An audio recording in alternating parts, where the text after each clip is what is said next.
Good afternoon. It's funny, but the trophies in amateur sport always seem to be that much bigger and more imposing than those on offer in the professional ranks. And this is a very good case in point.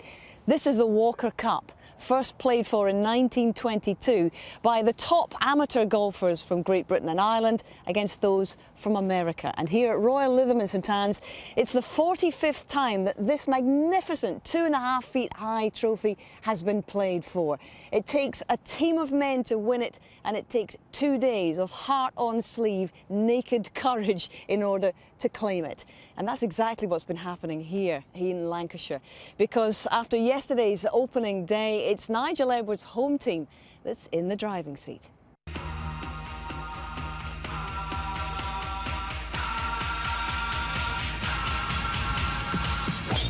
Chester's hunting for the match, and in the centre it goes. Very well played indeed.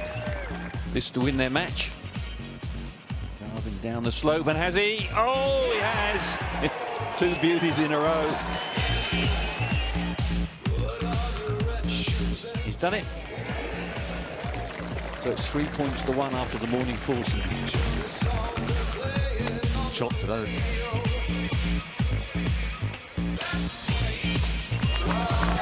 How about that? Oh, very confident, firm and true. He's a showman.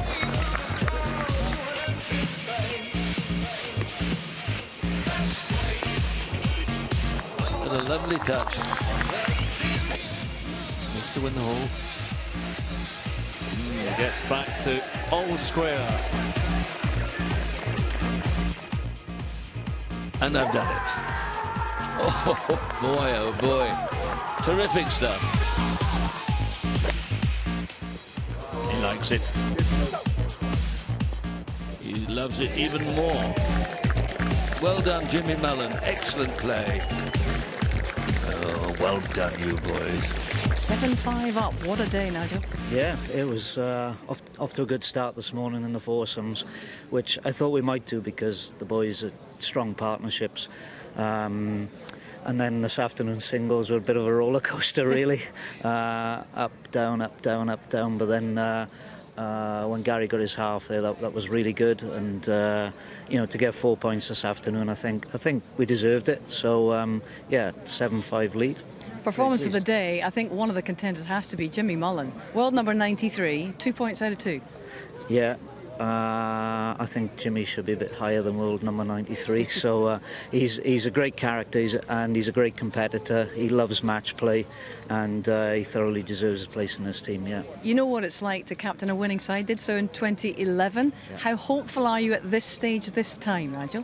Yeah, why not? Let's go and do it. It's a great opportunity that we've given ourselves now, and more foursomes tomorrow morning and 10 singles tomorrow afternoon. So yeah, really looking forward to it. The boys have been great all week, and I don't see that changing for tomorrow. And a reminder that Saturday's 7-5 overnight scoreline was set up by a 3 points to 1 winning session in the opening foursomes yesterday morning, and that the two sides shared the points, 4 points apiece, in the dramatic singles matches in the afternoon. The holders USA, remember, requiring 13 points to retain the Walker Cup. GB&I need to win 13.5 points if they're to claim back the trophy they last won 4 years ago at Royal Aberdeen. Well, Gary Wilson home, well, he appeared a number of times, 6 times for GB&I, yep. And as the record point scorer for the home side. Ken Brown has a lot of experience of team competition as well, with 5 Ryder Cup appearances. And we loved the drama, we loved the excitement of the team contest yesterday, didn't we? When you look back on that singles session, how content will the home side be? I think he's going to be delighted. I mean, I spoke to Nigel just after the matches had concluded, and he said obviously any advantage going into the second day can be crucial, and obviously what he's done now is he's loaded up his foursomes. obviously it's going to hopefully get the same result again, and then with the singles order as it is, he's going out for an all-out victory as quickly as possible. It's interesting how he's done his foursomes exactly the same as the first day. Same pairing, same order. Well, why not? Yeah. I mean, they played so well. I mean, under the circumstances, it's a slightly easier day today, but, you know, he wants to get those strong pairings working, and they worked great yesterday. Why won't they work today? On the other hand, Spider Miller, the US captain, has kept together only one pairing from yesterday's foursomes. And that's a pretty radical set of changes he's made, Ken. Well, at the start of the week, he said everyone's going to play 3 matches. So if you do that, you're going to have something of a reshuffle unless everyone plays exceptionally well. And he's had a couple of players, particularly world number 2, Maverick, had not played that well, so he's left him out for the foursomes this morning.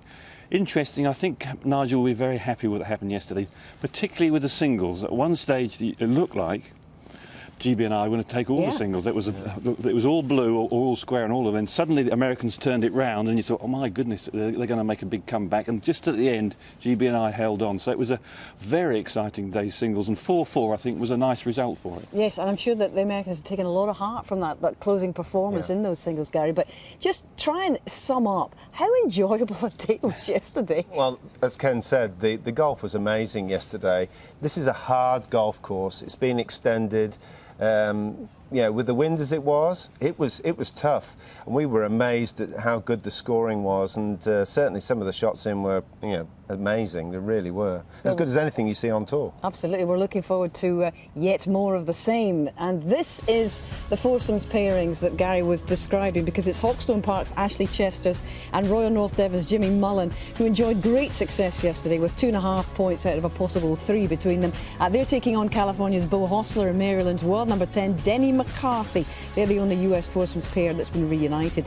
Meanwhile, the all-Irish combo of Waterford's Gary Hurley and the man who co-led the Open after 3 rounds, Paul Dunn, he's going to try and get a first win of the weekend on the board. They play America's 2 most senior players, old heads you might say, 37-year-old Scott Harvey and 52-year-old Mike McCoy. At Stirling University, roommates Cormac Sharvin and Jack McDonald produced the most emphatic victory of the day. It was a 5-4 win yesterday morning, and today they've got Kentucky's Hunter Stewart and Georgia's world number 6 Lee McCoy in their sights, whilst County Dublin's Gavin Moynihan really is on a roll. He's now 6 matches unbeaten in the Walker Cup, and he teams up again with 21-year-old Jack Hume from Naas in County Kildare. They're taking on the Ben Hogan-hatted US amateur champion Bryson DeChambeau, who missed out yesterday morning with a sore neck, we understand, and Alabama's Robbie Shelton. Both Americans earned half a point each yesterday. So significant action so far in the third match. This is Jack McDonald with the birdie putt for a half at the 7th, and just underlining the preeminence of his partnership with Cormac Sharvin. 4 up after 6, that's 4 up after 7 as well, going very well. In the top match, Jimmy Mullen playing with Ashley Chesters, just as he did yesterday. This is the tee shot at the 9th. Confidence surging through this pair after an unbeaten Saturday, and so it continues. That sets up the birdie to go 1 up. And the world number 93 from Devon, the man who contended for the silver medal in the 2013 Open at Muirfield. Mullen again from 15 feet at the 12, extending their lead. 2 up now against Hostler and McCarthy. So confirming on the leaderboard, that top group, 2 up for GB&I. The second match, the Americans, the career amateurs of McCoy and Harvey, combining well, 1 up on Dunn and Hurley. Third match, it's Stewart and McCoy. Well, they've clawed back a couple of holes, having been 4 down, so their fight back is on. They're only 2 down now. All square in the last match, and that really is a fight back too from DeChambeau and Shelton, who had been 3 down. It's all square against Moynihan and Hume. So let's get out onto the course here at Royal Lytham and St Anne's. Andrew Cotter and Peter Ellis. There's a view of the clubhouse and the 18th green. Famous setting here at Royal Lytham St Anne's, and that green has seen much drama and excitement over the years. At the 9th,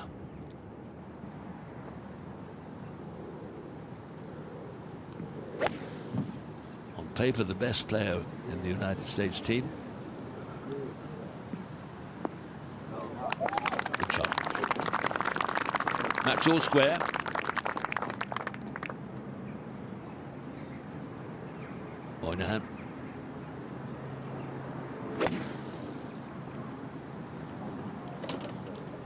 Missed a shortish putt on the last. Okay.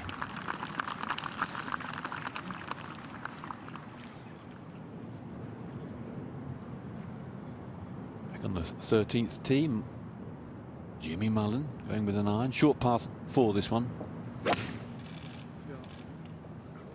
Shot, Jimmy. All sorts of bunkers left and right here. A little bit of an angle, dog leg left to right. Over the years, well, they've lengthened the tee, lengthened the hole a bit here, but one or two players have driven this. More aggressive play going with the driver. It's a fairly generous fairway. Lots of trouble up the right-hand side. Humps and bumps, bunkers. Well, that looked good. Well, clears all the trouble. Short pitch in. This is the 13th. There you see a good view of the bunkers. Half a dozen on the right-hand side. The other fairway swings around left to right. Quite a biggish green. These pictures were taken some years ago when the Open Championship was played here, so but it gives you some idea of the clean-cut bunkers which were prepared for that championship, which Ernie Els won. You feel as if plays about a 3.5, but you always cross if you take 5, which is easily done. Yes, and it's just a slowly sort of crinkly, rumpled sort of duvet of a green, but not many flat spots. An iron off the tee. They're quite a long way back. That's the Chesters. Ashley Chesters, after Jimmy Mullen hit an iron off the tee, nice position. He's got 120 odd yards into the wind. The pin is actually set towards the back of the green, which makes it very difficult to control the shot effectively. So anything just on the green here will be good because it's a narrow green as well. Flag 30 yards up the green.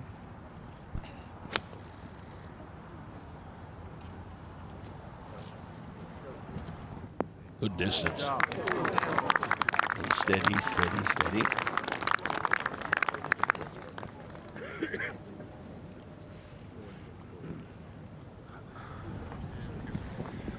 Well, Bo Hostler hit a huge drive down here. It's into the wind, so it's not quite as straightforward as it was yesterday as far as having a go for the green. But Denny McCarthy only has about 85 yards to the flag, and yeah, this is actually a relatively straightforward shot if they can control the spin. Good angle to the flag from here as well. Got a sight of the green. And the wind, Gary, looks to have disappeared altogether, or is that an illusion? He's gone. They said it was only 83 yards. Now, why do you have to debate so much if the shot, you could, a big cricketer, big strong lad, could throw it on the green from there? If each player could save a minute a hole, it'd be, you know, on a 3-ball, an hour, it would save slow play, but they don't do it. They faff about. The Americans in foursomes seem to want to rely on each other a lot more than Great Britain and Ireland, who are more used to foursomes, but this is really a very straightforward shot.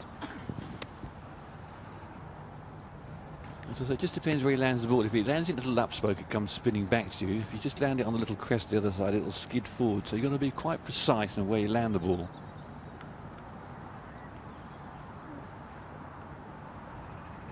Because these very lofted clubs can impart spin sometimes when you don't want it.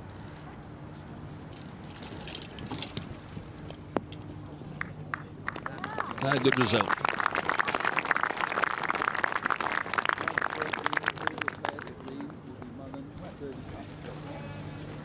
And now it becomes a putting match.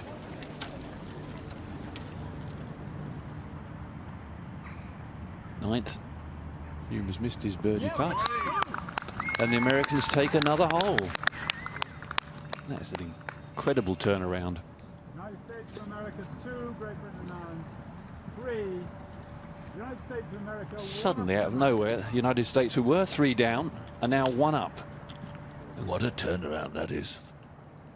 There you are, confirmation, 2 up, 2 down. On that happy note, here's Andrew Cotter. Thank you very much. Yes, so we talk about the shifts in momentum in match play, and certainly happening at the moment now. Harvey and McCoy having a little chat to each other there and lasering things, and Maureen is down there watching this one. Well, this is a very interesting situation at 11, because the Americans saw Great Britain and Ireland drive into one of the bunkers at around 320 yards out, and they became extraordinarily cagey and played very short off the tee, and I think they've nearly played so short that they now probably might not be able to reach in two. So, you know, negating the advantage of their opponents being in the sand, who have definitely turned it into a three-shotter. But there's a heck of a lot of consultation going on here.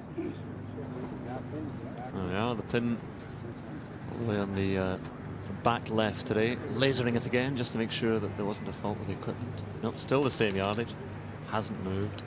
Remember in the 2011 Open when Adam Scott drove so well and he was able to play the a much shorter course, and Tiger Woods was trying to play everything, stay short of the bunkers, and he was playing from 100 yards further back. Different tactics to try and get around, but this is a long way back. Oh, he's definitely playing as a three-shotter. Ideally, you want to get it a little up the right-hand side. Little rescue club for McCoy. Would like to be coming off the fairway, and does. And still, it's a little close to that bunker, but I think that's almost exactly where he'll be laying up. Like a corrugated iron fairway, you can almost just see it. Little ridges all the way down the fairway. Well, Jimmy Mullen's got actually a very difficult putt here, because it's got to just come over a rise, and it's all about pace and line. You can't just have a go for this. Hopefully he can be reasonably aggressive under the circumstances.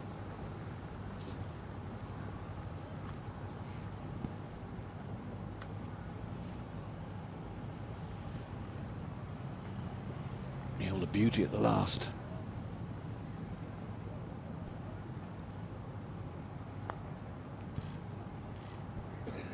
It's looking reasonable. Went straight on. I thought it was going to turn, and so did he. Good effort. Jimmy came to our notice at the Open Championship in 2013, where he made the cut. A wisp of a lad. Oh, him and Matt Fitzpatrick having that duel for the silver medal there, and Matt Fitzpatrick making his way very well in the professional ranks now. It's perhaps a glimpse of the future for some of these players. Jack McDonald still a couple up, playing with Cormac Sharvin again against Hunter Stewart and Lee McCoy, but they were 4 up. Bo Hostler's got a great opportunity here to bring back one hole. It's a nice putt to have. He's seen the line that Jimmy Mullen had. He's got to have a good chance for this. They've putted well so far, but this is going to be an interesting one. It's all about test of nerve.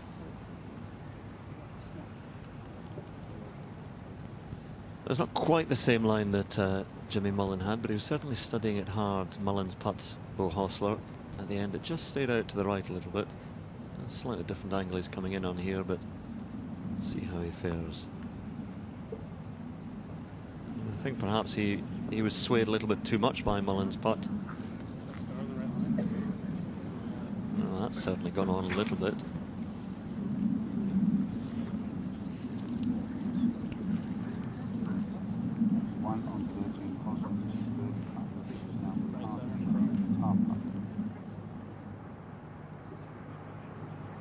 Paul done his third shot, par 5, this 11th.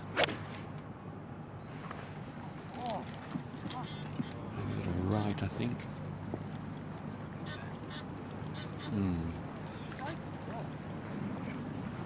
Second bit of sand they found on the hole. Well, this is obviously one of those sort of nervy ones that you just want to get in the hole and walk to the next. Looks fairly straightforward. Back up the slope. Can be firm with this one.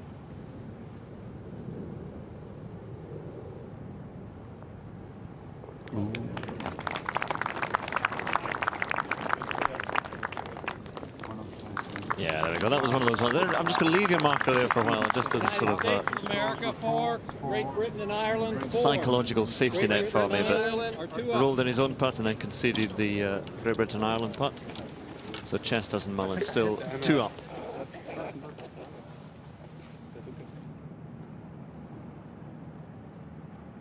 Up the slope at number 10 for Hunter. This to win the hole.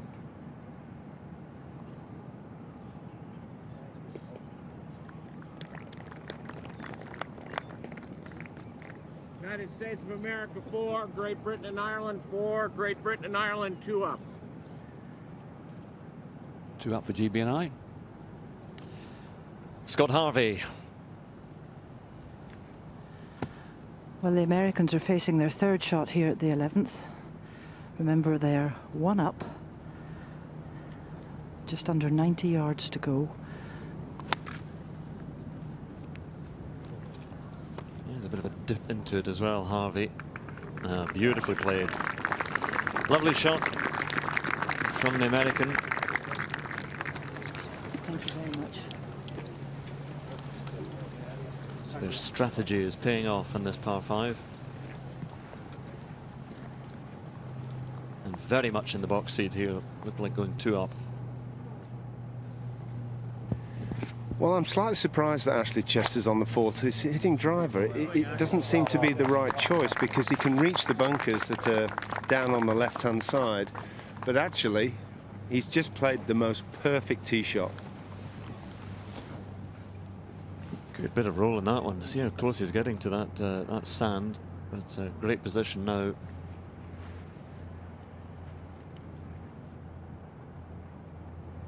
Just the fairway wood for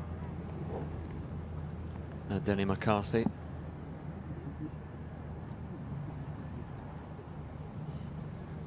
Well, Ashley Chester's has hit a drive of over 340 yards there and threaded it through an eye of a needle. So the gauntlet's now been laid down to Denny McCarthy to do something similar.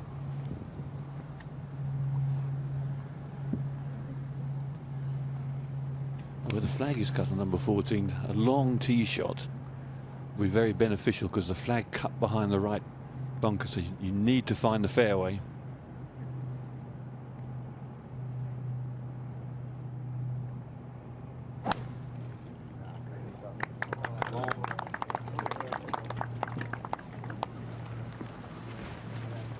Just sort of hit slightly across the corner of the dog leg, and the fairway pinches into 22 yards just a driving distance. So 2 excellent tee shots there.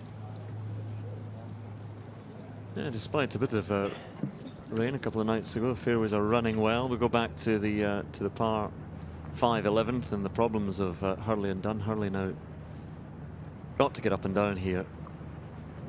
And the Americans in very close with a birdie putt.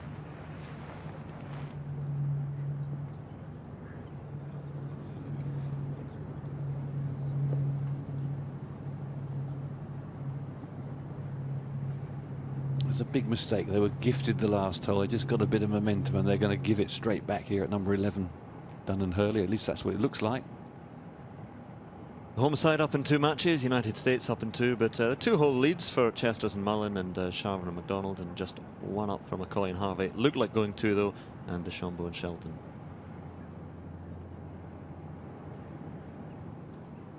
Fifth for Dunn. Come on, shows a bit of magic. He's a little dab hand from these type of shots normally. It's for his par, otherwise it'll be a concession. Get in.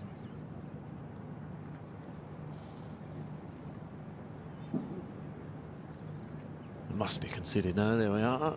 Yeah. So the Americans take that one, and we have a match all square between Dunn, Hurley, and McCoy and Harvey as they head off to the top. Let's just see if he can get his birdie. It means absolutely nothing. So of course he can. The easiest putts in the world. Oh, and it's really lovely crisp irons. Beautiful, beautiful contact. Stay there, stay there. Apologies, I was going the other way in that previous match. The Americans actually go 2 up now, of course, so looking a little bit brighter for the Americans. Very pleasant day, hardly any wind at all. There we are, McCoy and Harvey, 2 up with that birdie on the 11th. Dunn and Hurley chasing things now over the final 7 holes.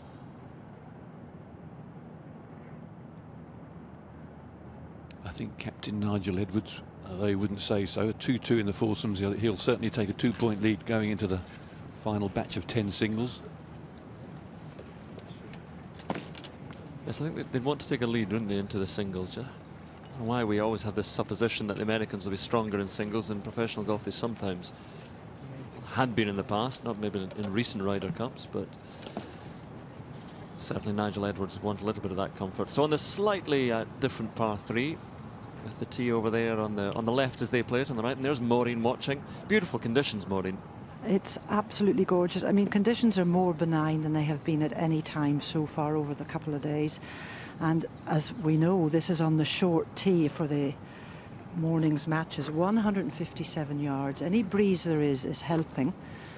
So this is something with a wedge or a wee feather with a 9-iron. That's all it is, trying to control it on that flat spot that the pin is sitting on, just on the right-hand side of the green.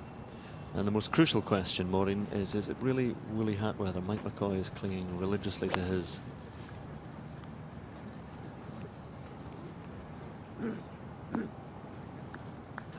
Nice shot.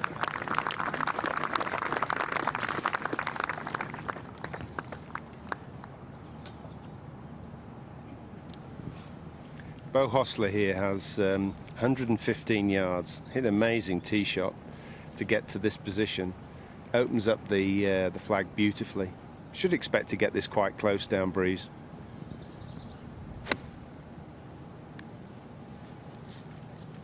High and grippy. Not quite far enough, was it? Released out surprisingly. Nicely played.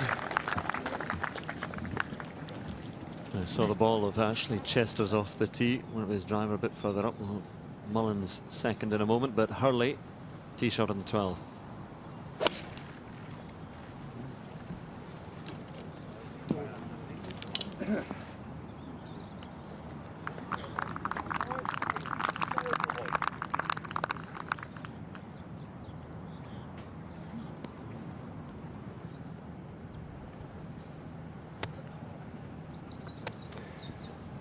Jimmy Mullen has just got the perfect shot here. He's only got 90 yards to the flag. Again, having seen the other ball just feed out, then hopefully he'll be able to do the same.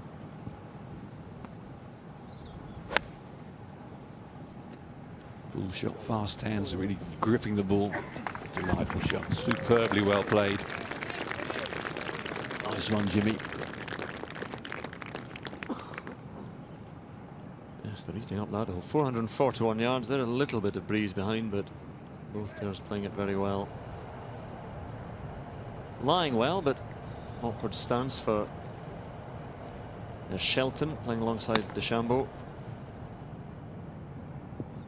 How on earth did he get there? He was on the 11th or the ladies' 11th tee. I don't know how he's got over there. He must have taken it. Hampered by that television tournament. DeChambeau must have skinned it over the back, and he's.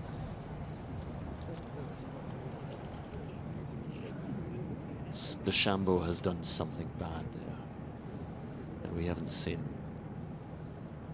Oh, bad DeChambeau.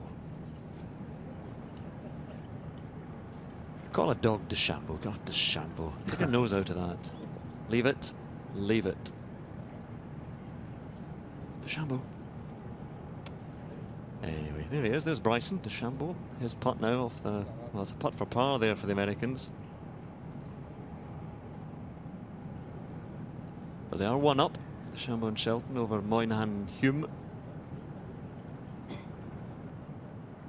It all started rather bleakly yesterday morning, but improved glorious conditions by the finish, and today beautiful and benign for this part of the world, and September can get very breezy.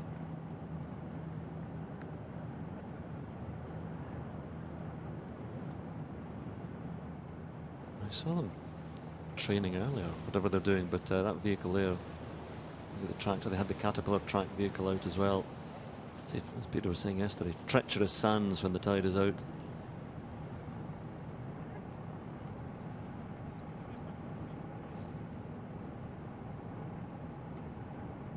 birdie at the 10th is to win the hole for Hugh. Good effort.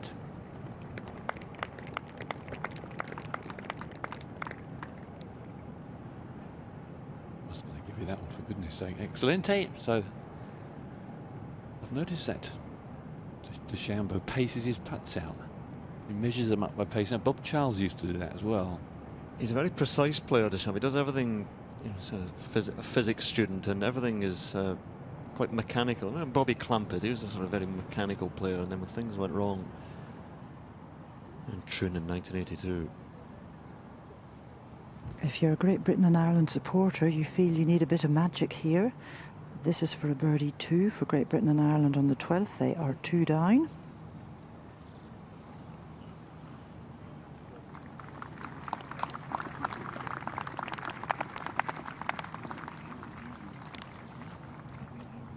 This Foursomes order is exactly the same for GB&I as it was yesterday. I'm surprised they didn't put Paul Dunn and Gary Hurley out last, because they're definitely the slowest foursome partnership that they've got, and they're holding everybody up behind them as well. I know that from my experience, because that's where I was always put out. Denny McCarthy's got a must-make putt here. With the big screen behind, he knows exactly what the situation is. Beautifully paced and just drops it in. Wonderful putt. Very high standard of play. There's 1 or 2 holes being scattered away, but generally the holes have been won with birdies. In foursomes, on a course like this, it's a good standard. I've been very impressed with Chester's. Well, Ashley Chesters will have learnt a lot from that putt, but this is a real tricky putt, and I hope that he gets it. No, that putt just became a little bit more difficult after Denny McCarthy rolled his in. So Chesters and Mullen now just 1 up on Hoston McCarthy. I say they won their match yesterday, and Chesters half to singles. Mullen won his. This is for a half. And Great Britain and Ireland remain 2 down. Hole halved and par 3s.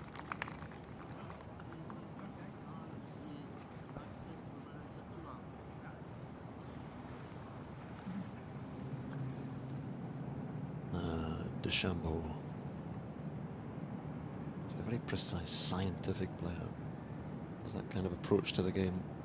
US amateur champion, this for a half. Oh, what a half that is. Yes, boom, yo, said somebody. Wise words indeed. Well, that's a great half for the Americans. DeChambeau way through the back with his second and made amends with his putt. That's a classic sort of match play half there. How did that happen?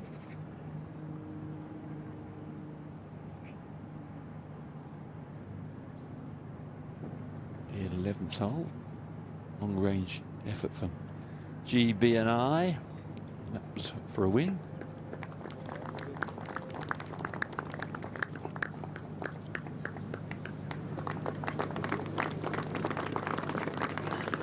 Looks like a half. No. There's the situation now. It's even Stevens, you might say. 2 up for both teams in all of these foursomes matches, and we haven't seen a great deal of Sharv and McDonald. They are still 2 up in their match against Stewart and McCoy. And yesterday, Peter Allis mentioned Gordon Koch, a former Walker Cup player for Great Britain and Ireland, played in 1965. And it so happens that Gordon's grandson is Jack McDonald. 5 decades later, he's playing in this team. Now, to Beau Hostler, the man from California. In the top match, Hostler's tee shot here on the 15th. Back into what little breeze there is.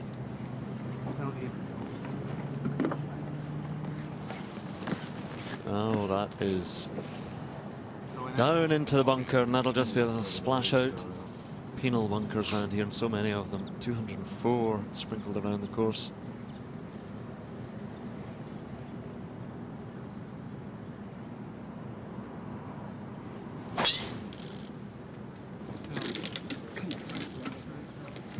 What a flight he's got on that. Not only was it carrying a long way, it had that sort of tumbling flight when it lands on the fairway. It runs like anything. Superb tee shot, the 15th for Jimmy Mullen. Could not have placed it in a better spot.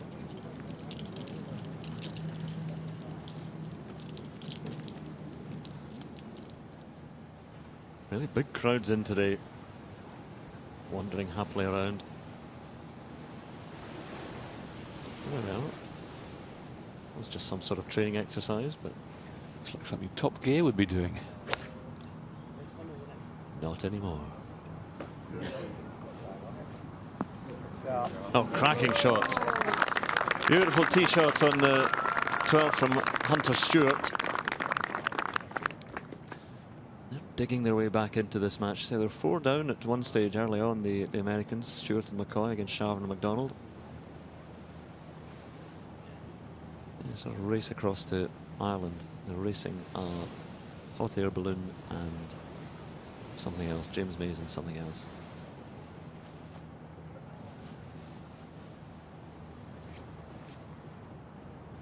Come on, Jack. Jack Hume, a little bit of magic.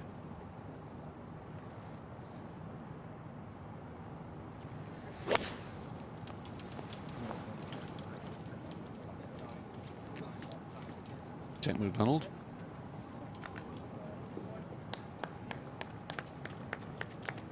A couple of people applauding. A lot of people have come down from Carmarthen Barassi actually. I know friends watching Jack McDonald today. Sure, his ball's gone there though, and the Americans in great position. There we are, there are Caterpillar tracks.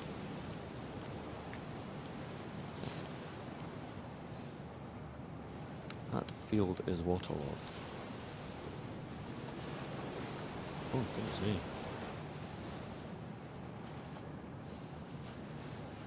All part of the training. They do a great job around the country. They are in LI.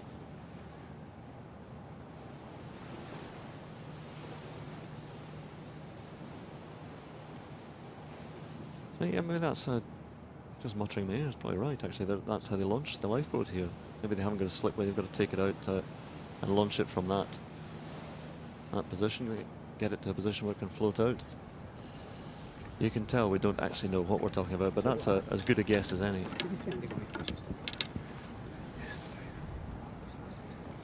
This looks to be lying all right, Gary, but it's got a pretty steep face on the bunker. Yes, Ken, he's actually got a decent enough lie. He can probably progress the ball about maybe 100 yards down the fairway, which is really all he's trying to do. He can't hit it any further because of the bunkering that goes across the middle of the fairway any further down.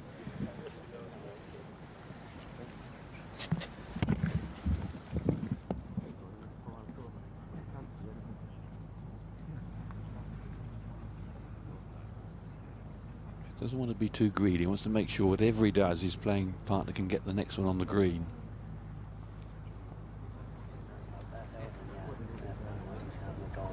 It's an awkward layout. And if you catch it fast, but I mean, whatever you're comfortable. If you like the wedge, do the wedge.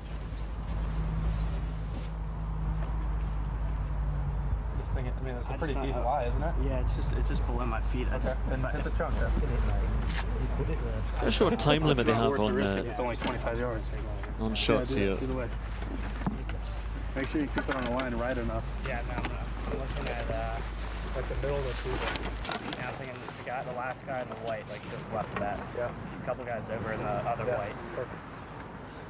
Yeah, don't be greedy here.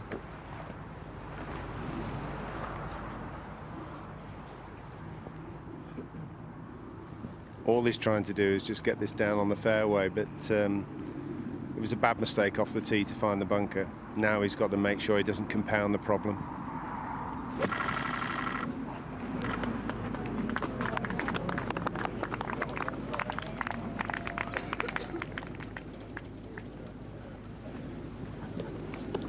It's trickling down. There's always a danger that when it's trickling down like that, it finishes in someone's divot.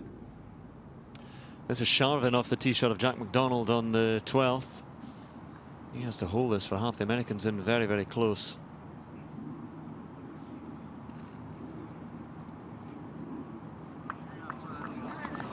Oh, very good effort. But I think the Americans' birdie has been conceded. I see no marker. The Americans will take that hole. Chester's.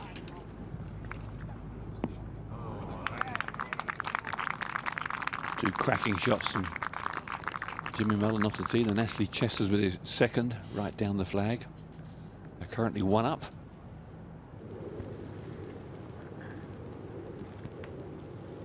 Leaning over trees to the left of the 13th green, and McCoy, low drawy one. Has he got the distance right?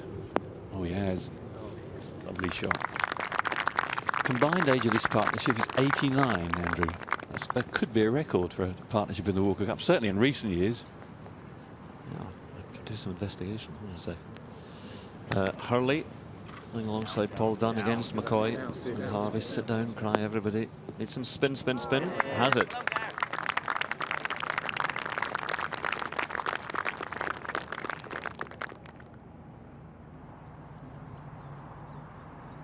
Osler's third shot.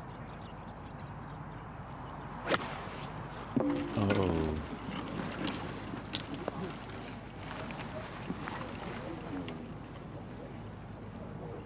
Well, he's there for 3 GB&I. Well, I don't know how far they were, just about to see how far they were. We're in 25 feet or 30 feet or so.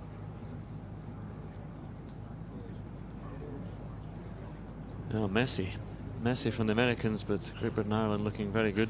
Just looking at the Ashley Chester's his first singles match out this afternoon against Niebrugge, and Jimmy Mullen will be playing Denny McCarthy in the third match out. All 10 players on the side play this afternoon. There's 8 singles matches yesterday. 26 points available in total, so 13 required for the United States to retain the trophy, 13.5 required for Great Britain and Ireland to win it.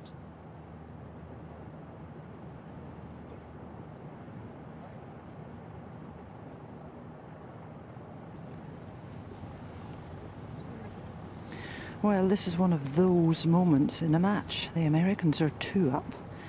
Both sides have played 2 shots here. They have similar putts up the hill from about 15 feet. The Americans to go first. So, could be a no swing, could be a 2-hole swing here.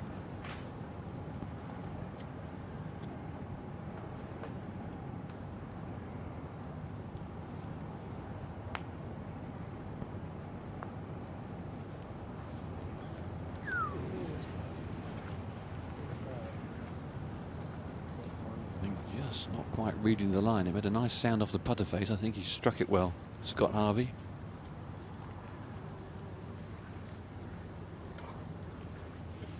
Talking about the age, John Spider Miller was, I think he was 49, near enough 50 when he played at Nairn, and the American captain, played his only Walker Cup appearance, and played against Paul Casey in the singles.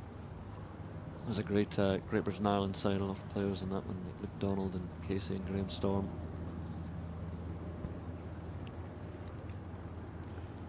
Paul Dunn, who's played 2 matches so far and lost 2, so he'll be very keen to get something out of this match. They're currently 2 down. He has this putt to get a hole back.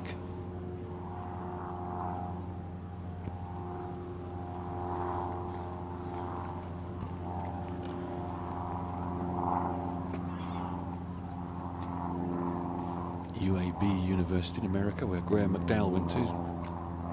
That's where he's played his golf in recent years.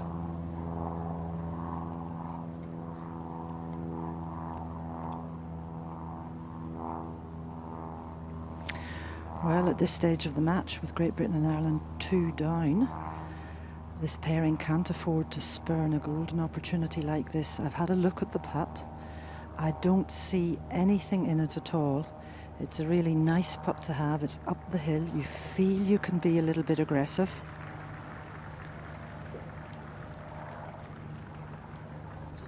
He's giving this his full attention.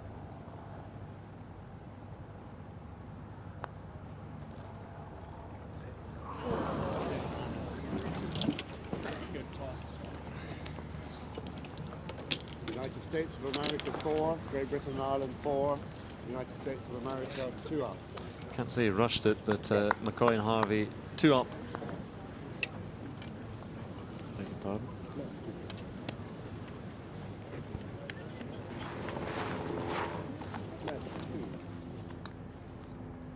found a better lie than it looked. McCarthy's fourth shot, and he's played it well. He's played it very well, nicely judged.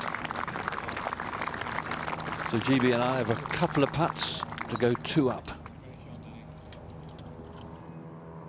Interesting, his clubs, aren't they, in his bag? They're all the same length, but with different lofts. Yeah, I mean, so he'll, there we go, a little bit of the grip sticking out here. Long shafted wedge. Well, we'll all be trying it. It likes to have this, the arms and the shaft on one straight line, so he's quite upright with his hands. Talks about the one plane swing. Well, Jimmy Mullen's got just a nice putt here, slightly uphill. All he has to do is 2 putt. Hopefully it should be straightforward. Excellent time to go 2 up. Only 3 holes left to play. America, 5. Great Britain and Ireland, 4. Great Britain and Ireland are 2 up.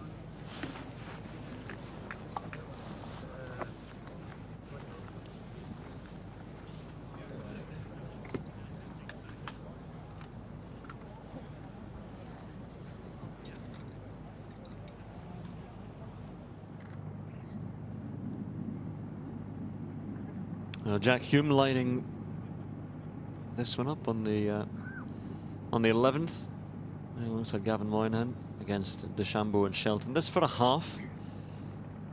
And Peter Ellis back with us. Thank you, Andrew. I must confess, watching match play, I always get a bit nervous. I really do enjoy watching it, but it makes me feel quite twitchy. This to halve the hole or go 2 down? Look at that. It's amazing. Up and down it goes. Main 1 up.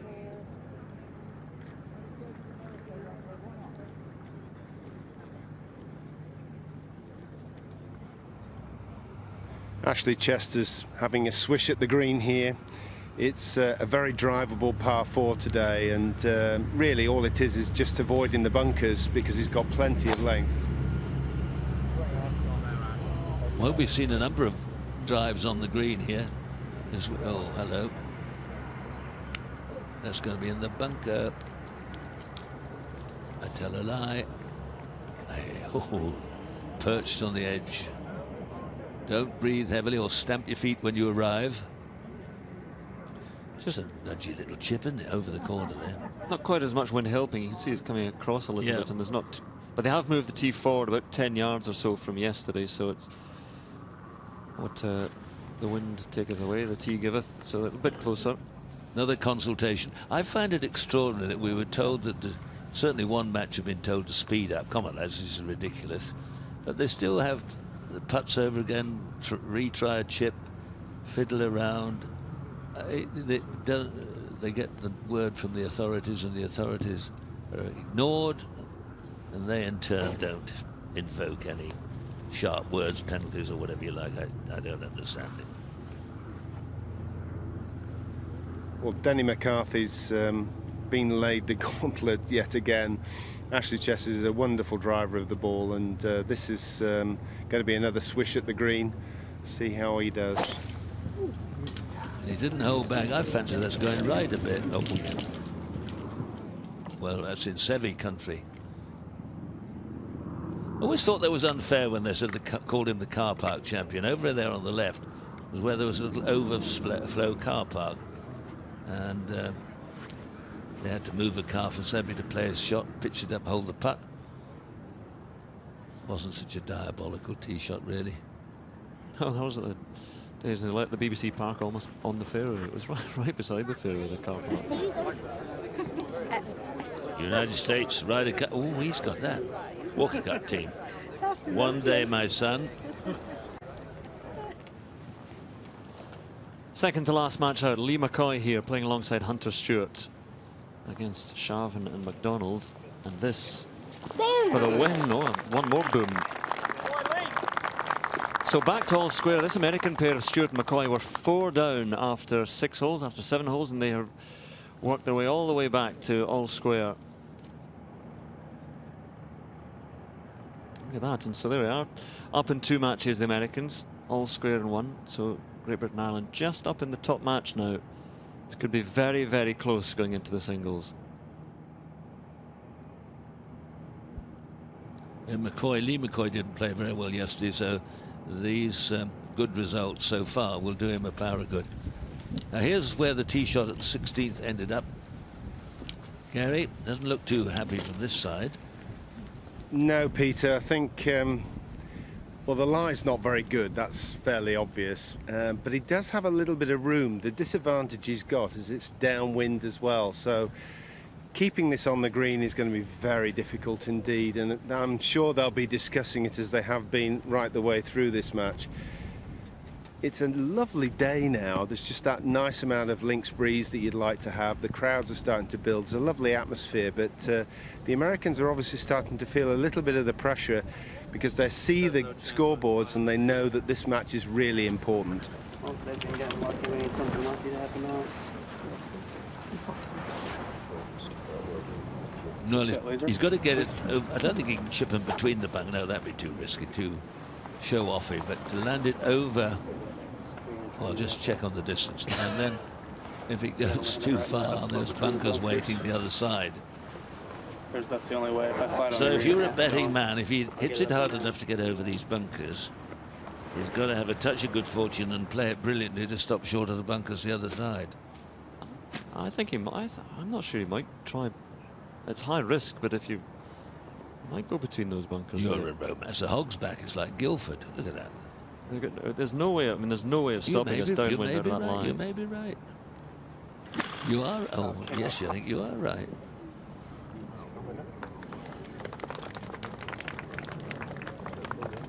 Oh, just stopped in time. Could lose the match here, the Americans. 2 down at the moment. Well, obviously didn't like to play or couldn't play at the flag, so he aimed off left and to the front of the green. Advantage GB&I.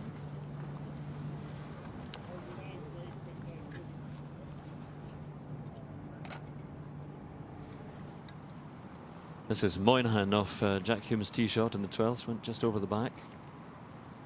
The Americans, DeChambeau lining up his putt. They're about 30-40 feet away. Still something to do there. 1 down at the moment, Moynihan and Hume. Here we get the 14th. Hurley for a birdie.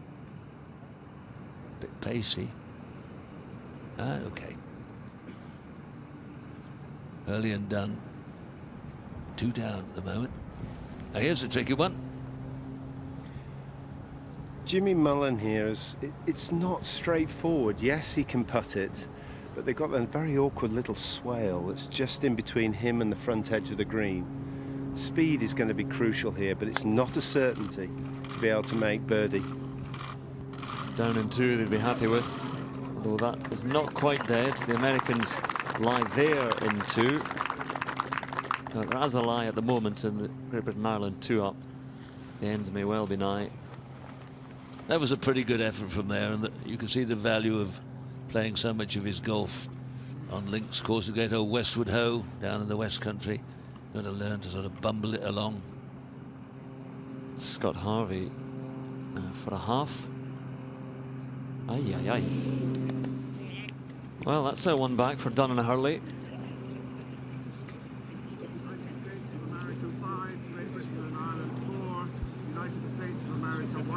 There's been a few holes gifted, hasn't there, which as you get towards the end of the match, the end of the round, nerves get a bit tatty.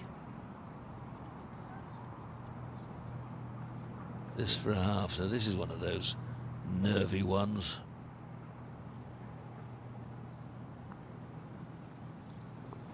It's well holed by Jack Hume. His tee shot left Moynihan with a bit to do, but Hume tidies up, and DeChambeau and Shelton still just 1 up. That's the last match out in the course.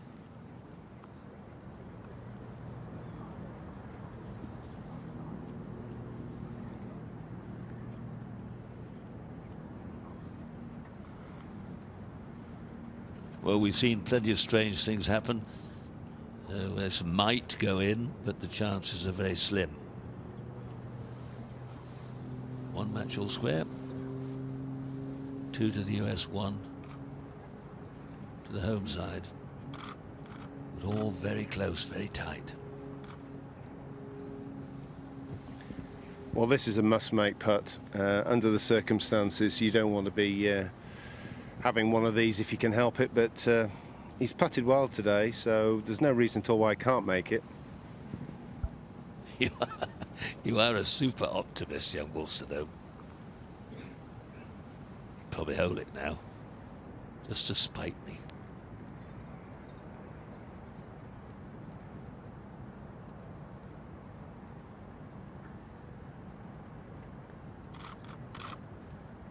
Doesn't look too bad, I don't believe. Oh. I'll go to the foot of our stairs. That was extraordinarily good effort. So, at least one putt for the match.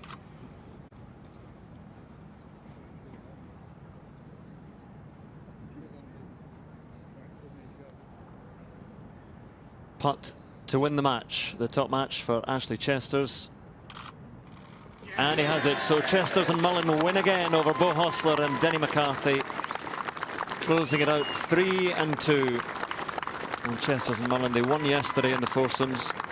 Chesters halved his singles, Mullen won in the singles, so they really have delivered so far. The English pairing, the 2 English players on the side, get Great Britain and Ireland off to a winning start in the foursomes. Almost galloped round. 16 holes in 2 hours 45 minutes. Good Lord. Now that's how it sounds. First blood of the day to Great Britain and Ireland. 3-2 victory. And there's some good golf played there. Good ball striking and good nerve. I'm sure there's lots of excitement to come up over these last 3 matches. Let's join Hazel. Jimmy, Ashley, what a pairing this is. Unbeatable so far. How much confidence did you take from yesterday bringing into today? Yeah, definitely. We got off to a bit of a shaky start today. I didn't hit the best of shots in the second, but after that we were pretty solid, and we had a few putts today as well, which was nice. You know, Jimmy, sometimes it's really tough following up a peak performance like the 2 of you managed yesterday and doing it the next day. How anxious did you feel or otherwise on that first tee this morning? Yesterday I was so nervous, so on the first tee, so I knew it couldn't be any worse than the shot I hit yesterday. So it was pretty easy today, and I actually hit a good shot on the first today. So I settled into the round pretty early on, I think. There's a lot of support today, actually, and in fact, a lot more people around. Are you feeling that support? Is it actually transmitting to you out there now? Yeah, definitely. I think with the weather this afternoon as well, there'll be even more people out, which would be great. And just tell us briefly about that match, because it was highly eventful. I think there's only 3 halves in 15 holes. Extraordinary stuff. I didn't actually realise that. But didn't seem like that. I don't know, Ashley saved me big time around 7 and 8 where I hit a couple wild shots, so I am around there. But then we managed to, it sort of turned around there where we got a lucky half on 7 and then won the next 3 holes to sort of take charge of the game. So yeah, that was it. That was about it. Take charge you did, gentlemen. Singles, go for it. Thank you very much once again. Good support indeed. Mike McCoy, meanwhile, so a match and the Americans are up. A good tee shot from Harvey, but oh, tries a 4. Well, that might have gone into that little scruffy, creeping weed. Now this is an awkward one. I think he's okay. Squirts it over the top. Oh, and gets a very good result indeed. Even a bit of stop on it when he didn't need it.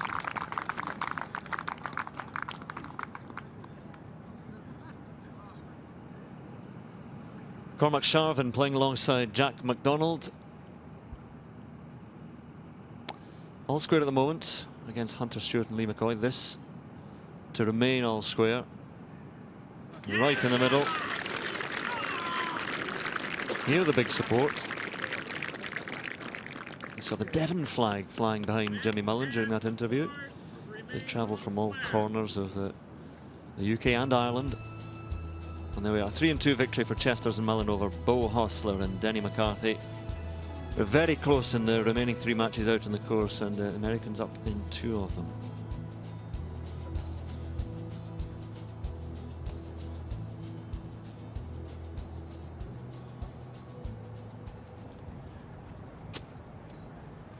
Scott Harvey's been left in a bit of trouble here by Mike McCoy, to say the least, Maureen.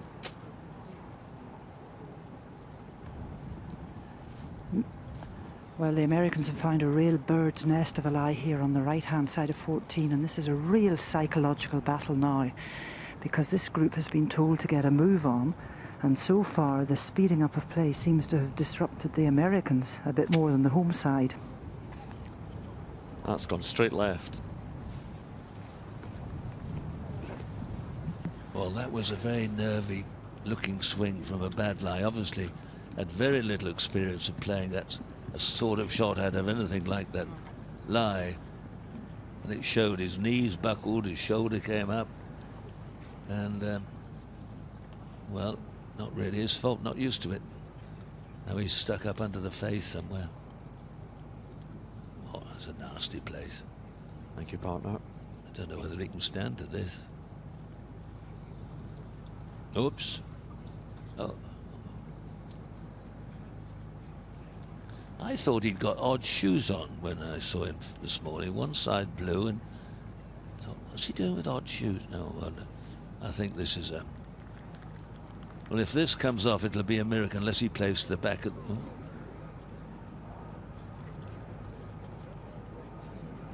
This is the old fella too, isn't it? Is this the 54-year-old? It is indeed.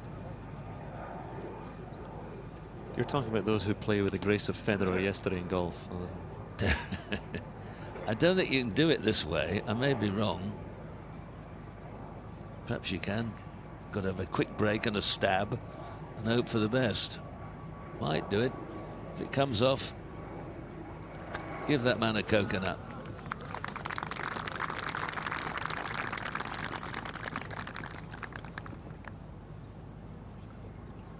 Fooled our cameraman there, just disappeared.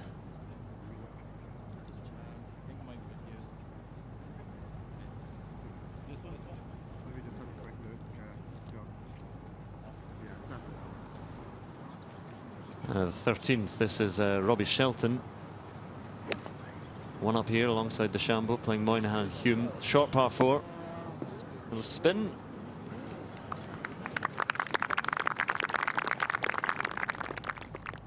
The 15th, the saga continues. Rattles it by. He's approaching half a dozen shots on this hole, and they've had enough. So that's back to all squares. It's Dunn and Hurley. We saw Scott Harvey lipping out in the previous hole, so they've really been not gifted the holes because they've played well, but Harvey and McCoy have gone absent without leave on the 14th and now the 15th. So the middle matches are both all square after that opening victory for Chesters and Mullen. Last game, Moynihan and Hume, DeChambeau and Shelton. This is Hume. The flag is 30 yards up the green. Steady. All play everything with a pitch. These big pitching clubs now, which tend to do that. They stop and they spin, and the days of pitching it with a light grip, 10, 12 yards short of the hole and letting it run up, play it with a 9-iron, a thinnish face, the pitching wedge, the days of yore. And they still work just as well today as they did then. Yeah, that's a huge drive as well from Moynihan, but not the best from Hume. Now Hurley. See how close he can get to this green. As he left it out to the right a little bit. Coming back well, but coming across the fairway now and down into that greenside bunker. That would have been well through the green if it had been straight. It was rattling on. Awkward bunker shot there, particularly if he's got a tricky stance. So Moynihan, we talked about his huge drive and not the best approach from Hume. Moynihan has it. Oh, that was a bit of GBH there.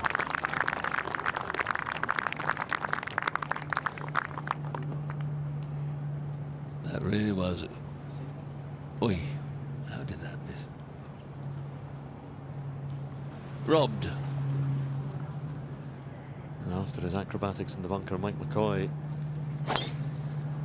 trying to bring it round and get it down near this green.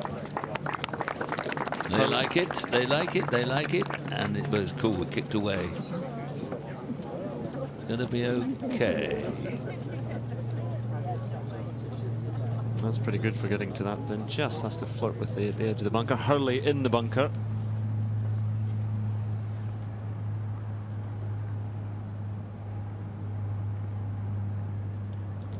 Bryson. Beauchamp, Robbie Shelton, 1 up on Moynihan and Hume.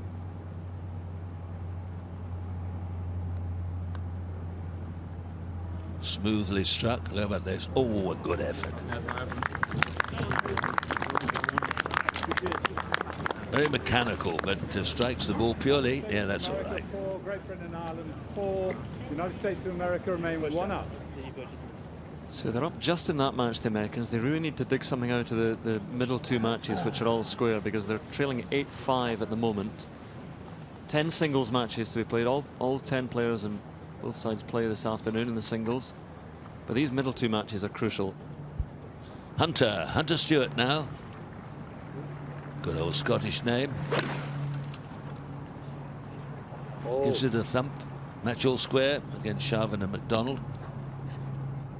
No stop on that one, just trundles on, makes his way down the hill and curling round. Not too bad. Jack McDonald from a very similar position.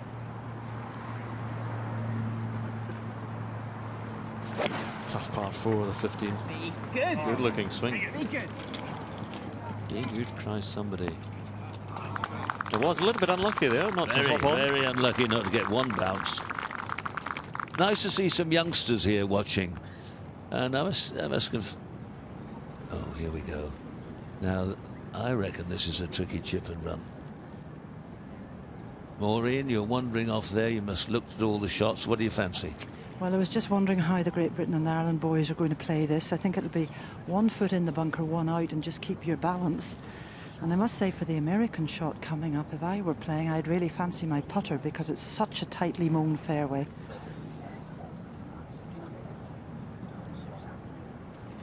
Well, they're quite well short, as you can see. Ask them, are we still being timed? What are we discussing? Well, they're asking if they're still being timed. Gary Hurley just asked. Well, they haven't made any great effort to speed it up, as far as I could see. There's not a great deal of difference in the speed of the fairway as opposed to the speed of the green. It'll be a little bit slower. But this is very much the percentage play by the Americans. Remember, the match all square. They will be reeling slightly, having really gifted the Great Britain and Ireland side 2 holes in the last 2 holes. Maureen, just wondering about the speed of play, because the Irish players were asking if they were still being timed.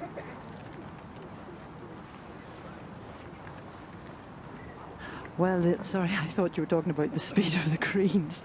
But the speed of play, definitely. I had a word with Nigel Edwards at the last green, and I said that the Great Britain and Ireland players were coping much better with being on the clock and told to speed up. And he just raised his eyebrows and said, well, Mo, they're well used to it, so they should be able to cope. He said, they're often on the clock, my lads. Nothing to be proud of, that one, but here he comes. This is something to be proud of. That's a wonderful shot. Wonderful judgment. Well played, Scott Harvey. So we saw Dunn sizing up this bunker shot here, because it looks like an awkward one, and referees coming across.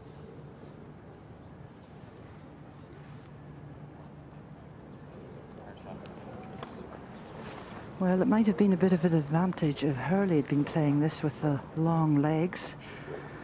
But Dunn's primary problem here is he's got to get himself in a position where he is stable. The ball is lying well. If he can get himself stable, he can actually play this quite nicely. It's as long as you don't feel uncertain about your stance. Just hand and arms. Just hit it too sharply. Nearly a very good shot. Only had to get it to the top of the hill to ease the ball down to the hole. Cracking match, coming down to fine margins over the last few holes. So too this one. Lee McCoy here. Wow, what's Lee gone mad. Oh, he's having a bit of a rough time, is Lee McCoy. Was a bit shaky. He looks nervy too, and that won't help the cause. So it's the same match, and Cormac Sharvin now this to win the hole. This match all square.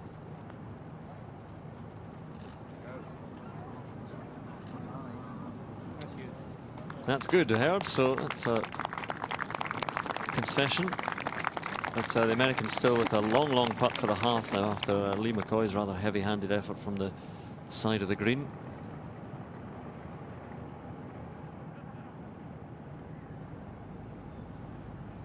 This to halve the hole. He's putted well, this fella, Stewart. He'd done it. Oh, I thought he'd done it. That was a scruffy hole. They've gifted a few, lifted 2 or 3 holes in the last 6 or 7. Great Britain and Ireland 4. Great Britain and Ireland 1 up. Go 1 up. 3 to play. Now, we talked about those middle matches being so important. Great Britain Ireland 1 up in that one. This fancy might have to drop. There it is. What a birdie from well, the putt from Hurley. His tee shot into the bunker. Good escape from Dunn. The Americans still have a shorter putt for the half to remain all square. Yeah, that was done beautifully. That's conscious confidence for you. I had to do it. I made myself do it.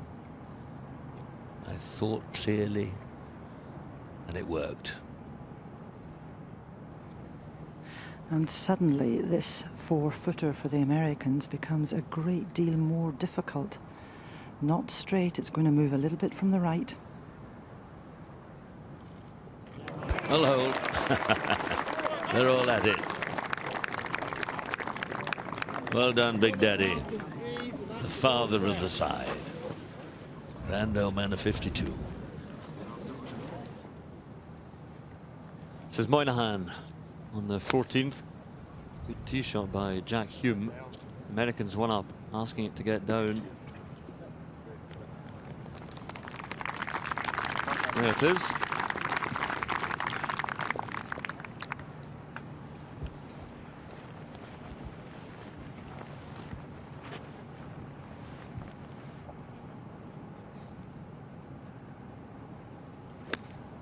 Now DeChambeau, you see the ball of Moynihan and Hume just on the back edge of the green.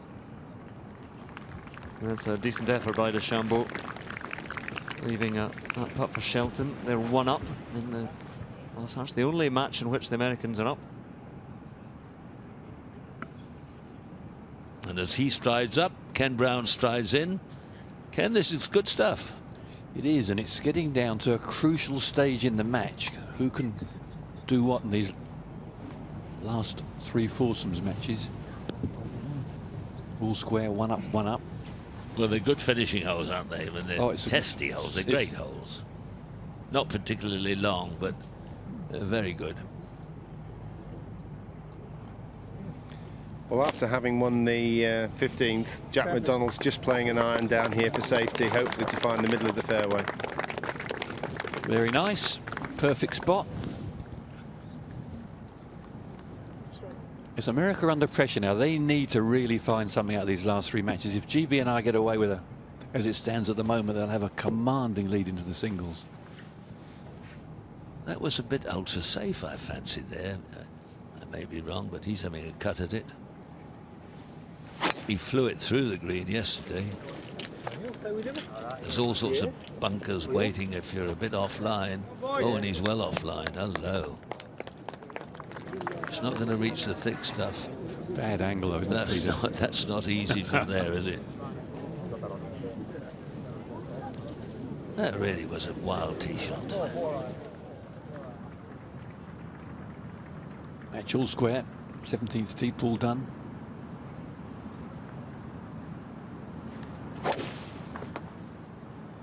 Looked to be a bit left, Ken. Maybe cutting back a whisker. Needs a bit of breeze. And oh. Yeah. Okay. Thought he was going to catch that bunker, but it just drifted off it. Good spot now.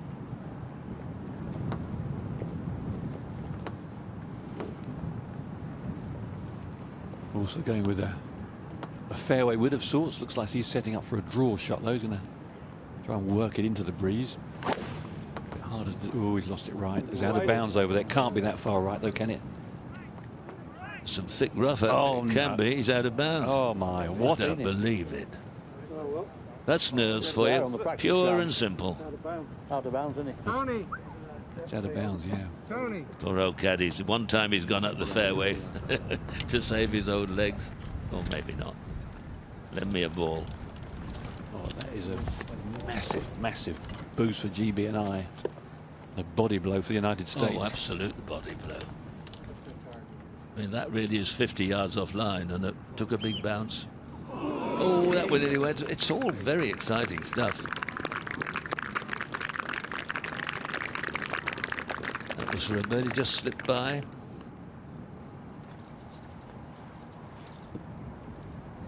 Well, this is a reload for the Americans on 17. Match all square. They've already knocked one out of bounds. Paul Dunn hit a super one down the middle of the fairway. Well,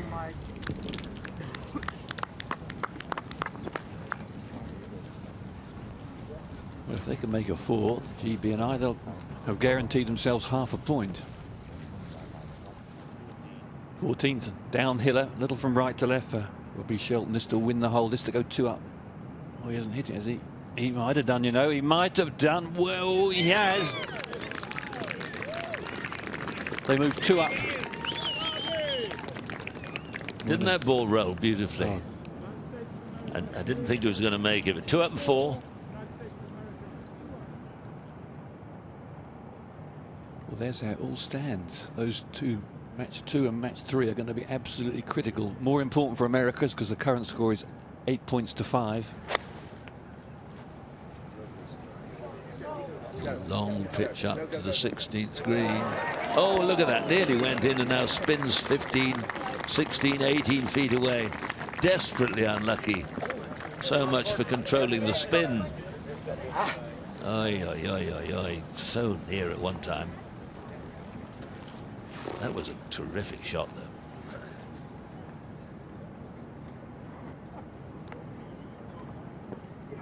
The Americans have played a very good second, but it won't get up the green. A wild tee shot, and oh, that was nearly the shot of the week. Way over towards the 17th tee.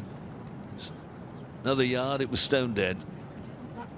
Now, odds in favour of GB&I. GB&I 1 up against Stewart and Lee McCoy. Found a nice spot in the bunker, but still an awkward little ridge to come up. And I suppose there's about a yard and a half of flat at the top of it. Lovely scene, slightly old-fashioned look when they're walking down the fairway, but it's romantic, isn't it? When you think the players of years ago, they had to, the spectators all around the tees, they had to get through the spectators onto the tee, and through them again to get to their second shot, through them again to get on the green.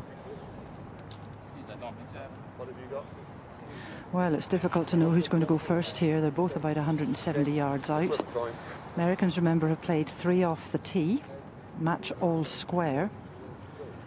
They did, in fact, knock one out of bounds off the second hole and managed to make a half. So Great Britain and Ireland will not be counting their chickens. And it looks like it's going to be Gary Hurley to go. A little bit semi-blind shot for him. He can see a good portion of the green, not all of it. Left to right breeze, big flat green. Just needs a good iron shot to find the heart of the green. Nothing too greedy, nothing too fancy. No need to be too flashy around. He could play up to the right, play for a 5. The odds of them getting a 5 are very long. Don't like it, I don't think. Oh, gee, where's he gone? I hope he's missed. I hope he's in the bunker and not the bushes. Keep plummeted into for the his sand. sake. Yes, yeah.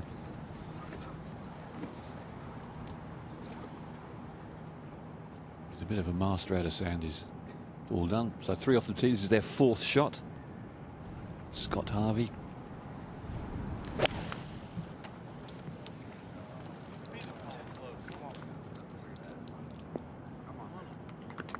Unlucky.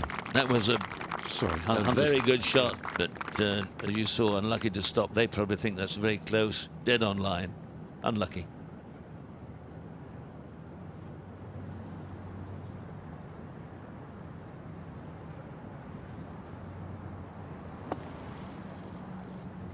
Carried it just carried it too far, Peter, didn't he? Difficult. Trying to check one into that little upslope, but you can see. Wind's getting up. So it promises to be a sporty afternoon. This to win the hole. Jack McDonald.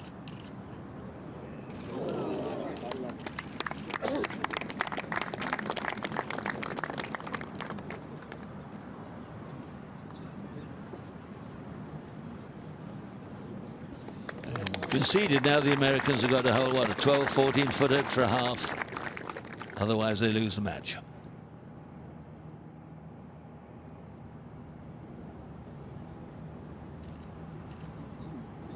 Massive putt, this one. Lee McCoy and bad.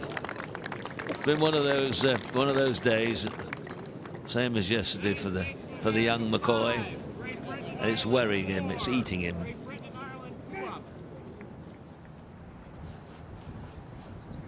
Well, Paul Dunn's bunker skills certainly being tested in these final holes. Remember, match all square. Great Britain and Ireland have played 2. The Americans are 4 on the green. Likes to play little runners, and that's a deft shot. Absolutely delightful. That was beautifully done. Under the stress and the strain, that was excellent.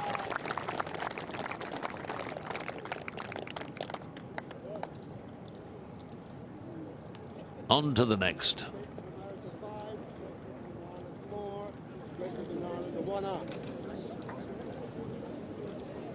That guarantees half a point.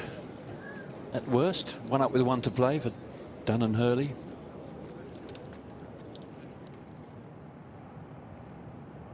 But very timely opportunity there to win the 17th for Paul Dunn and Gary Hurley. They go 1 up with 1 to play. Sharvin and McDonald 2 up with 2 to play. So looking very good for GB&I at the moment.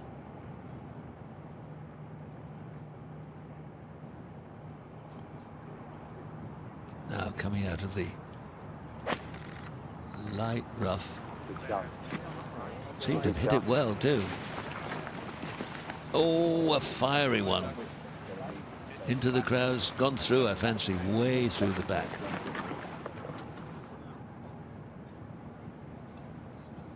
Too much club there.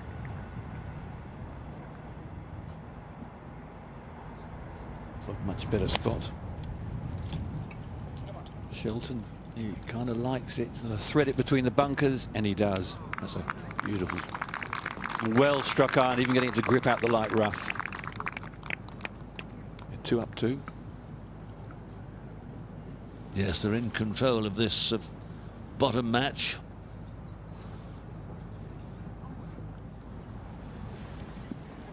Tee shot at the 18th. Dramatic tee shot it is too. Bunkers left, bunkers right, bushes on the right.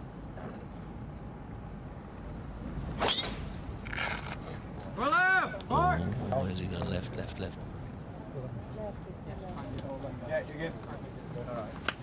Well, now there's applause. Has he skipped through them all? If he's up there, that's a huge drive. Yeah, he is. Is he? Oh, there he is. Yes, in the shadow. Got away with it. Well, Great Britain and Ireland should be all right down the left-hand side there. And for Mike McCoy now of the United States, one down, it's all about finding the fairway.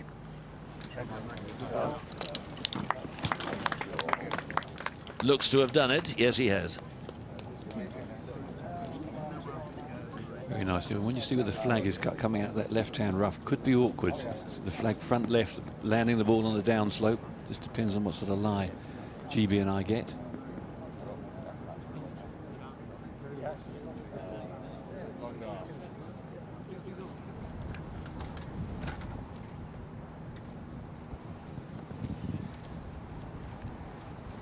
Jack McDonald is beautifully down the middle of the fairways, which put a lot of pressure on Lee McCoy off the tee, and he didn't get it. So he's left his playing partner to Stewart, a huge shot into this green of about 115 yards. Yellow hat!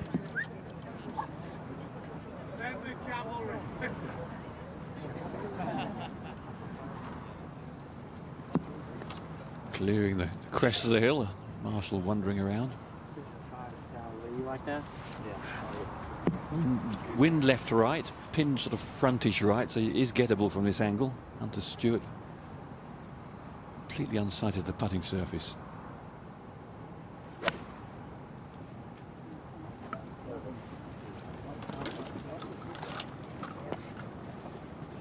Oh, some shot there. That really is spectacular. His side 2 down, 2 to play. That's done them no harm at all.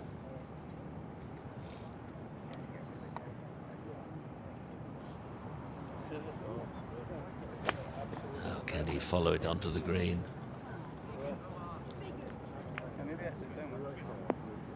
He can, and it stops. He's fortunate to get it to stop.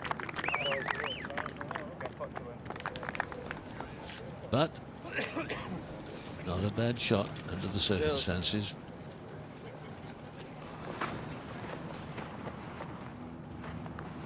We're on the 15th and not too bad of a lie for Moynihan.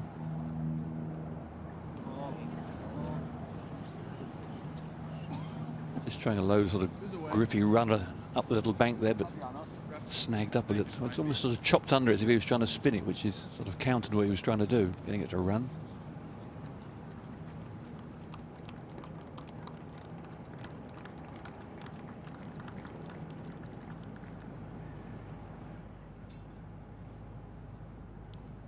This needs to find the bottom of the cup. They're 2 down. AQ shoved it, so finding the rough off the fairway, catching a bit of a flyer with their second shot, cost them a stroke, and it looks like it's going to cost them the hole. Yeah, that was pretty straight.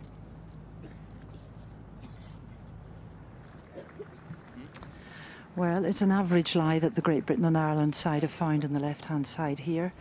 And really, just looking at it, it's only 112 yards to go, but with the conditions being downwind, the lie, which will make the ball release, the flag position, which is tucked up near the left-hand bunkers, it all points to a good shot, just edging off towards the back edge of the green.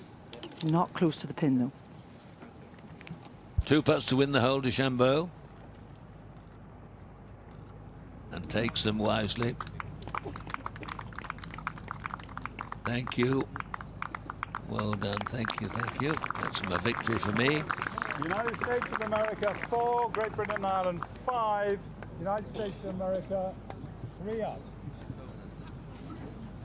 3 up, 3. Now, I reckon he's got to play this as the front right of the green in this situation. You go at the flag, plug in the bunker. It wants to be aiming at the middle of the clubhouse, at almost that second gable on the right. And just let it land at front and bobble up to the front at a straight shot.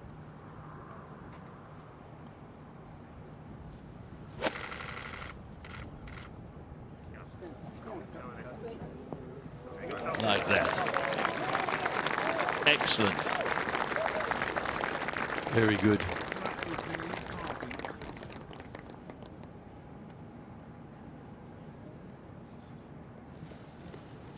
Forces the United States team to have a shot at the flag, which of course they're going to do anyway. How far have they left themselves, Maureen? Yes, Scott Harvey will be trying to make up in his own mind for that tee shot he knocked out of bounds on 17. And there's a little bit of moisture in the green. I think this will sit down for him, and he has played these short irons well, coming in from 99 yards.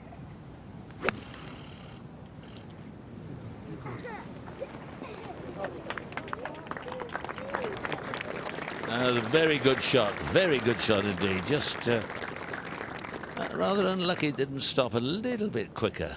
Excellent shot.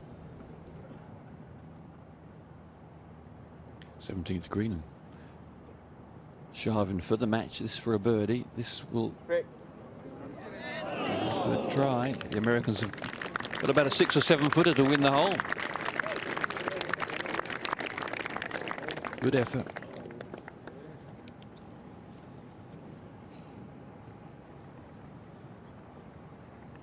Cormac Sharvin, the Bravison Trophy winner at Hollingwell Notts Golf Club.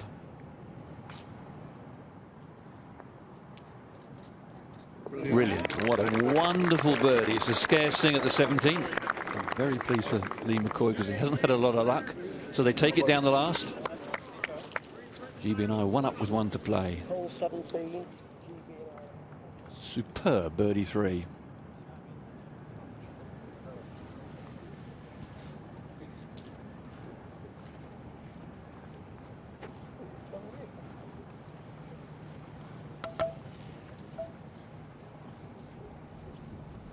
There's the scene around the 18th green. This is the penultimate match.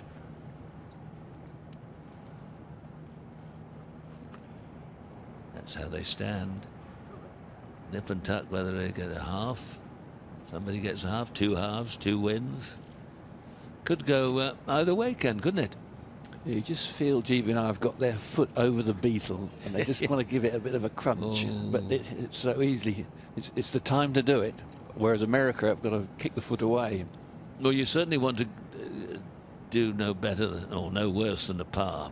If you get 2 pars at 17th and 18th and you lose them, well, so much. But at this stage now, to lose one hole to a 5 would be criminal.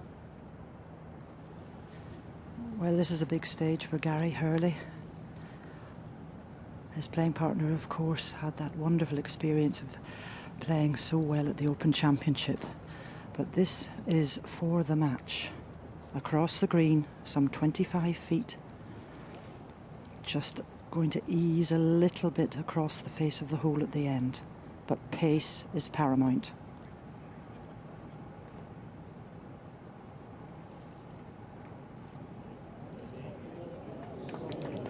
Steady. Oh my goodness, Peter. That's a good, if you think the length of his putt is 32 inches, he's knocked it at 35, maybe 40 inches by. It's quite nervy, isn't it? Yeah. It's like watching tennis players when they're trying to close a match out. The first set goes into, first shot goes into the nets, and then you wonder whether they're going to hit the next one over the top. All sorts to think about. Lovely crowd here, and there's still a good crowd back there at the 18th tee. Committee picking the line. I know. Well, if he pops this in, there'll be a few frayed nerves.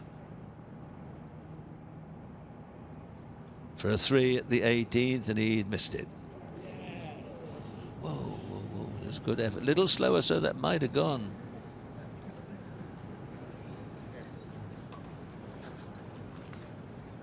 Be a bit of a comedian, but Dunny should say halves. He's played his part very well today, McCoy. He's been In all truth, a bit let down by his partner, who's played a few wild shots.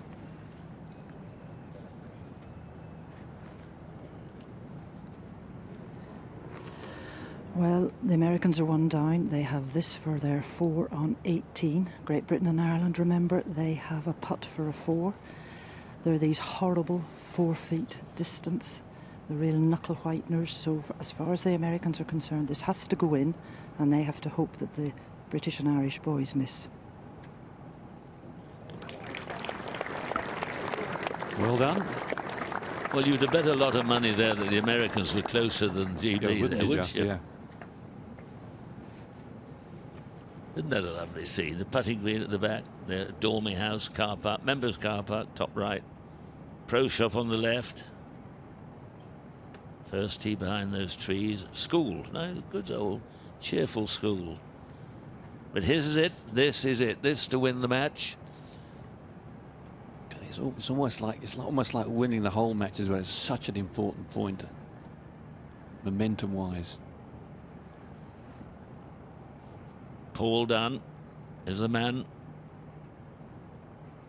asked to do it.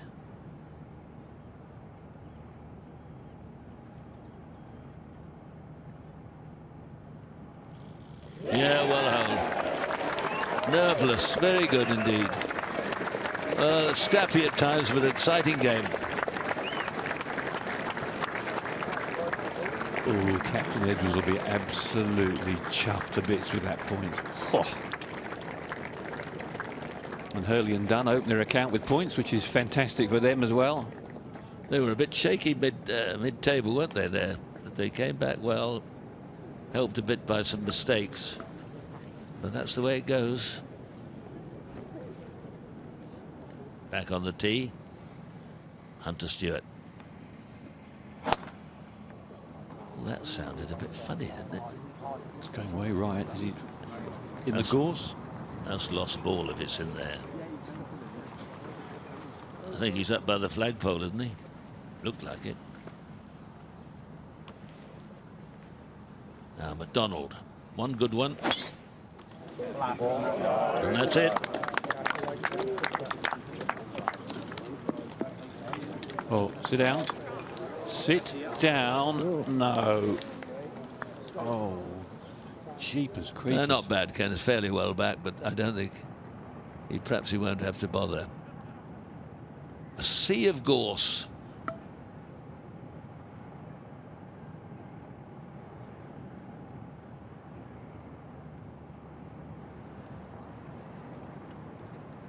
And good angle to the flag. Just enough landing area for his little pitch to the 16th. Need a bit of magic.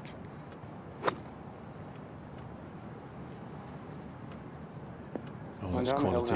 Quality, quality. Go on, you little devil. That was fantastic. High floater landing on just the right spot.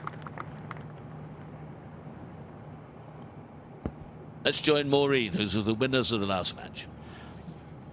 Well, Paul and Gary, honestly, there must be no measure of relief at that winning putt, but what a gritty performance from you both.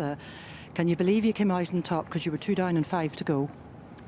Yeah, we knew if we stayed patient and just kept giving ourselves chances that we'd put a bit of pressure on them. I felt like both of us had a lot of good putts today that we kind of misread, shaved a lot of edges, so it was nice to get a couple of good breaks towards the end, and they hit a couple of loose shots that we managed to capitalise on, so yeah, delighted to get the point for the team. Yeah. Gary, did you feel there was a key moment in the match? Or was it every moment? Yeah, it was just kind of, it was probably 14. Scott missed about a 5-footer there. It was tough, but and that kind of gave us a little bit of momentum, and we played great coming in then. Like hit the shots we wanted to hit, and it was great to get the point for the team. Thanks, guys, and well played. I know you're looking forward to seeing the others. Yeah, cheers, thank you.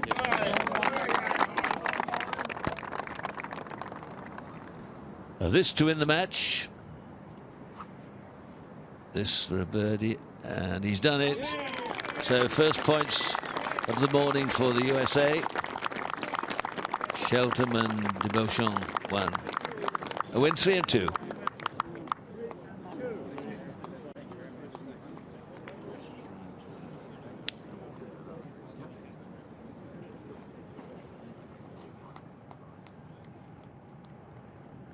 State of the matches. 9 to GB&I, 6 to the United States. To win it, you've got to get to 13.5 points. 10 singles this afternoon, so still a lot to play for. What calorie was it? What calorie was it? Blue line. I've got calorie 3 here. With a little blue line to it. I can't tell. Great Britain and Ireland sort of hanging around waiting to find out what the Americans are going to do. With America being one down, it looks as though they're probably going to be chopping out, or I'm not even sure they've even found their ball yet. So I think that it's going to be a concession, and Great Britain and Ireland will win this match. Have you noticed how some tennis players sign? They're just a squiggle. Yes, yeah.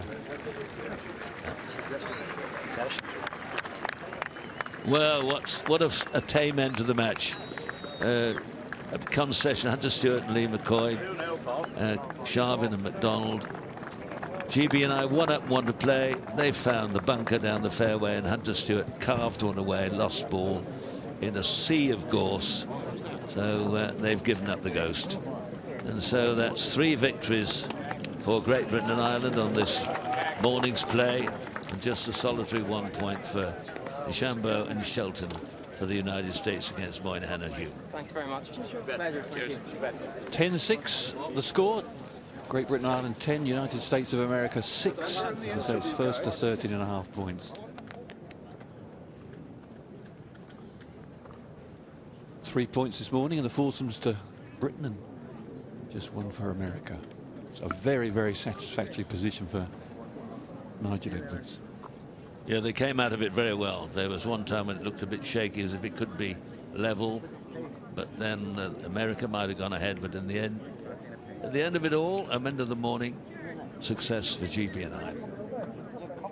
Jack and Cormac, what a contest. You were 4 up after 6 holes. They got it back to all square and took you halfway down the 18th. What kind of fight did these American boys give you today? Oh, they put up a great fight. They came straight back with it. We're 4 up through 6, and then they birdied 7, 8 and 9 to get it back to 1. So it was really, really good golf right through the game, wasn't it? Yeah. It seemed, Cormac, that as you were coming down that 18th, I'm not sure whether you were aware of the overall match score, but that middle 2 matches in the order seemed to be getting more and more tense.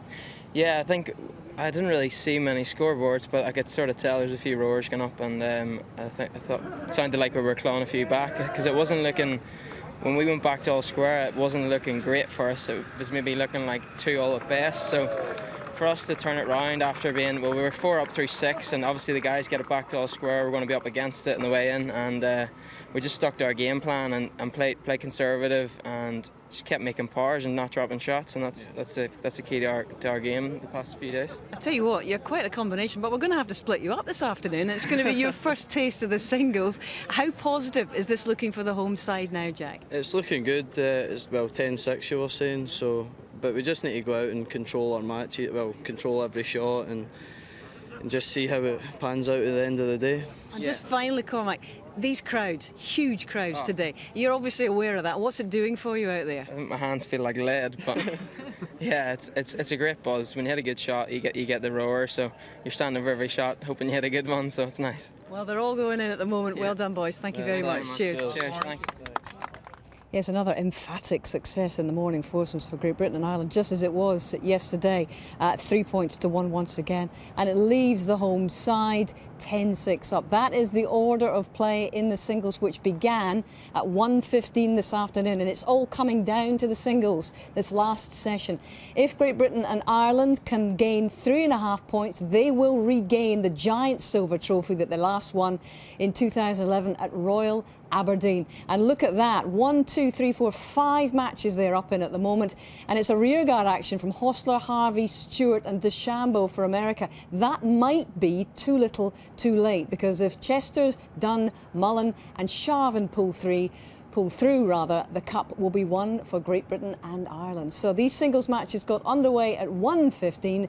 Let's join them in the company of Andrew Cotter and Peter Allis. Exciting times ahead this afternoon, gentlemen. Oh, certainly are. And the weather's nice. In fact, the weather has been much better than forecast over the last few days. Lots of chat, lots of excitement. What have they found? Bird's nest. Something to... Oh, no. Oh, it's in there. I don't believe it. A kangaroo, a wee whatever they're called. Now, that'll take some playing out there. Talk about this. He's got one of those modern footballer haircuts, too, which is so unattractive. Yeah, he's a nice guy. Fancy that. What about that? I mean, you won't be able to sit down for a week, will you? All right. The thing is, he'll stand still and the ball will be picked up, drop, no penalty, and we all have a laugh. All right. Oh, they played a 9 after that. I've seen golf balls end up in some funny places. Picnic baskets, pockets of coats, thermos flat, all sorts of things. And there we are. Mike McCoy, the old timer, 52, playing Cormac Sharman, who is 3 up. He could have played it from there and just said, this is going to smart a little. Simple solution. Yeah, we're good.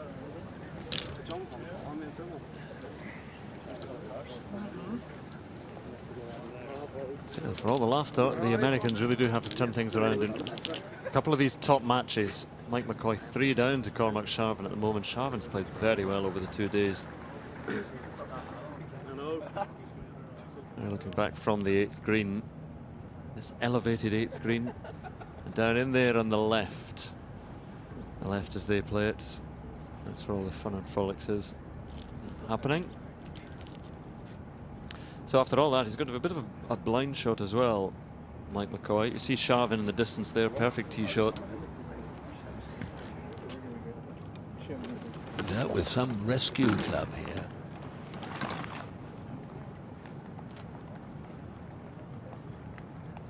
Just over 400 yards. I wouldn't say this is the easiest of shots for Andrew to get it up and high and on and stop on the pimple. It's a fairly biggish green.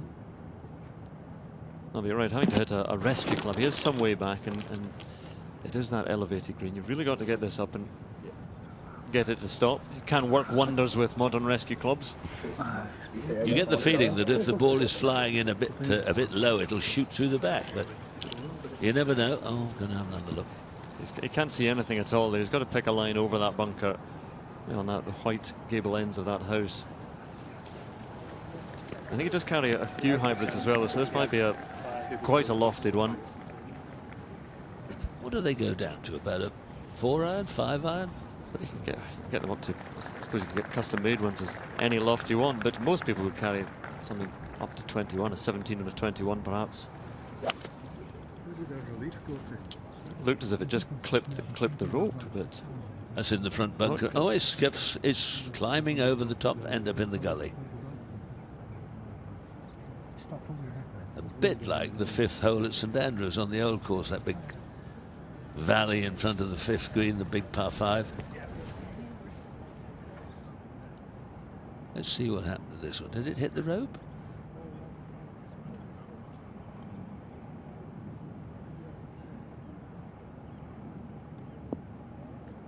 No, you can't see.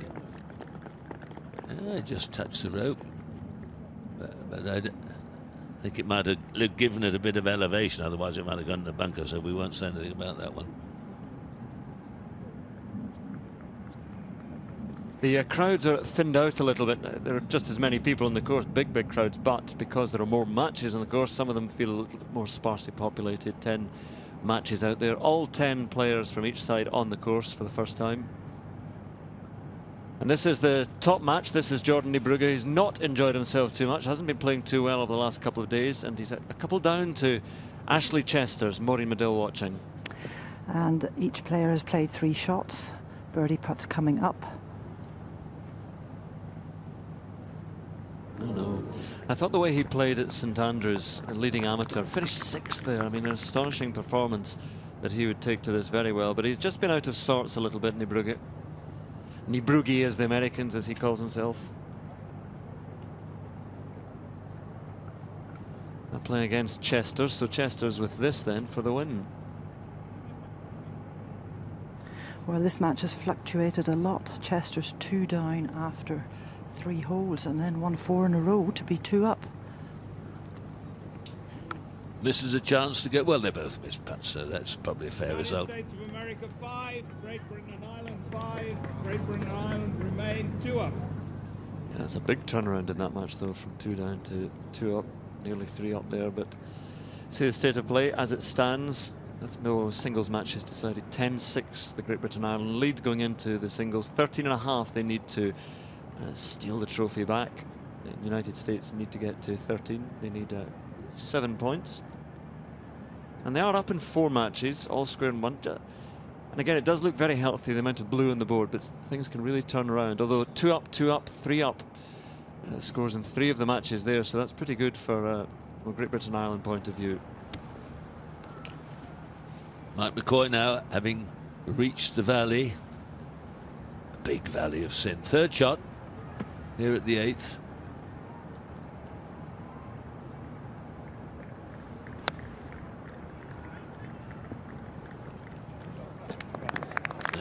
Pretty good. Couldn't see where he was going. All local caddies. They had a ballot as to who would get whom and what team. All local men. Doing a nice job. Local knowledge.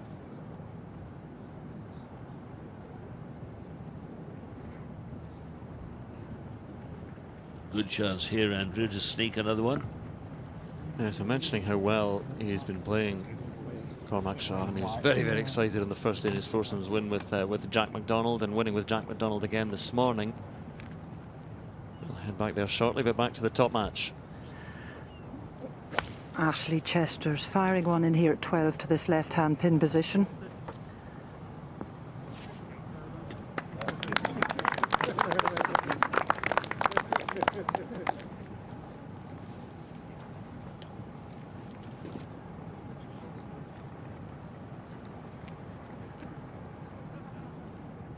Back to the 8th to win the hole, and it's very cozy. It's very cozy. Almost disappeared, but McCoy has to hole a 15-16 foot at a half the hole. Nicely, no sweat, no strain. The moment, Very second Lytham Trophy here. He knows the course. Isn't it nice to see? People will say, well, he would say that, wouldn't he?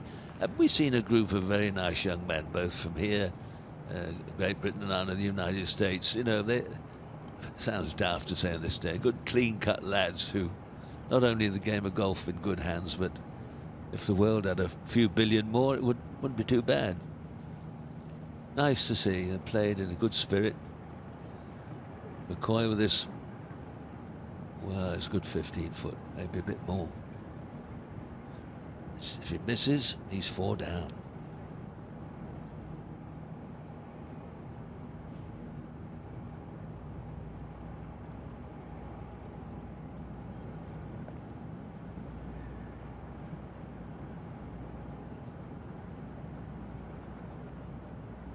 Struck it well. Oh yes, very well. That was a fighting 4. Drove it in the rough, scuttered over the hill, pitched in the valley. Got it up and down in 2, half in 4.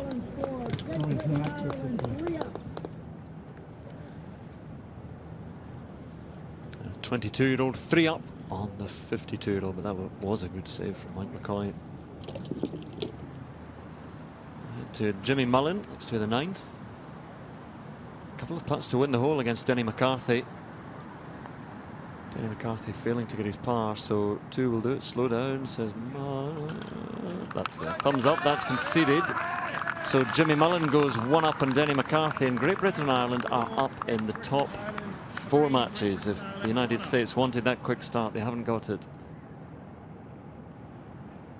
Just those matches in the middle, Hostler, Harvey and Stewart up at the moment for America. In the last match as well, DeChambeau, but Chesters and Dunn and Mullen and Sharvin all doing what's required of them in the top 4 matches.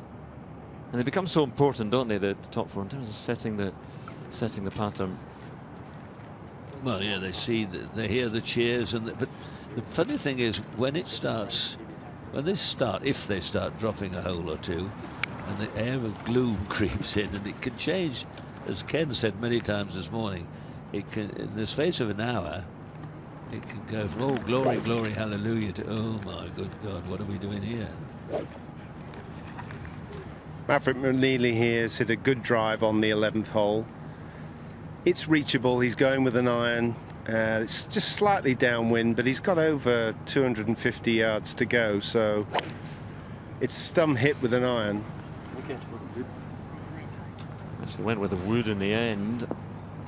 Thought about the iron, but that's a cracking shot. What a hit from Maverick McNeely. Right to the heart of the putting surface. Eagle putt to come. That was a fine shot. Very good indeed. Well, Paul Dunn for the second hole in a row has hit a drive over 350 yards, which is exceptional driving under any circumstances. And certainly this green is well within his sights. But with the American having put his ball on the green, there's just a little bit of pressure back on him now. There's a great skill in hitting long irons. Got to be very precise. Generous opening to this green. He's holding, maybe going right a bit. A lot. Oh, missed that. Could be lucky. Oh, he is lucky. That may not be. Well, would you rather be in the sand or there? Snip and tuck. Well, he's pasted out, Niebrugge, and it's a good 20 yards. A big swing from the right-hand side. He's 2 down.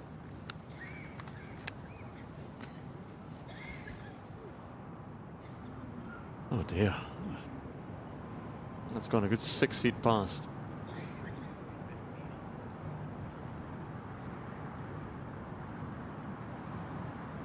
Now the 9th tee. Sharvin just short iron. You can see the flag towards the right-hand corner of the green. And he's right at it. You don't want to go too far, right? Those humps and bumps are bunkers. Ashley Chester's, Niebrugge in a bit of trouble, having given his putt a race. But so too has Chester's, even more so. Both a little confused by the pace of this green. Having a smile about it. Yeah, we both made a botch of that. Trying to tiptoe in. They said you can go home tomorrow. Beware the Alsatians. Oh, poor old. How do we get in there, Joe? I don't know. I'm too old to nip over the fence. Ethel could do it. Well, she's thinking about it. Over that? No, we can't do that. Well, hold on to me, dear. Don't wander off. He could get over there. Oh, no. I've seen him do it in the circus. I'll cut my hands and you step in it and I'll lob you over. But my nose is running now. Oh, God. Oh, dear, oh, dear, oh, dear. Get the nosebleed when I think about those things. Don't just behave yourself. Ménage à toi.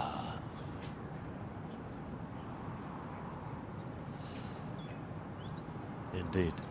Now Niebrugge.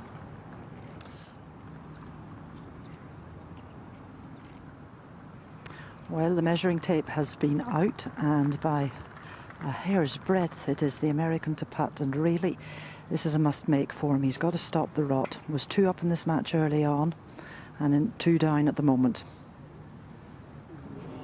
Oh, cruel that, Andrew. He's having horrors, Niebrugge. He said he was 2 up early on. Very nearly lost the last hole as well. Chester's with a very makeable birdie putt, but Chester's a putt of a very similar distance here to go 3 up.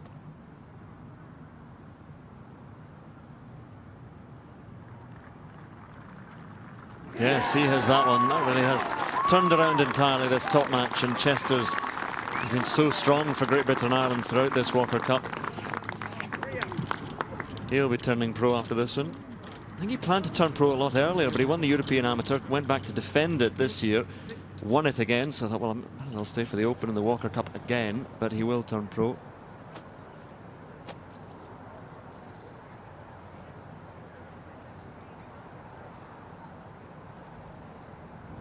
Chip and run into that hollow. See how the little waves of ground go up and into the up the top. Little speedy. Nicely played, just a wee bit hard.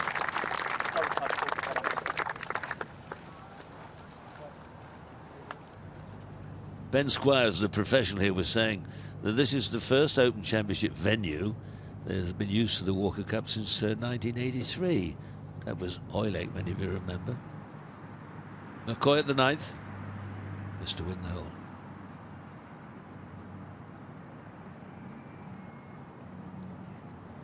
No.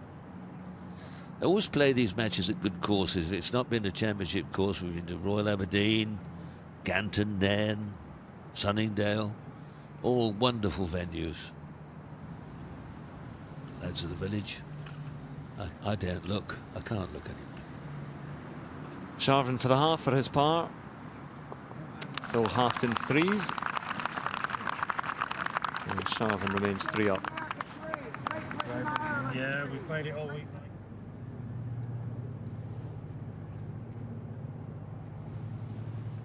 Maverick McNeely here has an eagle putt. This to bring the rears back to 1 if he can make this. It's not an easy putt.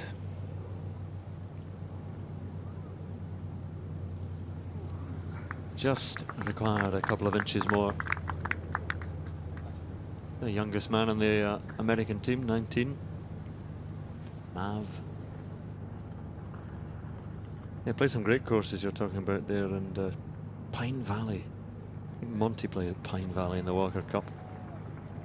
I played there once with Frank Hannigan, who used to be well, I'd call him the secretary of the United States Golf Association. Had much more smarter titles than that. And I was surprised how neat and tidy it was. I was looking to go to Pine Valley and find it all raggedy and unraked bunkers, but it was in pristine condition. Not so if you went too far off the fairway, but it really was an absolute delight.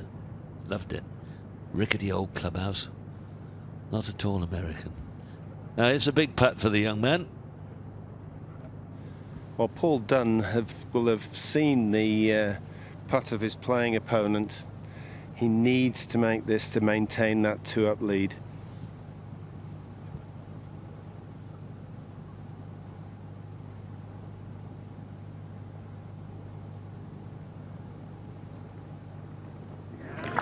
A good roll as the sun shines a little bit more brightly.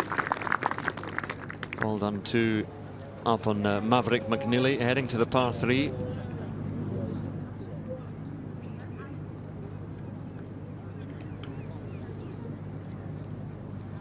And away they move to the par 3 12th.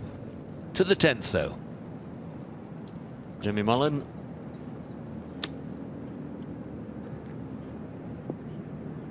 Judged it very nicely from a hanging lie in the rough down the right. That couldn't have been his tee shot, could it? Up there that far?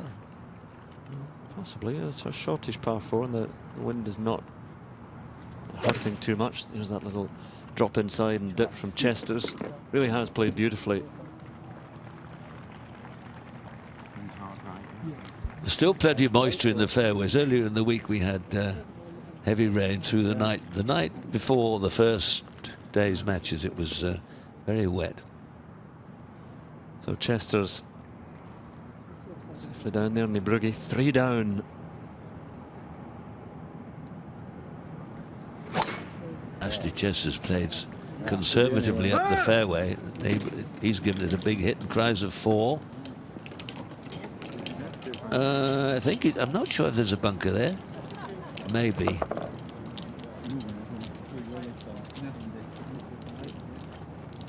Great Britain and Ireland up in 6 of these matches and significantly in the top 4. A reminder that they need 3.5 points in order to win back this Walker Cup. And I'm sure that Chester's, Dunn, Mullen and Sharvin are very well aware of the roles that they are being asked to play by Captain Nigel Edwards. Now to the 12th tee.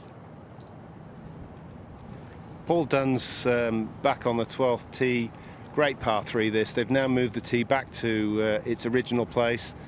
190 yards to the pin today.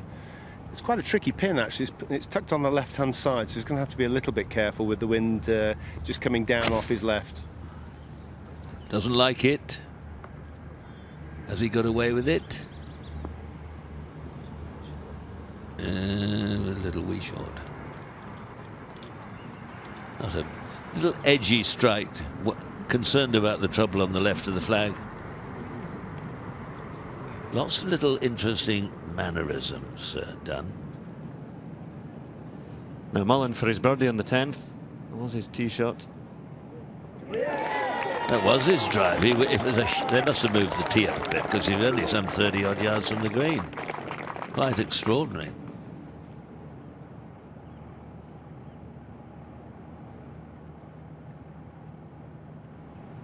Yeah, they have moved it up in the 10th. It's only playing 336 yards in this, so offering that sort of risk and reward. It does get very narrow down there on the 10th around the green. But yes, asking the players to have a shot at the green. McCarthy with his birdie attempt.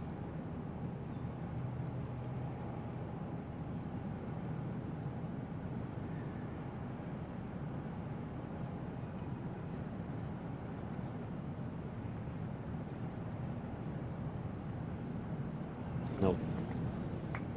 It's a good effort, but it was just a whisker to the right.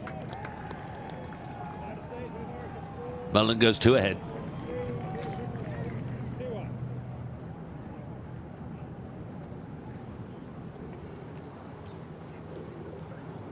Now Chester's on the 13th, laid back with an iron on the 13th. Brugge. Beautiful shot, and Brugge down the left-hand side.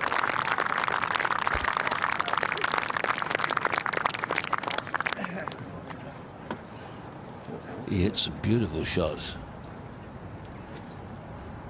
Brugge. Jordan. Second shot. It's a decent lie that the American has found here on the left, and he's got a great angle into the flag. Difference in choice of strategy here. Ashley Chester's played well back with an iron, hit an 8-iron in. American went with the driver. Feeling a little pressured into that, I think, seeing as he's now 3 down.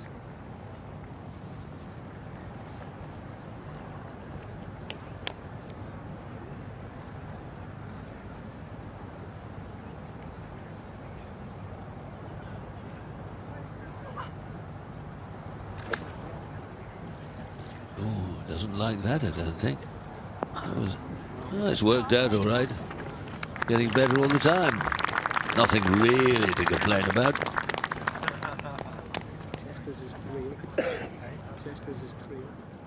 This is Ewan Ferguson playing against Bo Hostler. Let's stick it back to all square. Pops it in. The man from Bearsden, he didn't play this morning. He's rather pumped up as well.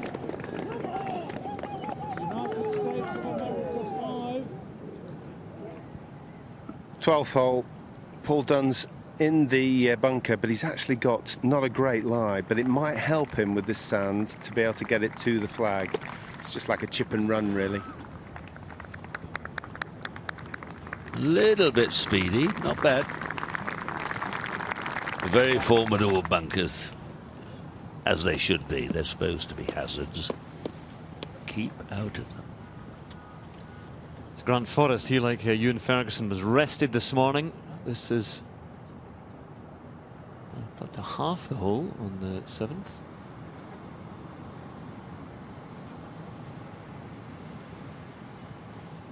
Actually, no, we're being told now this is to win the hole. Oh, it's still going. How did it reach? Do not question it. It did, and back to 1 down. Grant Forrest. Things really are going the way of Great Britain and Ireland now. It was extraordinary. It moved the last 6 inches when it should have stopped. It was magic.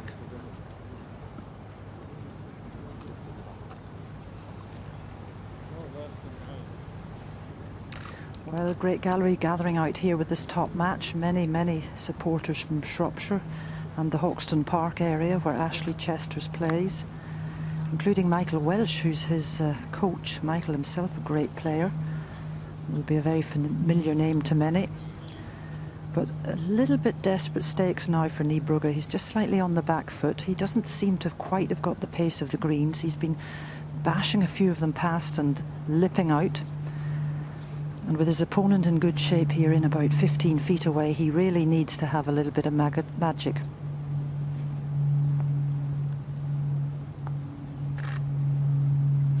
Could be. Yeah, well done. Just held on. Good three.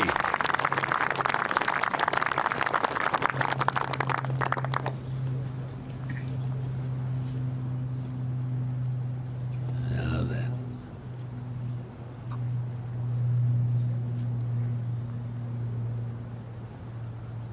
Bit of the magic of the Open returning. We'll see. Here's Ashley Chesters. Mentioned Michael Welsh. I played golf with his father, Leslie. Not the memory man. Oh no, bad luck, sir. United States of America 3, Great Britain and Ireland 4. Great Britain and Ireland are 2 up. Well, that was a good three, wasn't it? Good tee shot, good pitch, although he didn't seem to like it, but he got a 3. Now Paul done to half the 12th. Oh. And this is when they start sometimes just slipping away. You lose. GB&I have lost a couple of holes very quickly, and it can sort of gnaw at your spirit. Mustn't do that again. Oh, look out. Look out, look out, look out. Some of our BBC team were having a go on this last night. There was a tragedy not so long ago, so it makes you think things can change. The 10th. McCoy, just grabbing a bit early. Could these be their tee shots? Is it playing that short, Andrew? Yes, it is today. Yes, they have. They've moved it right up. It's 60 yards further forward than it was in the singles yesterday. Niebrugge at the 14th. Well, there are a plethora of bunkers to be avoided down this 14th, and there's a particularly greedy one about 300 yards out just on the left. It does seem to have a magnet in it.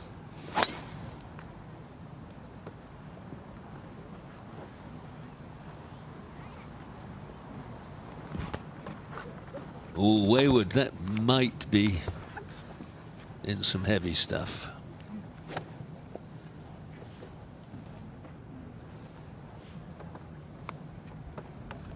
It cleaned up the right-hand side of this fairway. There used to be an ugly great mound on the right with thick grass on. Now, where's young Chester's gone? Smacked it down the middle. I hope if he turns pro, when he turns pro, he doesn't immediately find someone who talks him into trying to change his swing. He's got his swing. It's quirky, but give it a try for a couple of years. Oh, he's found the bunker. He's found the sand. I think Chester's is okay down that side there. Sharvin playing against McCoy. He had to nip that one cleanly. Some very livid trousers on the Americans this afternoon. But you see, the Americans only up in 3 matches. They're Harvey, Stewart and DeChambeau against Forrest and Hurley and Gavin Moynihan in the last match. But lots of blue on the board. Chesters and Dunn, Mullen, Sharvin, McDonald and Hume all up in their matches.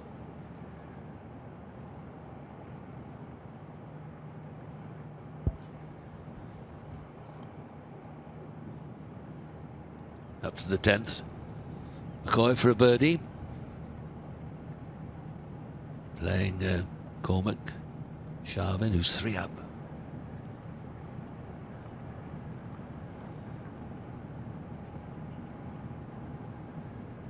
Struck it nicely, didn't he? But not hard enough. Good line.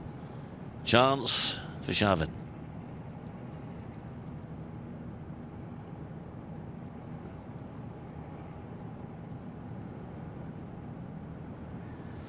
This is Bo Hostler to win the hole against Ewan Ferguson.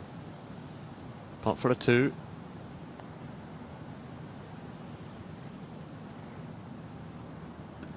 No, don't start the walk of celebration. Back to the 10th. Sharvin for a birdie to go 4 up.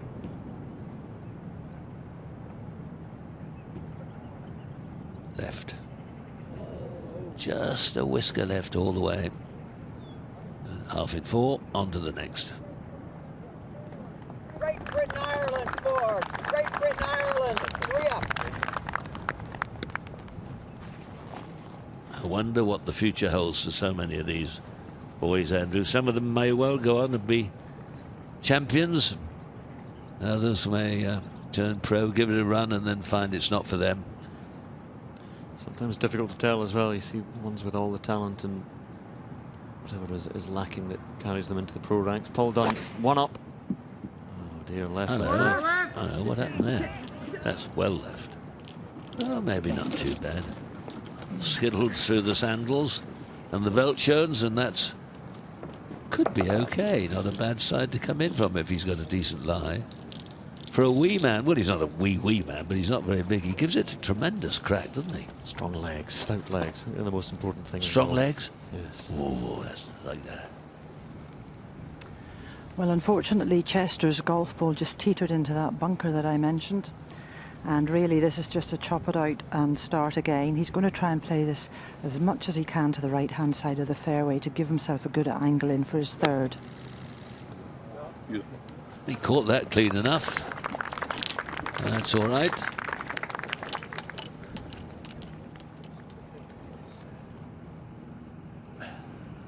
And this is what he's got left from there. But yeah, quite right, Maureen. Played out.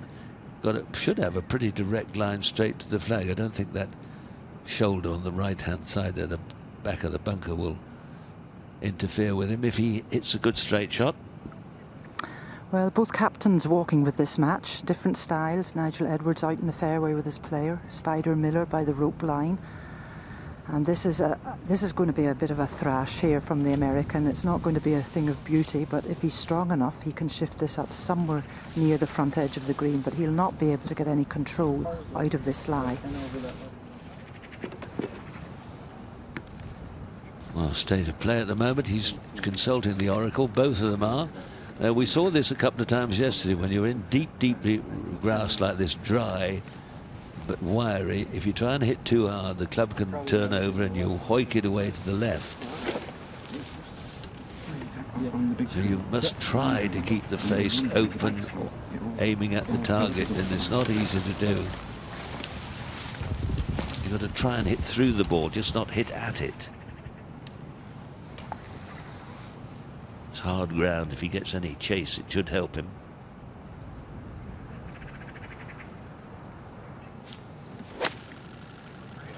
Well, it came out reasonably well, didn't it? Looked to be okay. Went down towards the green, but we don't. Disappeared. Is it? It's still up. I think it still stayed up there. Oh, there he is at the back of the a masterly shot.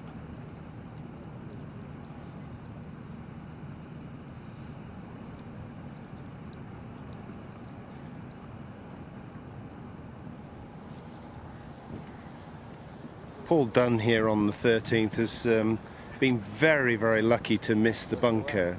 But having missed the bunker, he's actually in a great position to have a go at the flag. His playing opponent, meanwhile, on the other side of the fairway, has not got a good lie. So really, this is about finding the green and hopefully getting that hole back that he lost on the last.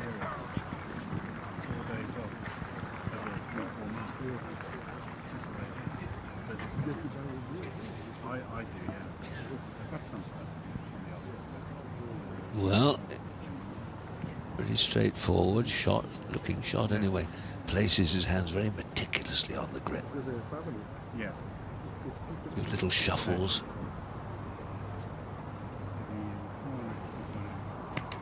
Bumps it up.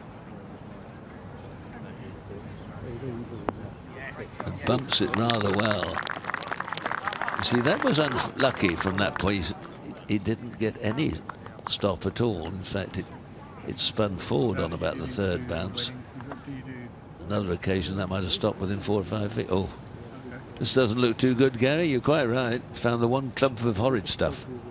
Peter, absolutely. I mean, Maverick is going to have to be very Maverick from here. He's got 107 yards to the flag. Can't see anything at all because the gorse bush is in front of him. So this is a hit and hope.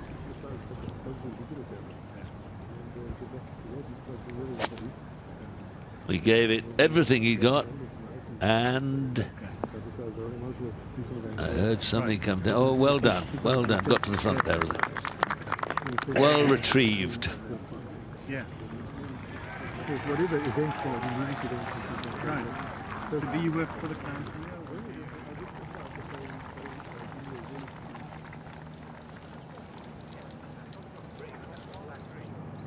Jimmy Mullen has got to come over the second bunker here on the 11th. Denny McCarthy's opponent has stayed in the bunker. Jimmy Mullen doesn't make the same mistake.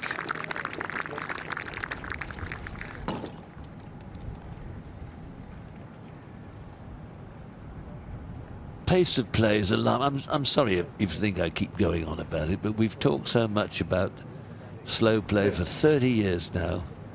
This is one of the biggest occasions in amateur golf. All the officials are there, and they allow it to happen. And this is the one time they ought to get things going. So people at home, ordinary golfers, can see you don't have to play like this. You don't have to consult everything when you simply go back to the tee to hit straight drive. But back to the top. Enough of that. This is the Americans' third shot. Great Britain and Ireland have already played 3.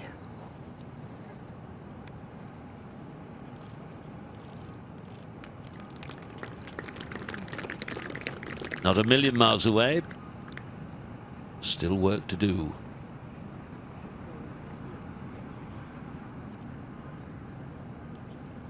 Just a reminder, Chester's 2 up in this match.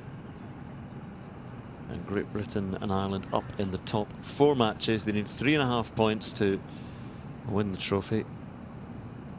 USA looking for 13 points overall. Big putt this for Chester's. He's still 2 up. He lost the last. This could see him gain a half.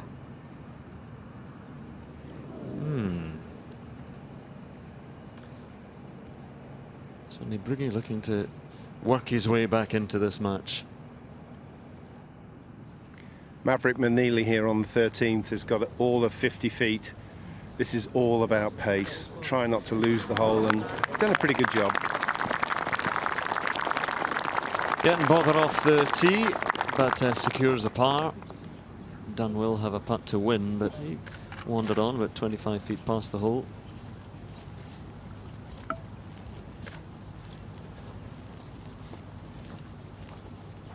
Lots to ponder.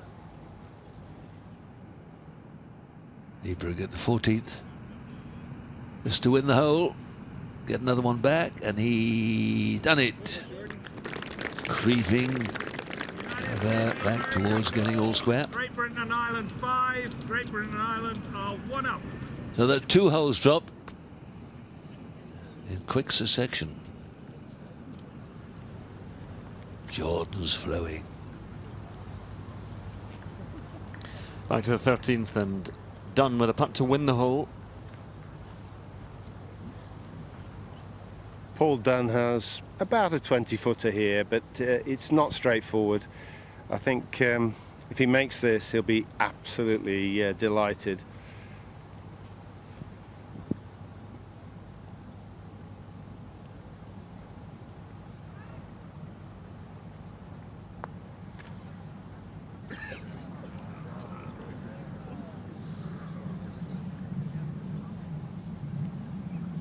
Well, not over yet. And Maverick McNeely,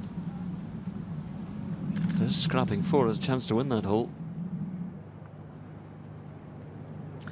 Well, this is Denny McCarthy. Didn't get out of the bunker the first time. This is for a 5. Put down a 6. Bit more pace. concession. Jimmy Mullen gets another one. 3 up now. On to the 12th. United States of America 6, Great Britain and Ireland 4, Great Britain and Ireland 3 up. Back to the 13th. Done then for the half. Rattles it in and stays 1 up. Slim leads in the first Great Britain and 2 Ireland. matches. 1 up. Chester's and Dunn both 1 up in their matches, the opening 2 matches. This is the situation in the 45th playing of this Walker Cup, the competition that was begun in 1922 between Great Britain and Ireland and the United States. And the 2 possibly most high-profile golfers in this event. You've seen Paul Dunn there. He's still 1 up on Maverick McNeely. But Jordan Neighbourgy, who won the silver medal as the leading amateur with a tied 6th place at St Andrews, still in there fighting against Ashley Chester, who himself was just outside the top 10 at the Open at St Andrews this summer. It really has been a very high-profile time for amateur golf, hasn't it? In fact, Jordan Spieth has been so bold as to suggest that an amateur might win a professional major sometime very soon. You never know. Perhaps one of these guys may do so in the coming years. This is Neighbourgy, who hasn't won a point yet. He lost his foursomes match in the opening day and his singles match. Didn't play in the foursomes this morning.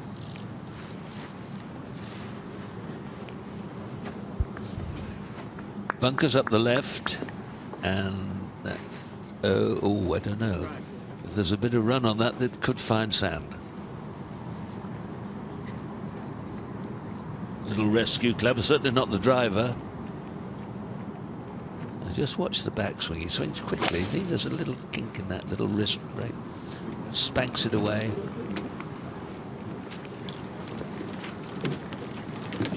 Nice little stop and kick. Could have done with a 20 or 30 yards run on it, but that's a good shot.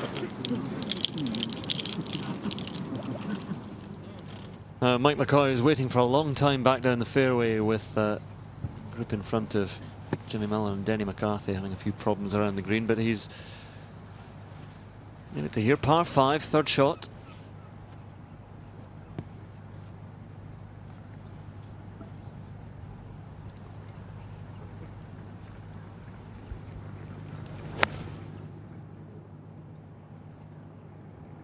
Good shot. Oh, wonderful result. This hole looks entirely different now. They did it some years ago now, cleaned out the bushes, thick bushes. I don't know what they call them. They're rather special to this part of the world behind the screen. Yeah, them lads. One day you might be here, my boy.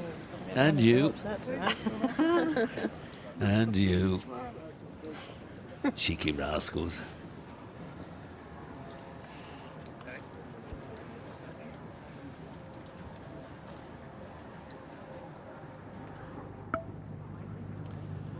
To the not much older Cormac Sharvin.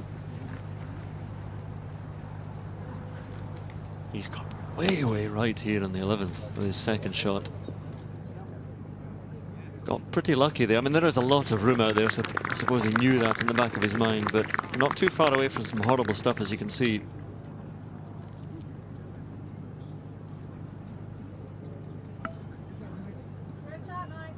Fairways are very tight. It's been for golf courses, it's been in many places a good year for weather. It's been wet and dry, a bit of sun. Not for the old farmers in many places, but this course is in pristine condition. Go back to the 9th. Scott Harvey to save par on this little hole at the end of the course. So there's a chance there for Grant Forrest, who's 2 down at the moment.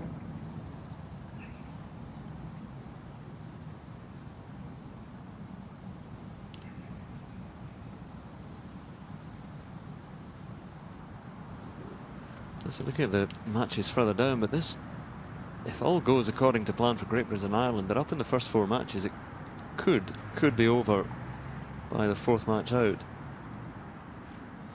Or it might not. Such are the vagaries of golf. I fancy he's got this to win the hole. Just right of centre. You need it, young Forrest.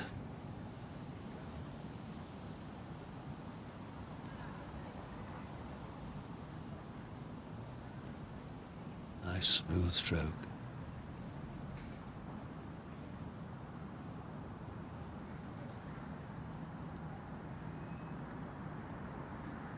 Yes, was a nice smooth stroke.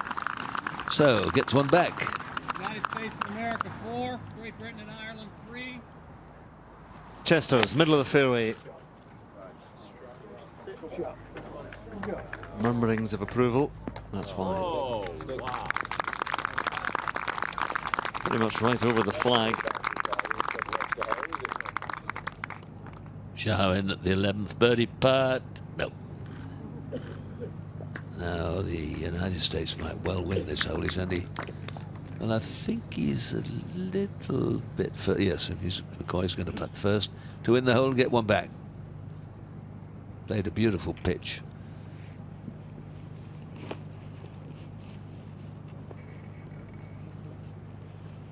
Some very nice golf courses in this area if you're thinking about a little golf tour. It's not always easy to get on these big courses, too difficult anyway, but some nice courses round and about.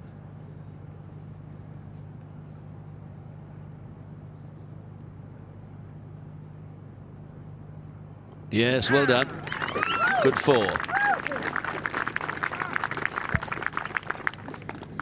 United States of America 4, Great Britain and Ireland 5, Great Britain and Ireland 2 up. Niebrugge in the sand off the tee against Chesters, and one down at the moment, the American. Chesters, lovely iron to the heart of the green, so Niebrugge in trouble here. Well, you'd have to say it was a tactical error by the American, having won the last 2 holes, because having the honour and promptly dispatching the ball into the bunker halted his own momentum. And now that he has seen where Great Britain and Ireland have put their golf ball, I think he's going to actually take this on and make a big attempt to make some distance out of this, and that could be a mistake. Only 5 holes have been halved in this match so far. Well, here we go.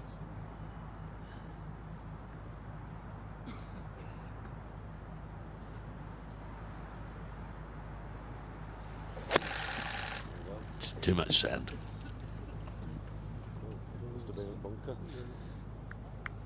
Some players have a knack of getting long shots away from sand, but not him on that occasion. Yeah.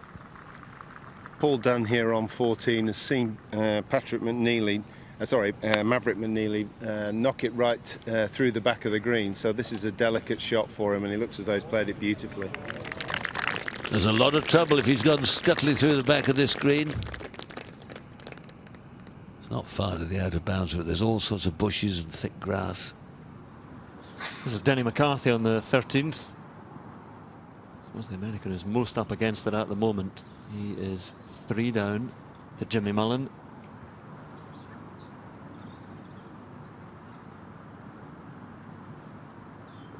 But gets that one. Shake it ahead from Jimmy Mullen. But then a thumbs up.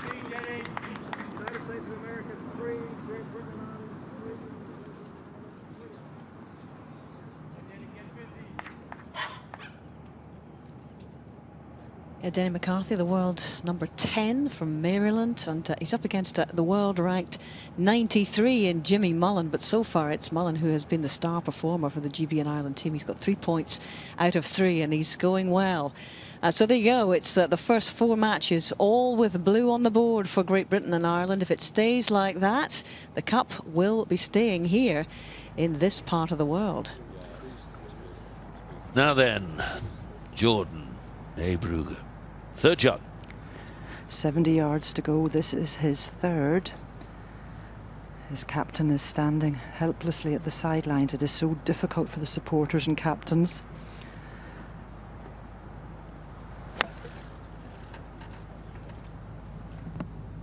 Good shot. And got the result he was looking for. Super shot.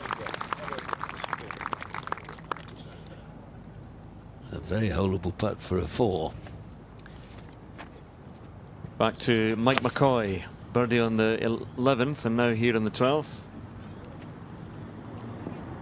2 down to Cormac Sharvin. It's just in that gathering. You see it just appeared there and it's rolled back down into that swale in front of the green.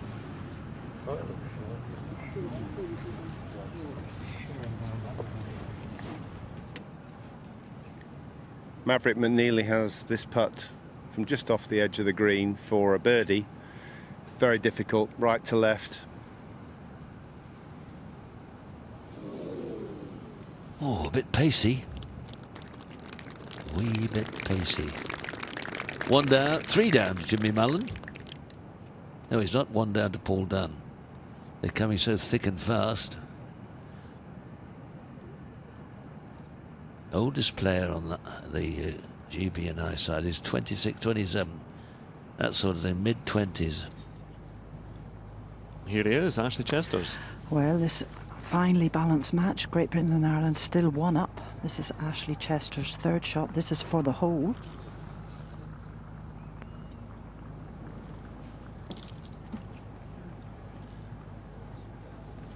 Little tentative, but it may be given or may not. May not. Though both players have played 3. Now Paul Dunn to win the hole. Well, there's a big signpost right behind him. The scoreboard's telling everyone exactly how everything's standing, and this is a crucial game for GB&I. If Paul Dunn can just hold this, get in front with a nice lead going into the final few holes. No. Misjudgment. What's that effect? Misread it. Still a chance. Maverick McNeely raced his putt past. There's Spider Miller. Do you know why he's called Spider Miller, Peter? You can't get out of the bath. Yeah. Nibrugi. I'll tell you why in a minute. Oh, Nibrugi. No, Chester's with a chance. Yeah, he can't get out of the bath. And they put a glass over him, slide some cardboard underneath it, throw him out the window. Never wash one down the sink. No, he shouldn't. Bad luck, bad luck. Well, bad luck for the Spider. Why? Tell me why it's called Spider. Because he used to climb the shelves of the family hardware store. So, yeah. I like Spider-Man. Yeah, and he eats flies. Well, Really? Really? That's fantastic. Doesn't look as if you climb into a grandfather's chair at the moment, but that's tapped in nicely. Well, that's unexpected.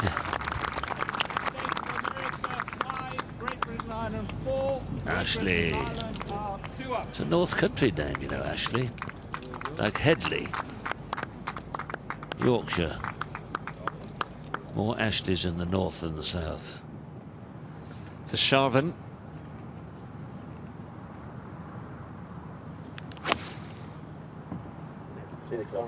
Be the club. Beautiful looking swing, crisp sound. It is the club. And how, what a shot from Cormac Sharvin. 2 up on Mike McCoy at the moment. And beautiful tee shot in the par 3 12th. This to halve the hole. Maverick. McNeely, Denny McCarthy, Jimmy Mullen. They're all packing them in now. Pull his hand in 4s. Great Britain and Ireland. 1 up. Keeping it very tight, isn't it? It gets very exciting when you get at the ends of the matches, like even if they're halving them in 5s and 6s. So much better than medal play for excitement value. That match between Paul Dunn and Maverick McNeely is crucial. Big match. United States have to take something from that one, I feel. Well, Dunn's a stuffy competitor. McCoy from way back in the hollow. In and long and up and over the top, and it's running hard. Oh, it's off the back. I think they call it adrenaline, don't they? I don't know, something's flowing. I think he fancied he had to give that. I mean, Cormac Sharvin's in quite close at least, but that's had to go for it, partner. Yeah, but if it had hit the hole, it just sliced the ball in half.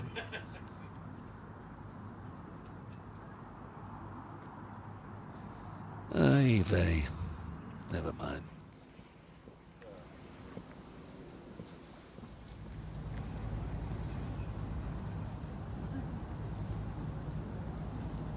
16th tee. Chester's Ashley's driven. Sorry, Paul, didn't know where he'd gone.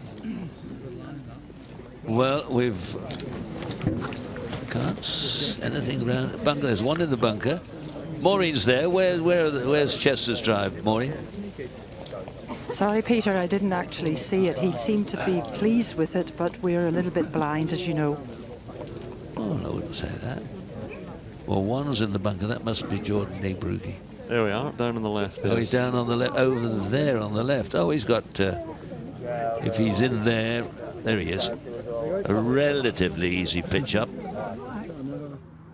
So McCoy has to hold this for his par in the 12th. You see the marker of Cormac Sharvin, and Sharvin 2 up at the moment.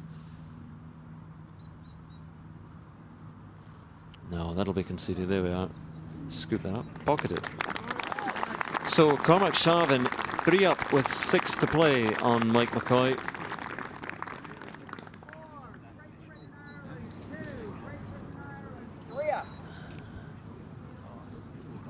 Well, the only real glimmer of hope is Bryson DeChambeau bringing up the rear.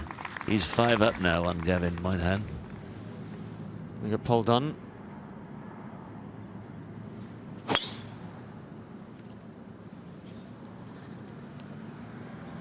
Not a sound from the watching. Oh, that's out of bounds. It's very close.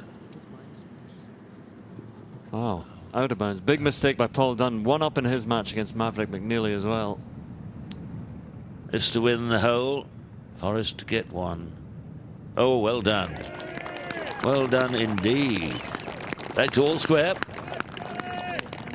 Well, that was a poor drive from Paul Dunn. A slash.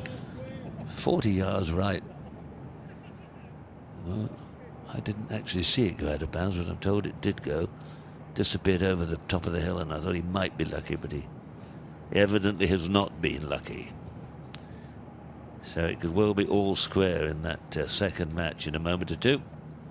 Well, Chesters and Mullen and Sharvin with those big leads as well. Maverick McNeely again has to take something from that match, otherwise it is. Great Britain and Ireland just need 3.5 points, and they're up in the top 4 matches, but as we've seen, Dunn looks like they will lose the 15th to McNeely.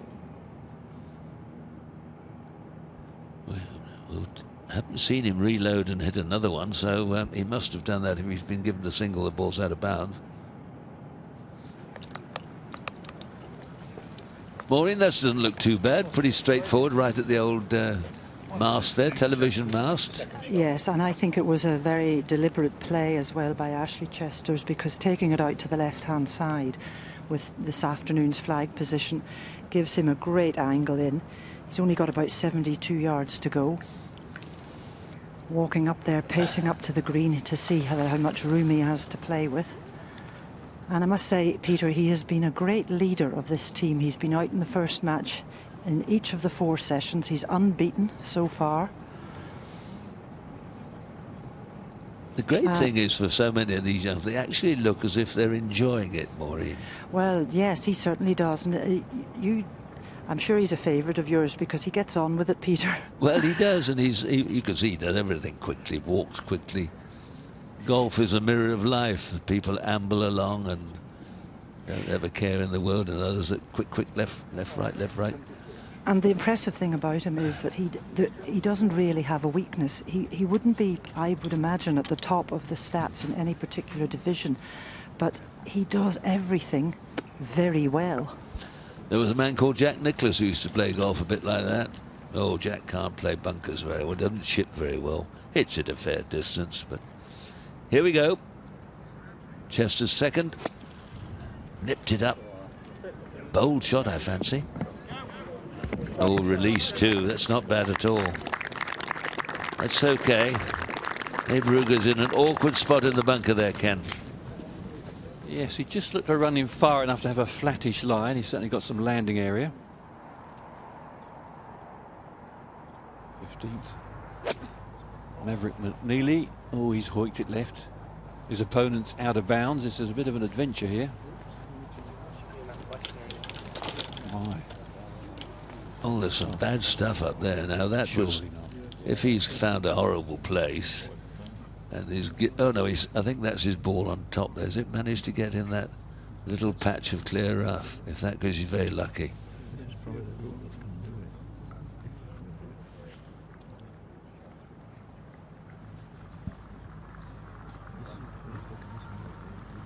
Paul Dunn unfortunately went out of bounds here at 15, and his second tee shot went into this bunker. All he can do is progress this down the fairway with his opponent just left of the green. Fourth shot out of the sand, and a very wayward, two wayward tee shots from Dunn, who's just one up. This is the 15th hole.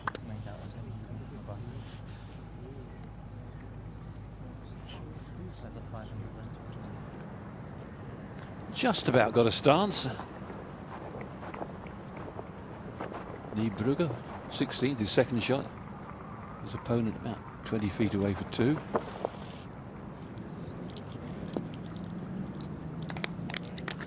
Okay. In chess parlance, you'd have to say that the Americans are in check at the moment. Check, yeah. Do you play chess, kid? I used to. I know the basics of it. It's a great game. Can you play, Peter? I've never played. I was a bit red hot at drafts, which is, some say, a superior game, but I'm not too sure. Well, there's a bit of putting to do here, and our man, their man, GB&I man, is first to putt. Very deceptive when you see the camera angles as to who's the furthest away. Well, he's on the 16th. There's two holes after this. He's two up, so if he pops this one in, he'll put a lot of pressure on his opponent to keep the game alive, and he's putted neatly and tidily all week. It's Chester's.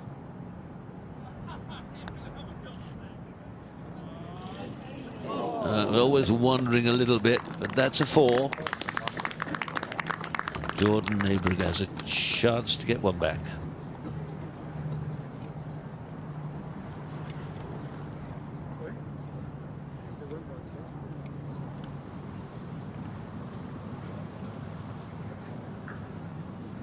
Jimmy Mullen.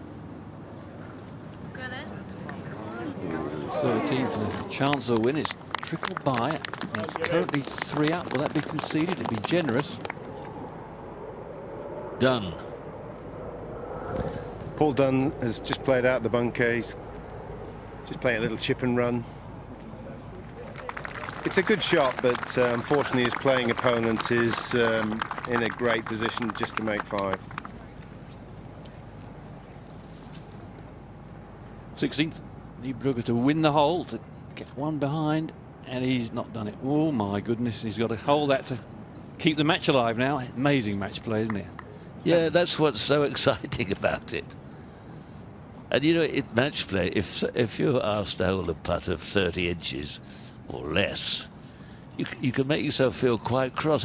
Fancy him asking me to hold this. In medal play, you don't think anything about it. There's definitely two sorts of games and two types of players who shine at both of them.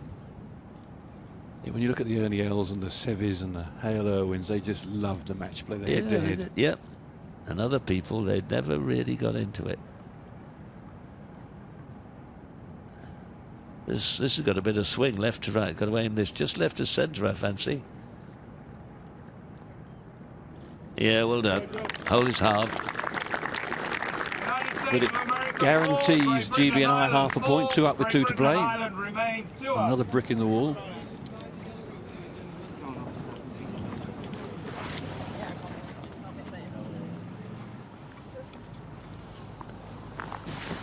This is the Dunn saga, I think. Dunn and McNeely. This is his 3rd shot. No need to risk it going at that. I'll just flop it up anyway. You've got umpteen shots in hand. Pick them up. Let's move on.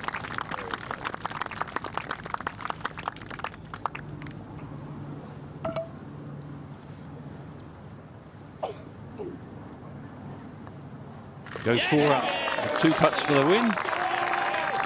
4 up. Wandering to the 14th against Denny McCarthy. What a week he's had.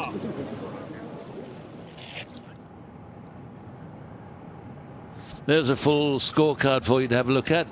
Reds on the right for the US, blues on the left. GB&I, 2 matches all square. So, without getting too excited, it looks very good for the home side. But I remember something like that for a year or two back at Medina, Ken, at the Ryder Cup. It was a lost cause that suddenly wasn't a lost cause, and the European team won brilliantly. Going back to the 17th. Long par 4 this one. 453 yards. 20 bunkers on the hole.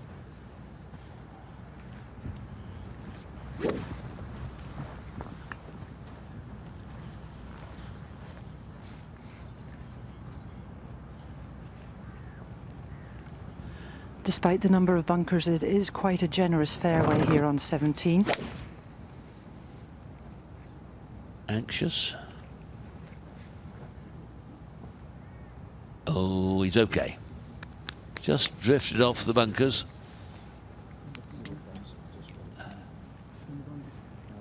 Look at them, there they are, all dotted around. All shapes and sizes.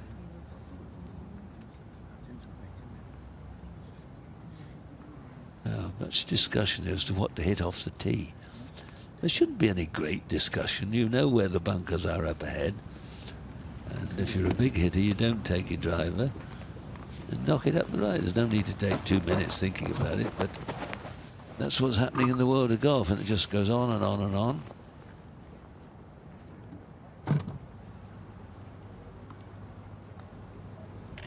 Up a little slope for Gordon McSharvin, judged pretty well. Little gathering hollow to the right of the green. If you just slip your approach, just dribbles into it, so in for his par. Back to the 17th. Brugger's decided on, well, it's not a driver, it's got a smaller head. 3 wood, I think, Peter. And there's a left to right cross breeze, so I don't think he wants it taken towards the bunkers on the right, although the marshal's arm is going right. That's got way right. That could be out of bounds. No, it's not out of bounds, but nestled. Nonchalant. Look at that, he's not even seen it, I don't think. Is he? He's very nonchalant. He's one of those sweater over the shoulders and the old club tie on. And hello, my dear. Yes, trust me, I'm a doctor. He's got a smile on his face. It's not a bad spot to come in from, but as it was taking off, he wanted a nice soft bounce, which he got. All depends on the lie. Here we go. McCoy to win the hole. Oh. Take it away, Mike. Unlucky. Not his day. Not his day. Sharvin remains 3 up. United States of America 4. Great Britain and Ireland 4. Great Britain and Ireland 3 up. He'll get it. He'll get it. Maverick McNeely, the 16th. You can see 336 yards. 4 left. Oh, what a hard bounce. Galloping through. Okay, there we've seen where the flag is in that right corner. It's not a bad angle to get to the flag from at all. No, as long as it's a reasonable lie. Now, Paul Dunn has been a little bit shaky over the last 2 or 3 holes. A couple of wild drives. He's just a little slider left to right. Hit it straight and just let it bounce and run up onto the green. Matchell square. 3 to go. He's strong and he can really hit it. I reckon if he hits it, it'll go through the green if he really clatters one. Heading towards the bunkers. Yeah, in the bunker. One of those long bunker shots, Ken, that never easy. No, they're always tricky. This is sort of fluffy, powdery sand here. You don't often see many players play shots where they get spin on them. It's just hard to get the perfect contact on the ball. There's a wonderful mixture of all sorts here. A bit of gorse, a bit of Scotch pine, a bit of heather, a bit of scrub. It's a wonderful little oasis here.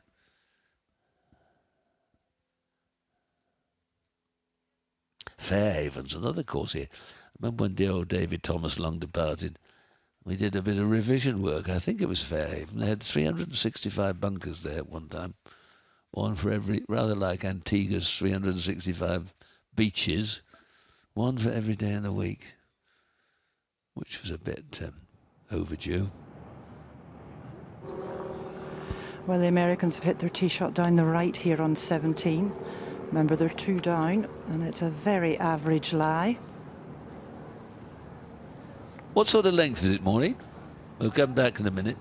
First of all, a putt. Scott Harvey. Putt to win the hole. Match all square against Grant Forrest. Nope. Well, the 2 oldies in the US team have struggled on the greens, both of them. Yeah, they have. Still all square. Hello. Now that's got all the kit. Can we have some kit, Mum? Look at that. I wonder what club that is. And those old dads bringing up the rear. Legs like steel. Oh, doesn't look all that good. Well, when you cut your tee shot away to the right on a right to left dog leg, you don't half make the hole long. And Jordan Niebrugge, he's looking at the book of words yet again. He's got 229 yards to go. So it's a hefty shot that he's facing. 2 down. Not the greatest lie, but he's got to somehow hustle this up onto the front edge of the green and just hope for a bit of a miracle. Well, all depends. He might be able to chase it if he gets good contact. Oh, heavy. Sounded heavy. Oh, he flown it on the green. Well, look at that. It's going to go off the green. Well, that came out as clean as a whistle. I thought he got it a bit heavy, but it... 229 yards. Poof.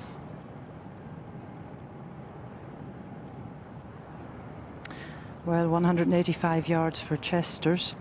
Totally blind second. And a par looks like a winning score for him. Oh, what a shot. Fantastic tee shot, shortened up the hole. It never left the flag. He won't know where it's finished, but by the roar of the crowd, he'll know it's a little doozy. He's hit some beautiful shots. Well, a lot of them have, Ken, haven't they? Struck the ball. I mean, quality shots, quality strikes. Playing the right shot at the right time. Putted well. So far this week, he's won 2 and halved one. As Chester's, I would say, he's been the anchor man of the team. Maverick McNeely's got 75 yards to the flag, but he's going to have to be very careful here that he doesn't hit it too far with the pin tucked right at the back of the green. He's judged it well, Gary. Just carried it far enough and released out. You do feel that Maverick has to win his match. Fairways are overrated. Well, in fact, I know he has to win his match. If he halves, it's no good.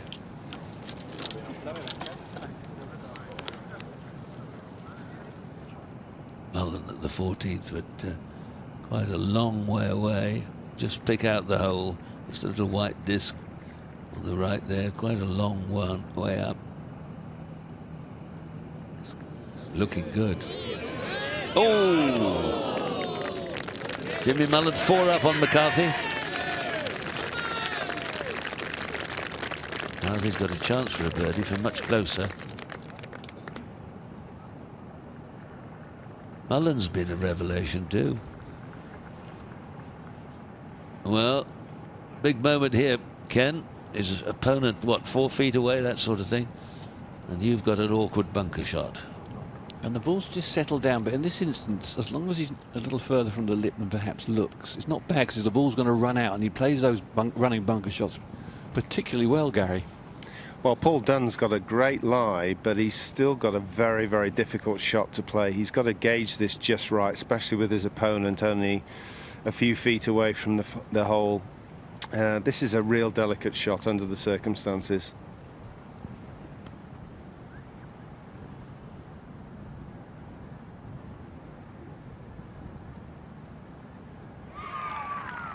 Hello. Something's happened. Well, he's played some wonderful bunker shots over the last day and a half. It's an awkward length, though, isn't it? It is tricky. It is an awkward perhaps a little nearer to the lip than meets the eye. It's a strange way of playing. He sort of dabs at the ball. No great follow through. Bowl if it's that's not too shabby. How about that, Kenneth? That was a beauty, wasn't it? Just a little too near the lip to play the lower one. What a shot. They are so difficult to judge, those 30-35 yarders, particularly when you're up against a tight lip. McCarthy at the 14th, way just off the green. This to win the hole. He's done it. Well, what about that? That's a turn up for the book.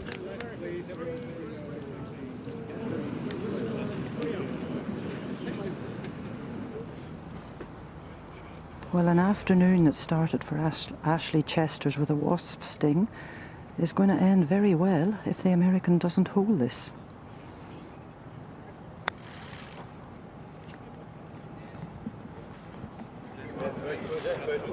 Oh, what a great effort.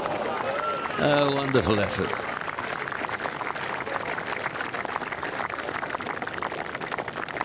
That's it, a concession, 2 for it. Well done. Ashley Chesters wins the opening match of the afternoon's play, the 10 singles. Beats Jordan Neighbrugger 2-up. Some might say 3-1. It doesn't matter, he's won a point. Captain's delighted.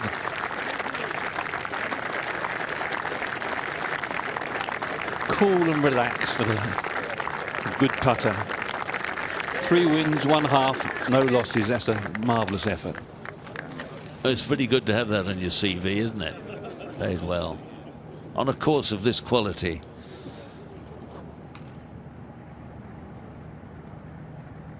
Awkward one left for Dunn. Often rattles these in, but occasionally sort of dribbles one. This needs to be firm.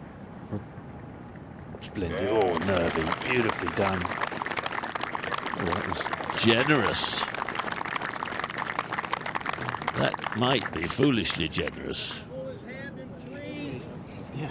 We had a few of those gives, haven't we, from 18, some 2 feet, 1 or 2, a bit longer than that. Might come as a surprise if he's got one of those on the 18th and he's made to putt and misses it. You know, I think all sorts of demons. But that's the situation. United States only up in 2 matches, 3 and square in 3. Down to Hazel.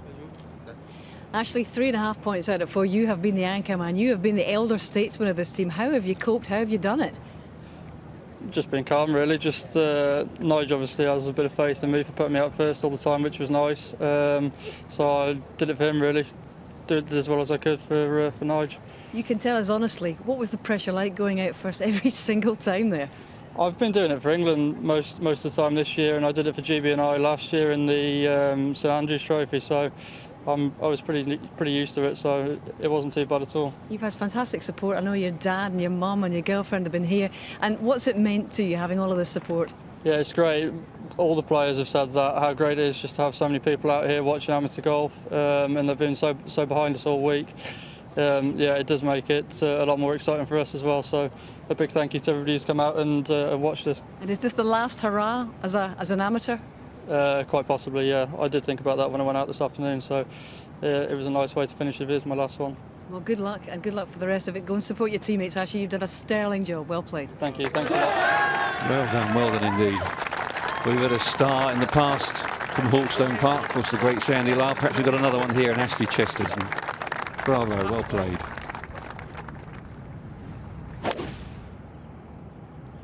Really looking a little anxious. Bunker down the right, some stuffy old rough.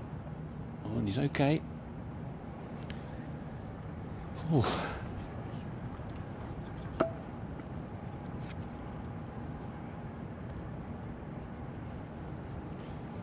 Looking at the leaderboard here, Maverick has to win. Sharman at the 14th. Second shot, big drive.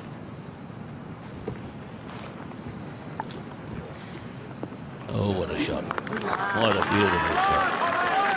the right sort of spin, the perfect results. The standard of play has been outstanding. Beautiful, isn't it? yeah. It really has been. Well, Paul Dunn's teeing off here on 17 with a 3-wood like his playing partner. With the American sort of safely down, this has just got to find the fairway under circumstances with the match being all square. He's played that little slider a few times, hasn't he?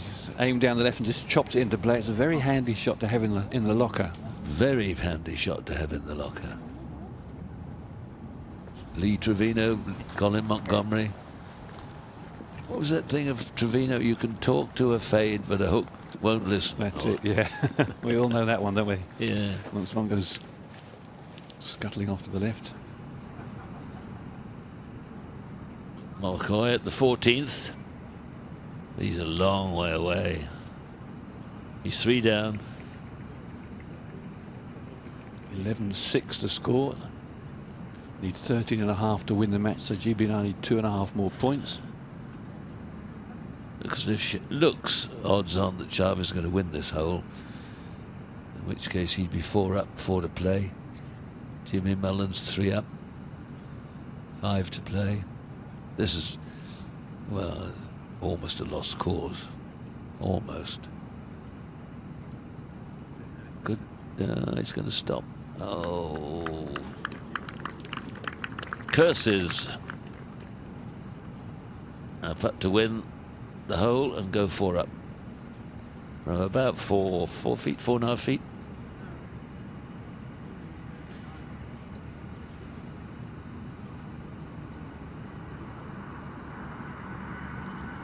Now then, will it be 4 up and 4 to play?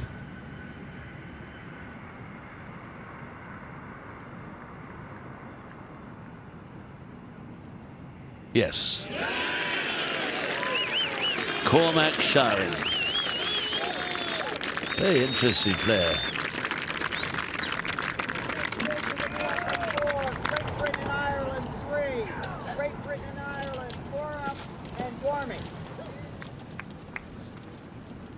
Winner of the very prestigious Brabazon Trophy, one of the top stroke play events on the circuit. Nice event, the Brabazon. Yeah. Played at some nice courses too. They were at Hollingwell this year, not Yeah, Scotland. like that. That's one of the great courses, Hollingwell. When the wind blows there's a par 3 about the 13th from high ground down. Oh, yeah. Oh, about 3 iron or something. Yeah. I visited Coxmore the other week. That's a Coxmore, splendid nice little course. Yeah, Yeah. Sherwood Forest, another nice course around there. Nice area for golf. Not in the days of the old coal mines. Here's McCarthy. 15th.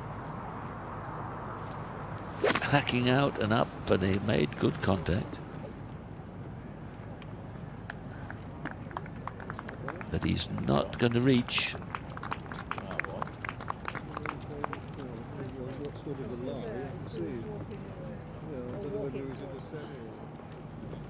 Jimmy Mullen.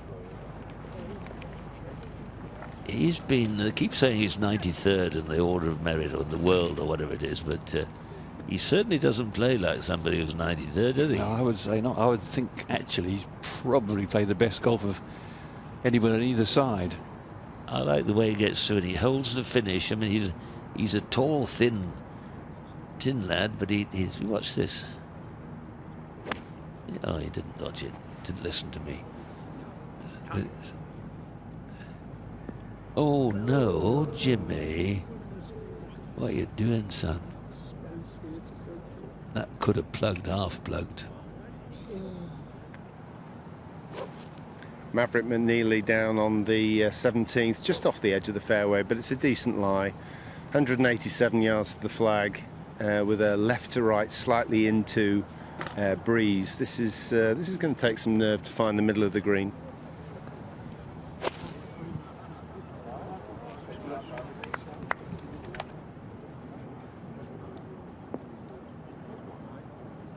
Well, he's on the green, but you can see not quite cricket length from the hole, cricket pitch length, but Make it another high five. That was a good one. fair distance away.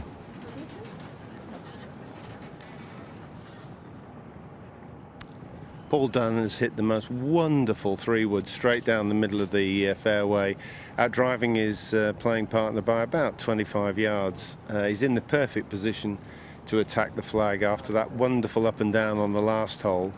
He's got a great opportunity to hopefully steal something on this green. Yes, he's far enough right and far enough up that he can see what he wants to do. Doesn't just hit it blindly over the mounds, the scrub.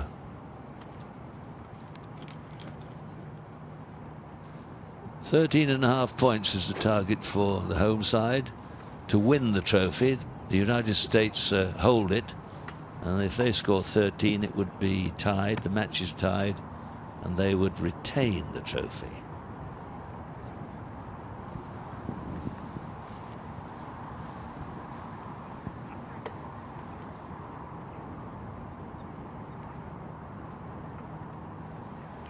Paul Dunn's got 170 yards into a left to right breeze, probably only going to be a 6-iron. Well, it's a big inviting target.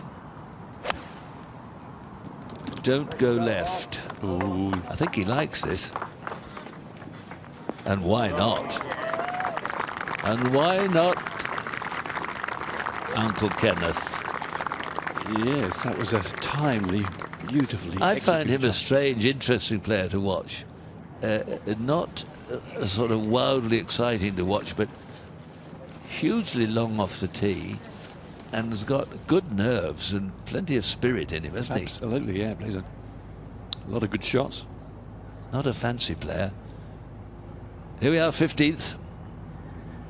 Well, McCarthy has the difficult part of this shot is the first bit where he's got to really read the fairway with its lumps and bumps, and the green is pretty flat, but I think putter is a good call.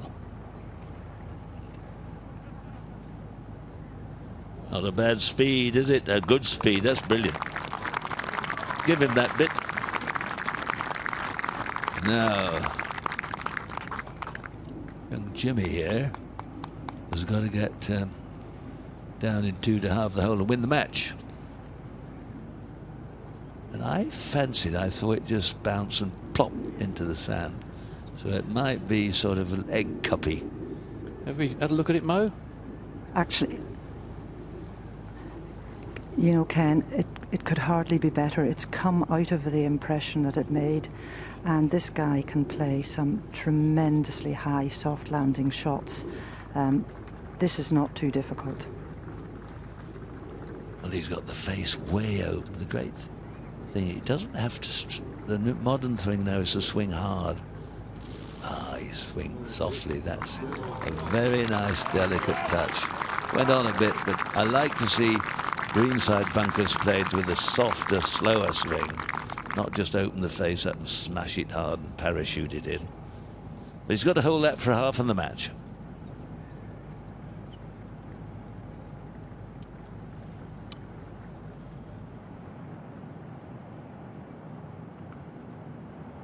Looking good. We need, GB&I need 2.5 more points. So Mullen looking good. Sharvin looking good. Paul Dunn actually looking good now at the 17th after that beautifully played iron shot. So Mullen is 3 up. He was 4 up. So if he holds this, he remains that way. He'll still have the last 3 holes to play. So he'll be 3 up with 3 to play. Looking good though.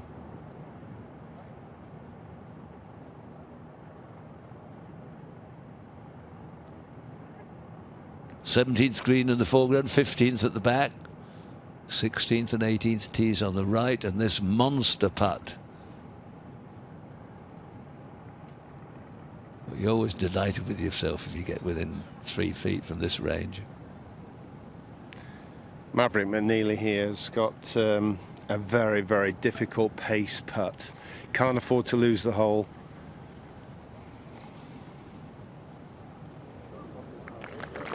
Lovely touch. I can remember Bernard Gallagher holding a putt right across his green in 1977. I think it was to beat Jack Nicklaus. That sort of position from the front of the green.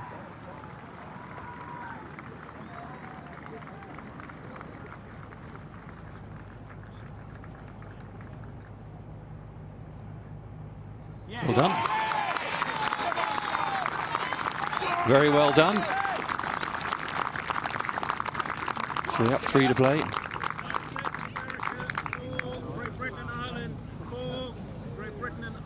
Looking good, Andrew.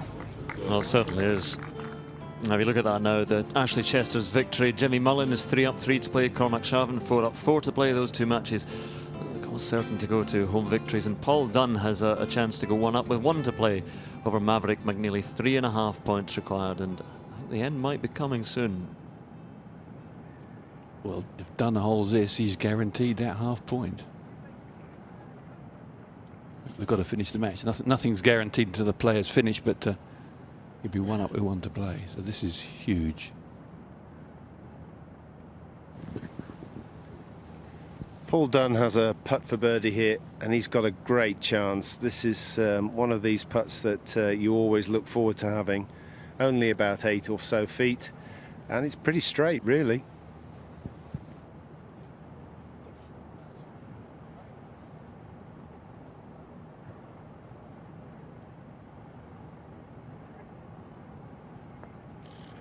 Oh, pushed it a fraction.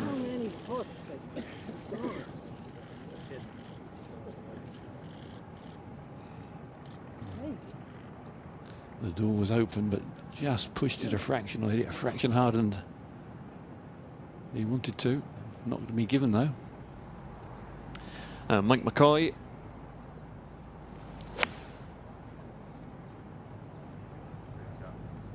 Cormac Sharvin's come up short in 2, not so Mike McCoy. Remember, he's 4 down. There's the ball of Cormac Sharvin, some way short of the green.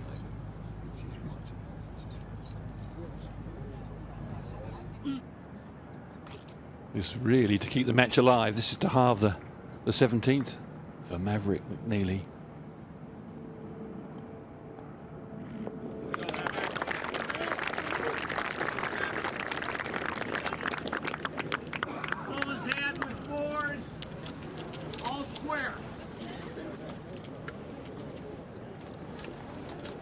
Well, it's nice that it's going to the final hole. That is the match which might be the match which actually decides in terms of time. It could be settled in the final green. We'll go to Denny McCarthy against Mullen. Now, he had one great drive here which found the green landed about 6 feet away yesterday. Then he was way right this morning, and he's a little bit left this afternoon.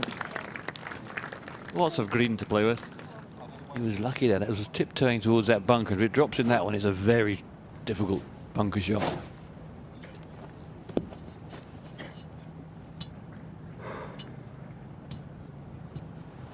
To the flag today, it's 346 yards.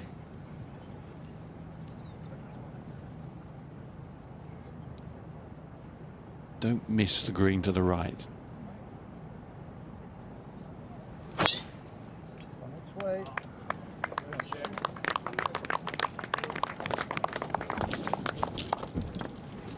Oh, that's very nice.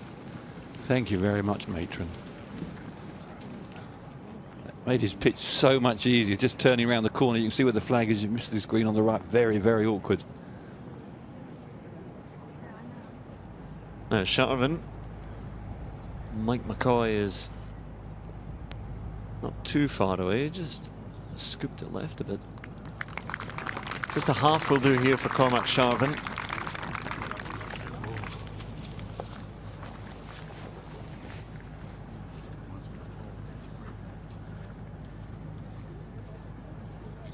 Interesting decision to put, I would say, their star player out last. Yeah, I mean, Bryson DeChambeau must feel out in the wild somewhere. There won't be too many people watching that match at the moment. He's 4 up on Gavin Moynihan, but it's all going to be too late. And then put Jordan Lieberger out first. He's lost all his matches. I can't believe they didn't put their absolute strongest players out first, because it could be fatal. Maverick McNeely here, all square, big tee shots, very intimidating from back there, but he'll be trying to hit this as far as he can.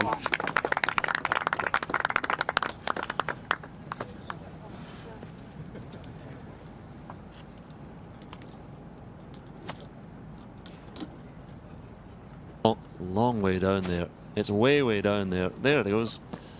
What a drive! That's the front of the green. Goodness, adrenaline. Well, I think Paul Dunn is longer than his playing partner. He can really give it a crack. You're threading it through a row of bunkers. It's like hitting it down a narrow road.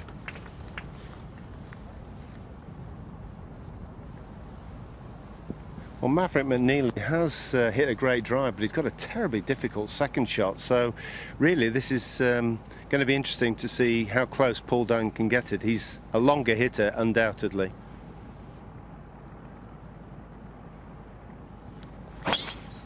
Well, it's playing 420 yards today, the 18th, and Maverick McNeely looks about 20 yards short of the green.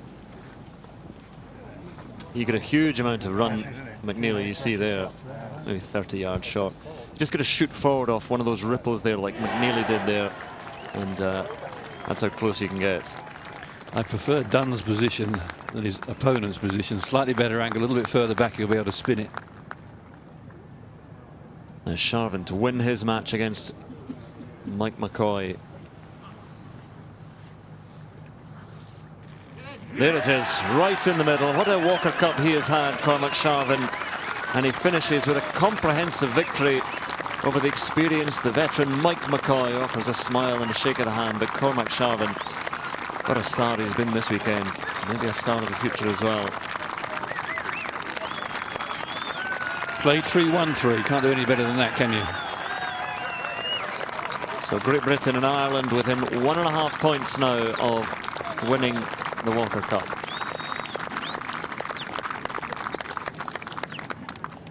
That's the state of things. So a victory secured not only by Ashley Chesters but by Cormac Sharvin. Jimmy Mullen is looking good against Denny McCarthy, and Paul Dunn, good position off the tee on the 18th against Maverick McNeely. He just needs a half. A little bit further down, Great Britain and Ireland up in a few matches as well, but they might not mean too much after another victory there for Cormac Sharvin, and Maureen's down talking to him. Cormac, 3 matches played, 3 victories. How do you rate this experience? Oh, it's up there with the great experience I've ever had to date, hopefully. It's just been awesome the whole week, building up to the tournament. It was great. And then just to get out there and perform the way I did was really, really nice. So. Just 1.5 more points needed. Who of your teammates do you think might procure that magical point? I don't know, let me have a look. I see Jimmy's 1 up, 3 up with 3 to go. Might well be Jimmy, we'll go and see. Let's hope so. Cheers. Thanks. Denny McCarthy against Jimmy Mullen. Sound the cleanest contact. Oh, poor shot from Denny McCarthy. The door is gaping wide for Jimmy Mullen. Yeah, he only needs a half too, so looks like a 4 ought to do it. Well, the timing of this is coming together as well, because Mullen might secure his victory.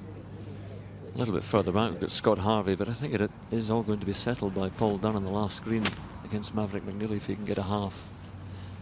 This match all square against Grant Forrest. Harvey in some deep stuff on the 14th. Came out left. Came out left. Down into the sand, might have gone right up against the back lip as well.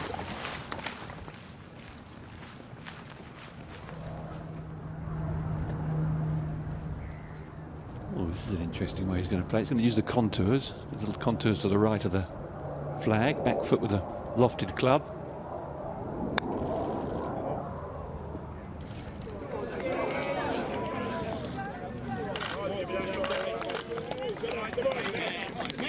A little too high, and I think just popped into the little upslope, which took all the sting out of it.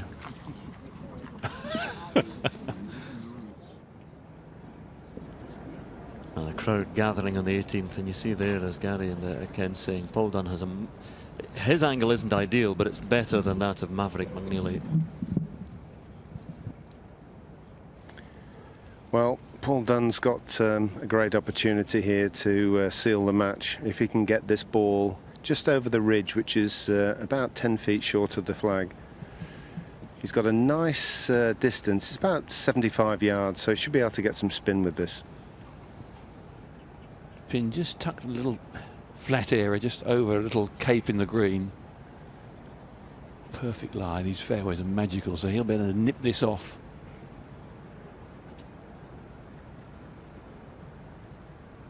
Long way up the shaft, mind.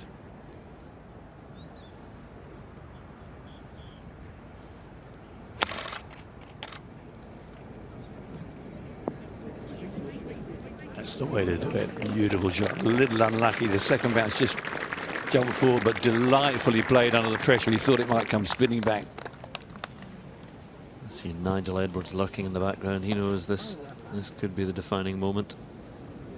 A great captain he's been, not just this weekend, this week, but throughout the whole year, and in his previous captaincies as well.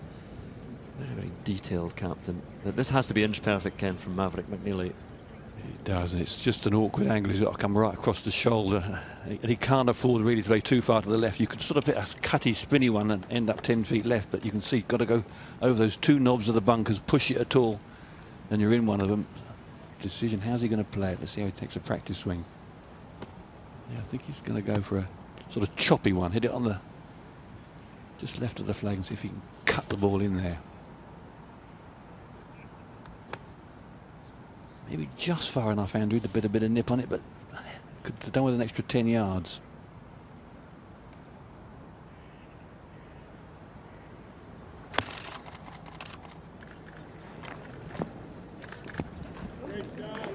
That really was a fantastic shot from McNeely. So, closer than done. Has to hold that, McNeely. Has to eke a win out of this match somehow.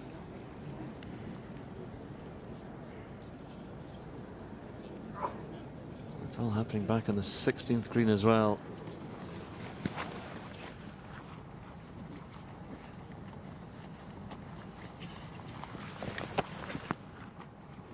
Just see the marker of Maverick McNeely. Sorry, Denny McCarthy. 2 putts from here. And the match is his, and he's done it. Well done.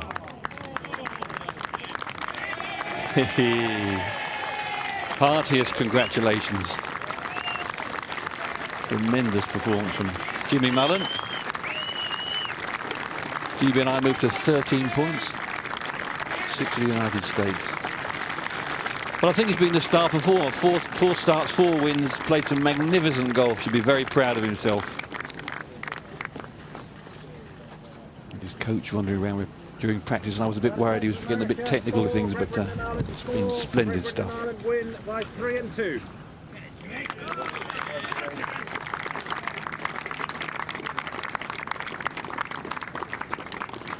So that moment sets it up for the 18th green, and if Paul Dunn can hold this putt, the Walker Cup is secured.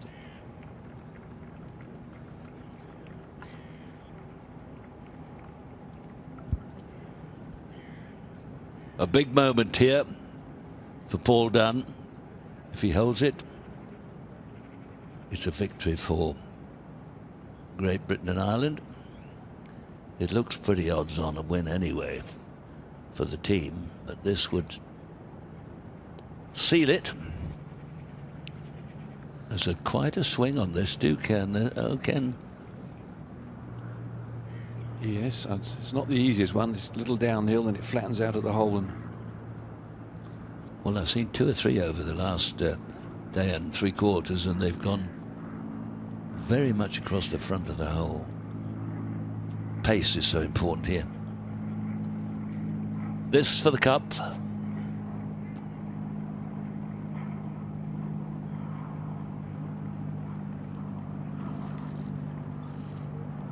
It stayed there. I cannot believe that. I cannot believe that didn't come in. Oh, you didn't do anything wrong, though. Don't hurt yourself. So,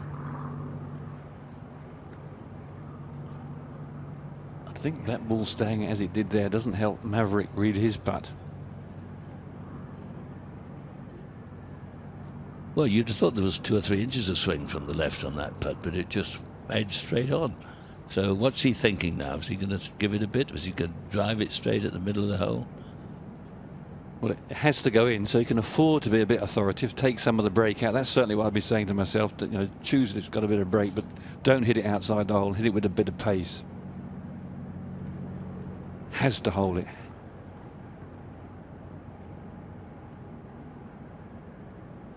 This to keep the match alive, or the cup match alive, I should say. No, they both stayed left. Would you believe it?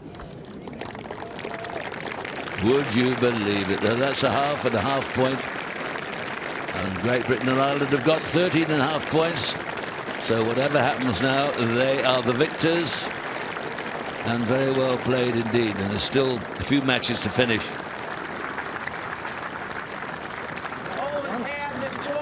The match is half. Congratulations.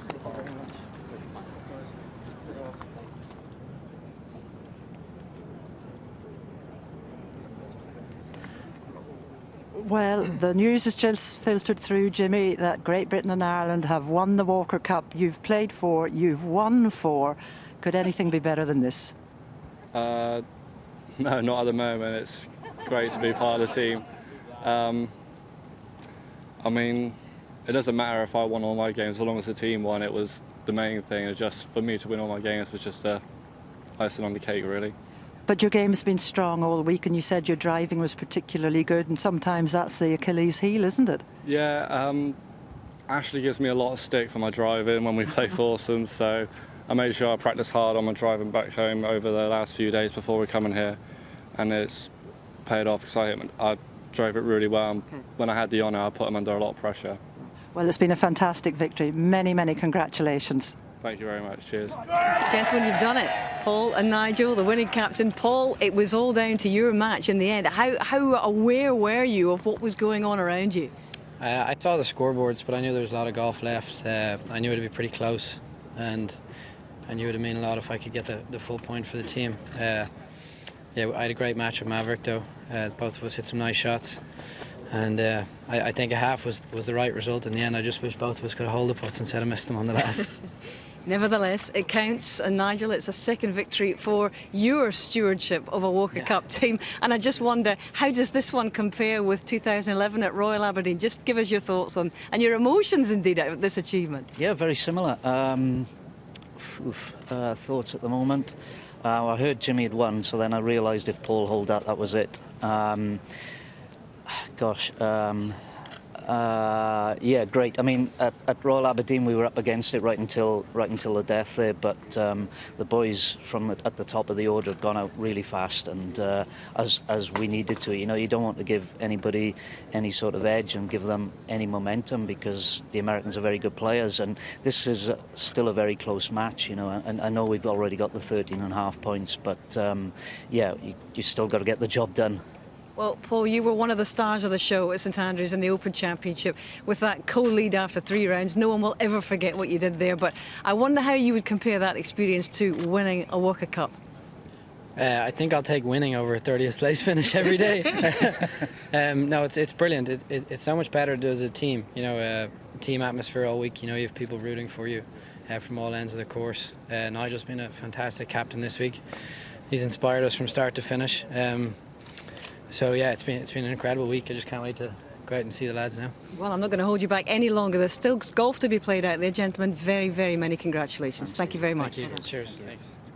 Well, it was a huge win for the United States 2 years ago at the National Golf Links just outside New York. 17 points to 9, 13.5, 6.5 at the moment for Great Britain and Ireland.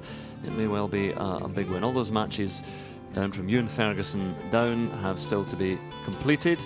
But look at that, in the top 4 matches, 3.5 points taken from the top 4 matches for Great Britain and Ireland. It was sealed very, very quickly indeed by the home side. What a very impressive win. All the matches will finish. They'll play in to secure the final score and add it all up. But obviously a little bit less drama on some of the lower matches now. But they'll all play for their own individual records and for the total to see what the final margin of victory will be. They all have personal pride as well. The actual presentation will take place sometime later once all those matches are finished. And down to Bryson DeChambeau. 4 up on Gavin Moynihan, but Moynihan feels it, so the match is done, but he's got to keep fighting in that match. But Great Britain and Ireland up in 3 of the remaining matches on the course.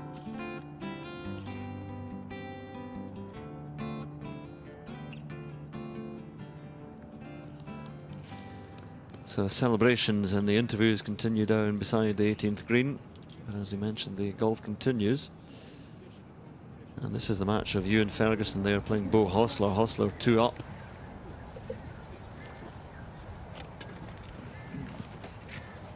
And for the viewers at home, they might think, well, why carry on? But from a personal point of view, I always remember the Ryder Cups, whoever you were playing, you wanted to get your point.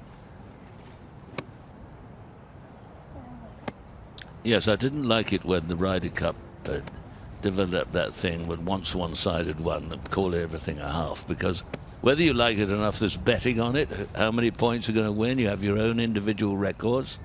So if you're going to play in these things, you've got to play properly.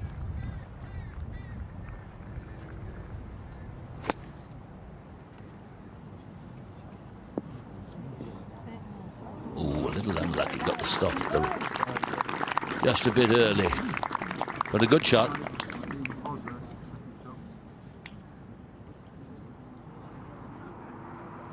And Grant Forrest won the last hole against Scott Harvey. Harvey was in a bit of trouble on the 14th. Be good, says the man from Craigie Law.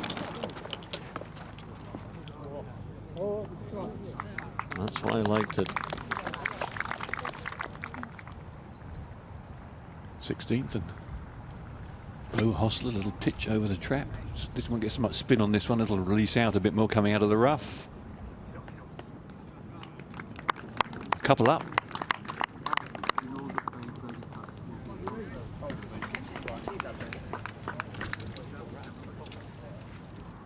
Back to the 15th. Harvey and Forrest. Here's Harvey's shot into the green.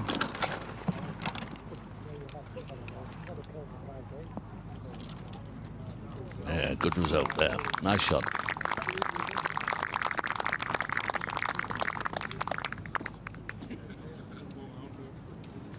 I remember playing my matches at the Belfry in '85 at the Ryder Cup, in the singles. I was playing Curtis Strange and I was last out, and the match was over. When we got to the 16th tee, no tee blocks, they'd gone. Got to the green, flag had gone.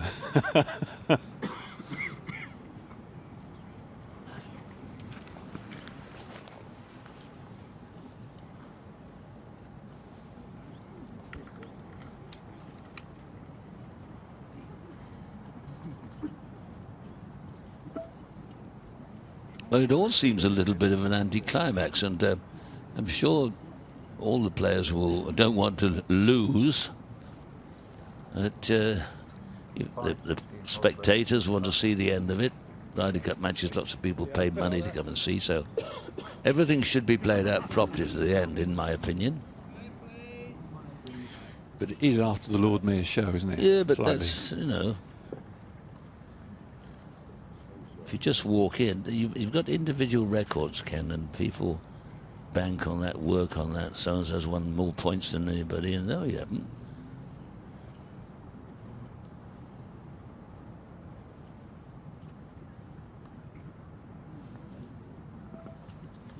Hostler could win the match here if he wins this hole, but it's going to be a chance instead for Ewan Ferguson to get one back here. Just a par for Hostler.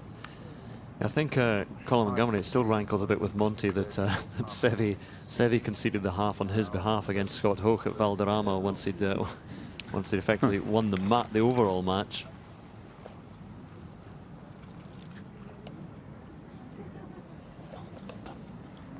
It's like Wayne, what's his name? The footballer set the record, beat Rooney, that's his name. He scored more goals than Bobby Charlton. And there's Jimmy Greaves. Jimmy Greaves only played half the number of games. So how can you really say you scored more? It's like saying Gone with the Wind only took so many millions. The new Bond film took more. Well, of course it did, because it was 20 quid a ticket now. Looking for this. Looking for a hole. He's done it. Oh, see, that brings the place alive a bit. That's the Bears Den posse, if there is such a thing. hope Jimmy Greaves is on the mend. Yeah, what a lovely player. I saw him play it twice. I was in a business once, not for very long, with Jimmy. He was a very, very pleasant fella. He'd be worth about 400 million today. There's a state of play. The Great Britain and Ireland side have retained, or they've won the trophy. 13.5 points already secured. Still 3 or 4 games out on the course, and that's the situation.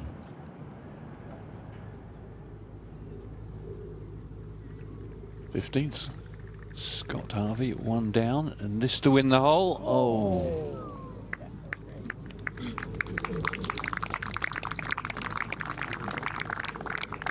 United States of America 4, Great Britain and Ireland 4. Great Britain and Ireland is 1 up. Greensboro, North Carolina, 37 years of age. The college system in America means that these youngsters have such an advantage of amateurs that play, well, around their businesses. Well, if they're good enough, and good enough to be in the state side in America or the county side here, they're virtually professionals from the moment they get in the county side. It's worth pointing out, just to put this in context, this victory and the celebrations there. Ewan Ferguson's match is not over, but he knows that Jimmy Mullen has done his business. But coming into this match, the USA led the series 35 wins, 8 wins to Great Britain and Ireland with 1 draw. So it's 35-9-1 now. Although things are falling into a bit of a pattern in terms of home matches now. Great Britain and Ireland do a lot better over here, links courses.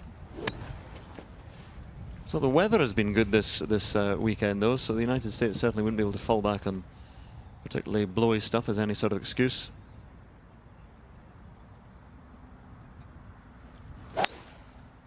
Shot you in. Great ball, mate. There's a bit of draw on that one. And there's no excuses. GB&I have played better, and I think Nigel Edwards has probably out-captained Spider. Actually, when we talk about that overall record, since 1989 there was a narrow win at Peachtree Golf Club just outside Atlanta. Since then the series is much, much closer. It's 7-6 to the United States. Well, 7-7 now. Hostler 1 up, 2 to play.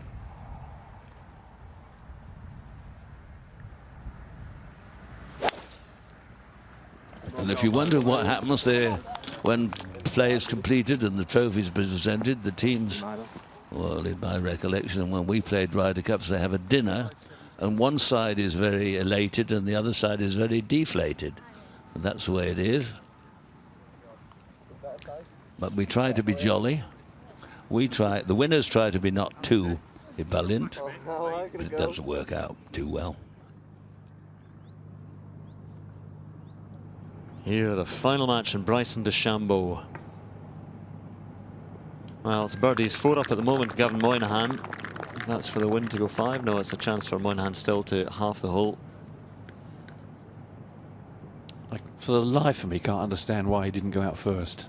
No, he's the best player on the paper and in reality. And he had to win. The American captain had to win early points. Moynihan to half the hole. Last match out is to stop going 5 down. Well done.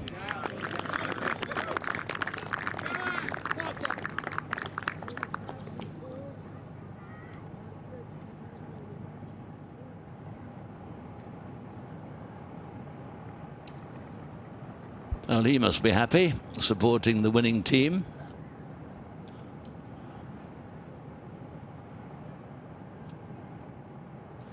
John Daly's got a lot to answer for.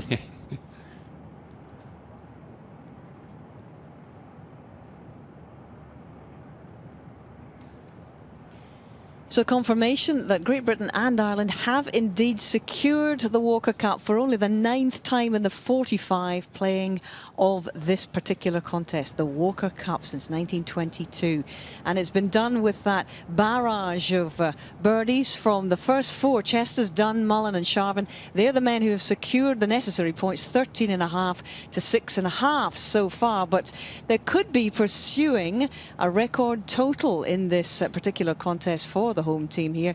The best scoreline in GB&I's favour to date in the history has been 15 points to 9. That was a slightly tweaked format since that came into being, with 10 singles matches on the last day. That came into being in 2011. So there's still a lot to play for, albeit that the cup has been secured. And there's a lot of personal pride to play for out there from the likes of Ewan Ferguson, who's one down, Grant Forrest, who's desperate to get to a point, the Scot, and he's one up on Scott Harvey. It's desperately close in those 3 matches. And DeChambeau 4 up against Gavin Moynihan of Ireland. So down we go to the 15th. Shadows lengthen as we head out to the 15th there, and it's Gary Hurley against Hunter Stewart. Poor old Hunter staring fixedly at a scoreboard. But Hurley and Stewart all square. In fact, 3 of the last 4 matches are all square. Hurley against Stewart, Jack McDonald against Lee McCoy, Jack Hume against Robbie Shelton. And then DeChambeau is doing a number on Gavin Moynihan.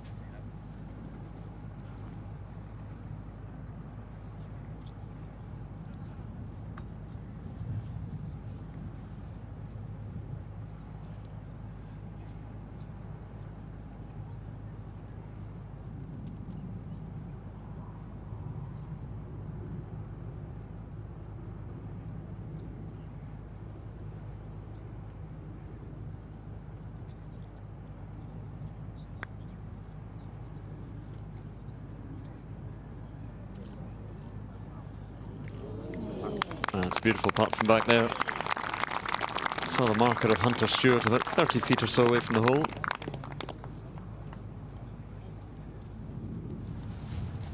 Harvey at the 16th. Scott Harvey, 1 down.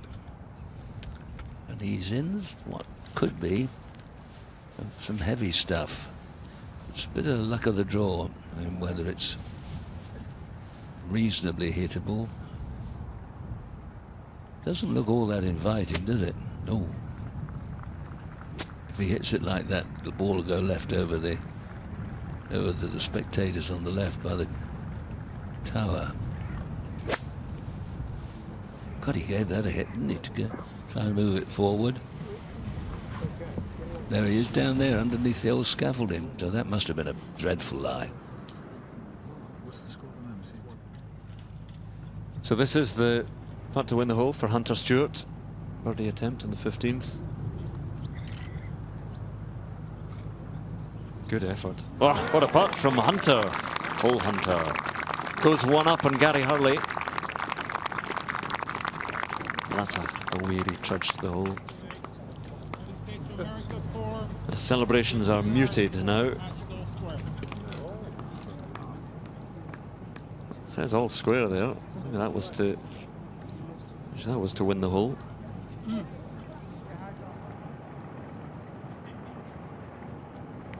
think that was to win the hole, so Hunter Stewart going 1 up there on Hurley.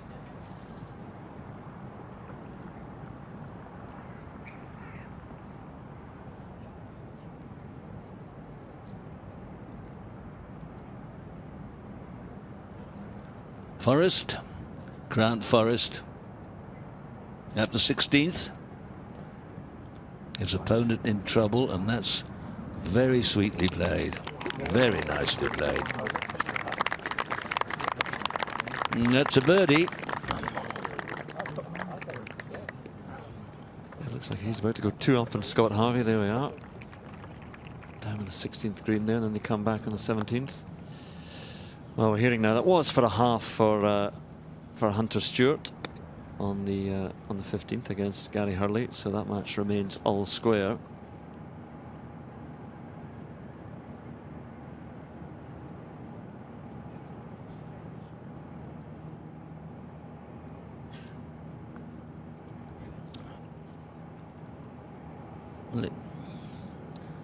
Well, there's the state of play. There's still some matches out on the course, but it is rather anticlimactic now because excitement is bound us up by the clubhouse. For the Great Britain and Ireland team, of course, the United States have been disappointed, came with high hopes and a good side, young side. But so was the home team, young, very young, much younger, in fact, overall. But they played very well. Everything's gone well. Ewan Ferguson playing against Bo Hostler. Got a couple of bunkers there, the smiley bunkers, smiley face bunkers to come over here on the 17th. Hostler 1 up at the moment. Ferguson with the win on the 16th.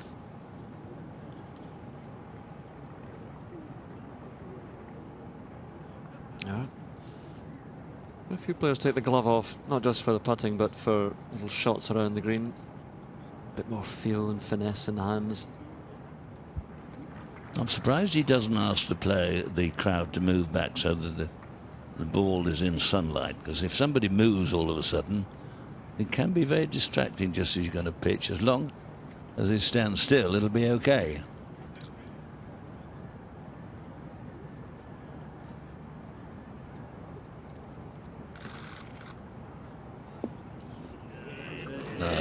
Very neatly played, wasn't it? Hello. Oh.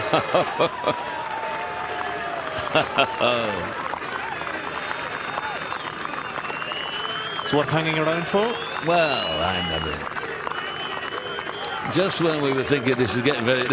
he's bemused. His opponent is bemused.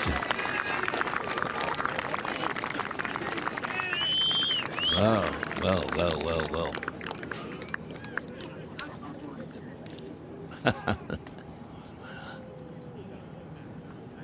Have another look at the... Clipped it nicely. Strike it. He struck it very nicely. Clipped it nicely. Looks good here. A bit fast. And then boom. And look at those celebrations. Oh, get in there. Oh, dear. Well, that brought everything to life.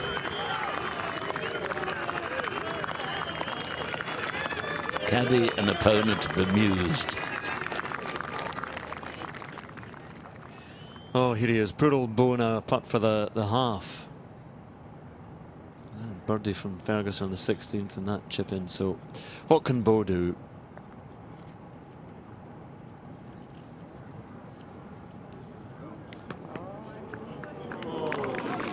Good effort.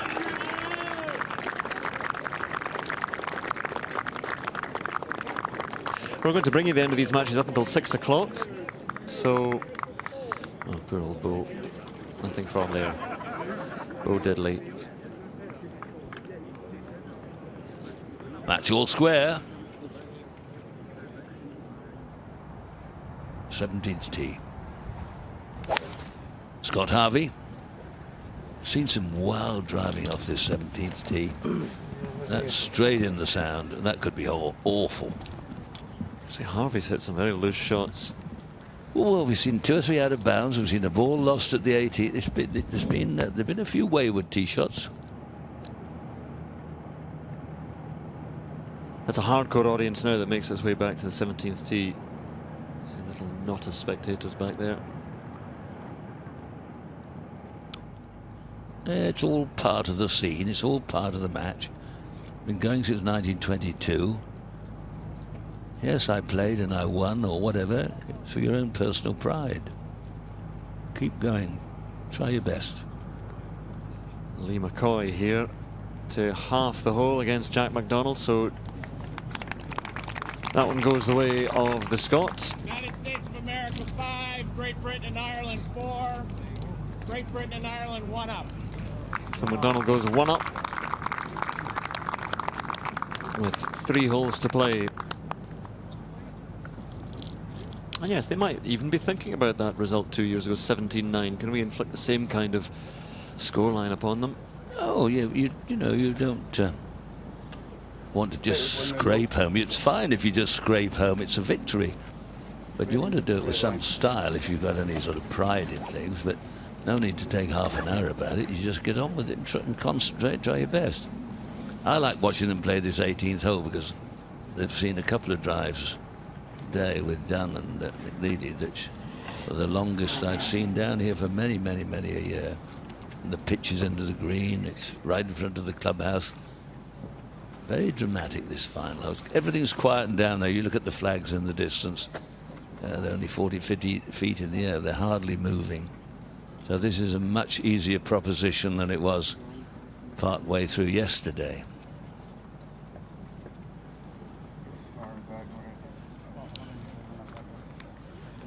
You've got the sort of two slices of bunkers which go across the fairway from the tee. The last of the first one is 240 carry or so, but then you can't go too far left because there are three waiting which sort of cut in diagonally to the left side of the fairway. As you said, from McNeely and Dunn, we saw huge drives which just bounded on past them almost all the way up to the green. It really is beyond me how you can take so long to go back and look at a tee shot. You've been here all week. You know what you've got to do, why you have to consult books and oracles and talk about it. And you've got to talk about, fiddle about. People wonder, why do they take so long? Well, you've watched a classic example here this week, and the professionals are worse. So just sneak it past those bunkers on the left, not the ones by the peak of his cap. The other person carry those comfortably. Then there are bunkers on the left. You can just sneak it as close to them and then on past them. You've got a good line into the pin down the right-hand side. Well, he thrashed it, and that's gone way. Oh, dear me. That's, well, he's signalling he's gone, or in the bushes. Oh, it may be okay. Was he lucky? Oh, he's lucky. He was signalling as if it's deep in the heart of Texas, but it's looks to have missed it. What a lucky fella, unless it struck somebody. Hope it didn't hurt him, but it looks as if he got away with that. Yeah, I think the crowd certainly provided a buffer there. Now Hostler, who he must be stunned at the last couple of holes. Well, he was cruising along nicely and looking as if he was going to nick a point.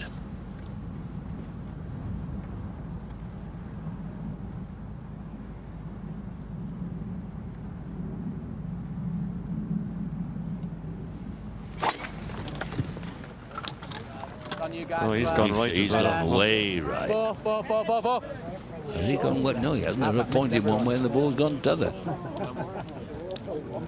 He has definitely gone right. We'll see. I thought he was way right. He has gone right. He's over in Hunter Stewart country, isn't he? There's bushes on the right. I think it might have gone far enough. See a few people gathering down there. We shall see. This is Robbie Shelton. The last two matches, the United States are up. Shelton 1 up on Jack Hume, and Bryson DeChambeau 5 up now on Gavin Moynihan. Lovely shots.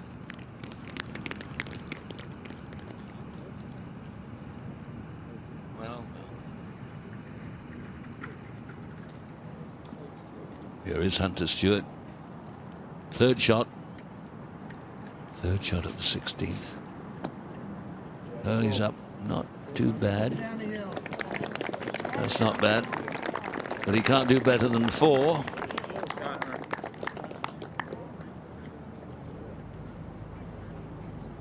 This match all square. So this is Grant Forrest on the 17th, second shot. 2 up on Scott Harvey, so he'll win this match here. Another good looking swing. Just drifting right. A touch. Pretty good. Good solid shot.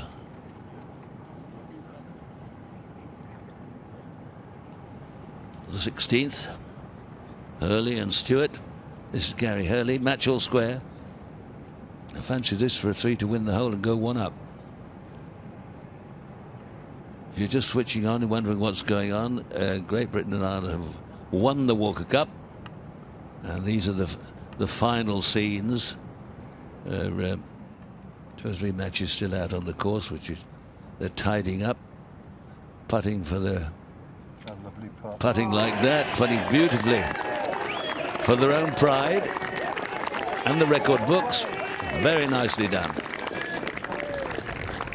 So another match turns blue. Gary Hurley goes 1 up, 2 to play on Hunter Stewart. Every American guy that got that. There we go. It's turning into something quite emphatic. It all started with that win for Ashley Chester's. Played well, so well all weekend. And Jimmy Mullen, Cormac Sharvin also winning. Paul Dunn with a half, which eventually got Great Britain and Ireland to 13.5 points. The all-important 13.5 points to take the trophy back. But Ewan Ferguson and Bo Hossler, it's a great comeback from Ferguson. He was 2 down a couple of holes ago, but playing the last, and he's got away with it here. A loose tee shot, but it doesn't look too bad, although very tight second shot to that pin now. Well, he must aim to the middle front of the green and just let the ball ease its way. If he finds the green at all, that'll be a bonus. As it looked after his tee shot as if we were never going to see the ball again. Actually, you can see as well, Peter, Bo Hossler's not too bad there, just by the sign there, just sizing up his shot. I thought he'd gone miles off course as well, but both of them have Lady Luck on their side. I think the advantage for Hossler, his ball looked to align just a little bit more cleanly. Might be able to get some sort of control on it. And you see, just talking about left edge of the clubhouse there, so just that's right in the heart of the green. Don't want to be messing around with the pin here.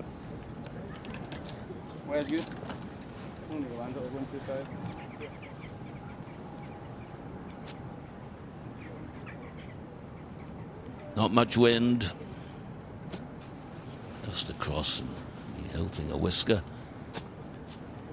Just aim at the front middle. Hit it straight. That's the great thing. If you can.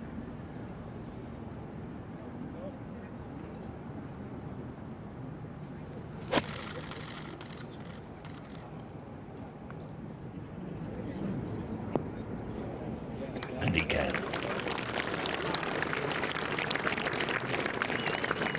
Able to hit it hard, get height, get a little bit of stop on it. I'll come back for the efforts of Hossler. Final game. DeChambeau 5 up on Moynihan. Playing the 13th. Short par 4, and he's played a corking shot. Well, both of them have.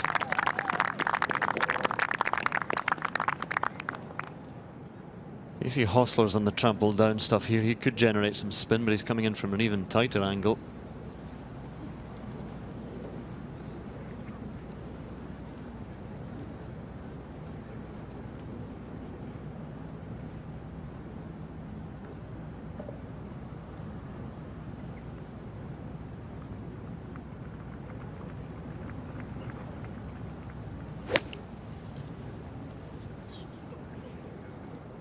Oh, right at it.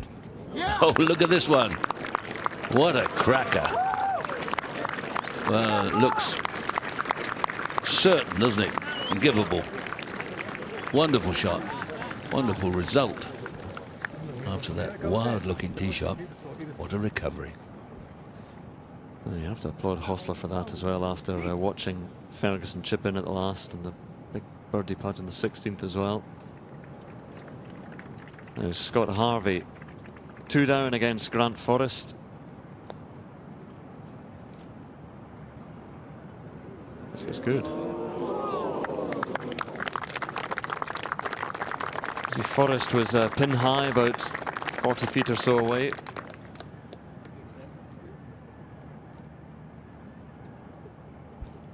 Back to the 17th.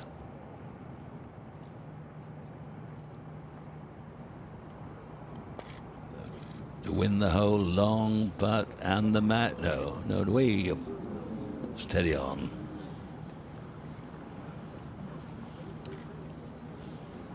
I may still win it here.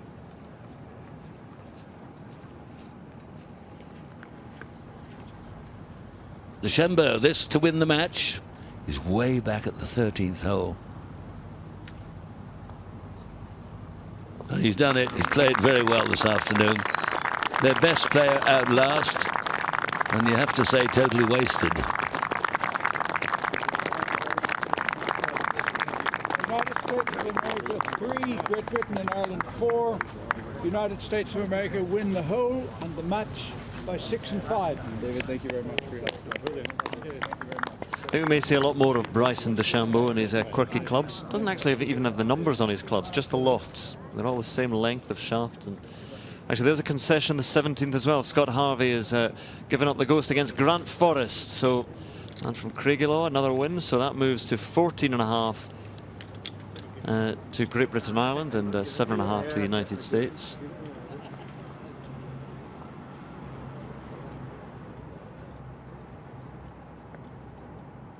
Points are piling up. 14.5, 7.5.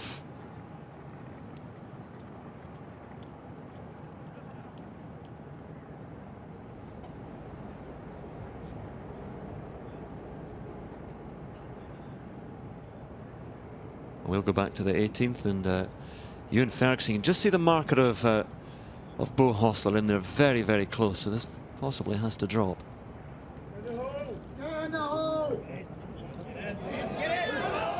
Good play.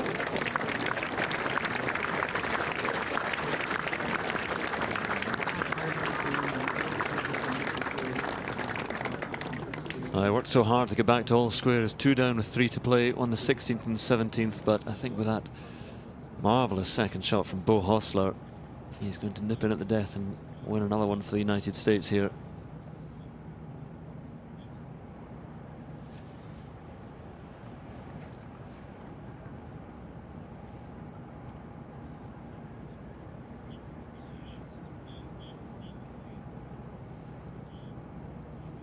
Little putt for a birdie to win his match.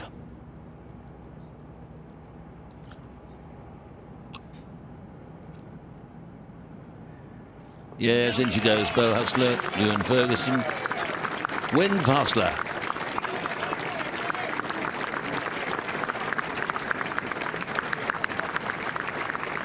And he's played well, Bo Hostler. He won his foursomes match on the first day. He won the singles on the first day. Lost the foursomes this morning, but has won. So that's 3 points out of 4 from Bo Hostler. Ewan Ferguson played well. Just couldn't quite complete that comeback against Bo Hostler. Hugs all round, though. Handshakes have changed, haven't they, Peter? Absolutely. They never did that in my day. So, still a couple of games out.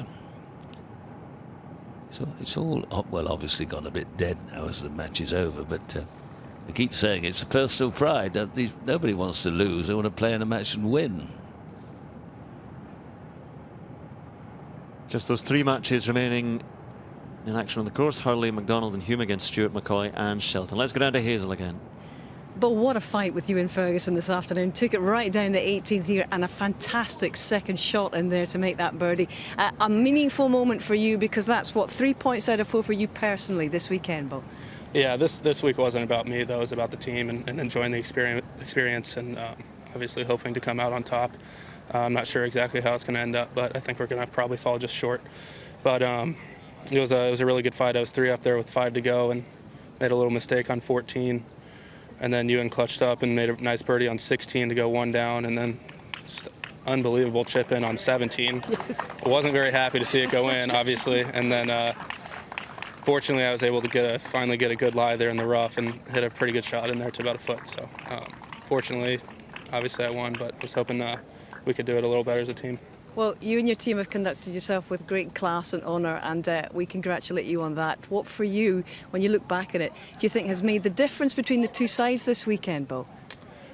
You know, I don't know. I think everybody on our team has played pretty well. I think GB&I just played better. They've had some really clutch shots, some really phenomenal shots, and they've done it at the right times. Unfortunately, we haven't done that quite as much to their level as they have this week. But I'm very proud of every guy on our team for how they fought and competed, and like you said, we did it with honor and class.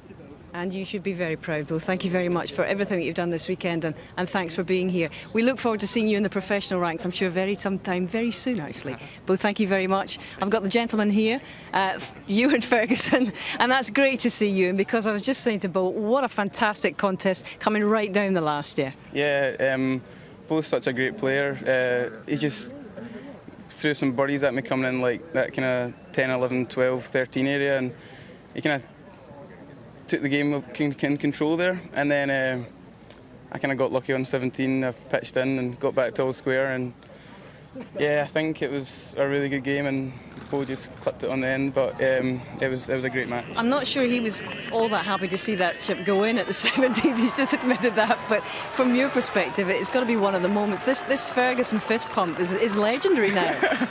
The Ferguson fist pump. I mean, it's just instinct. It's just, I don't know. I guess it just means that much to me, and it's just passion, and I just love playing golf and love seeing the ball go in the hole, I guess, don't I?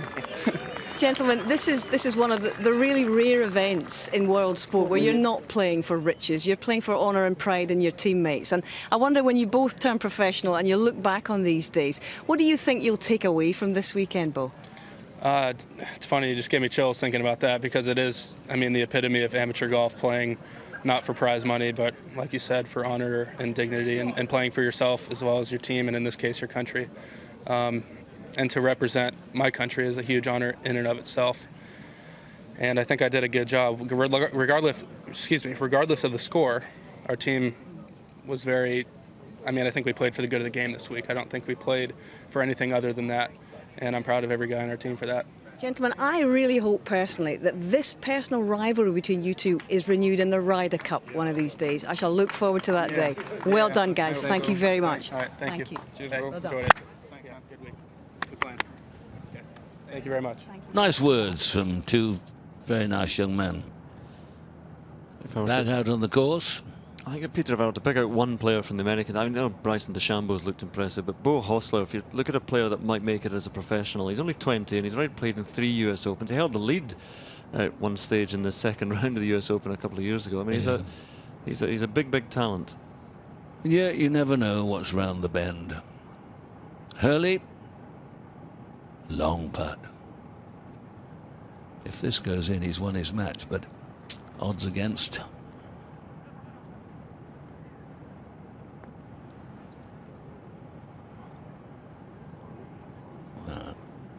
Not on the line.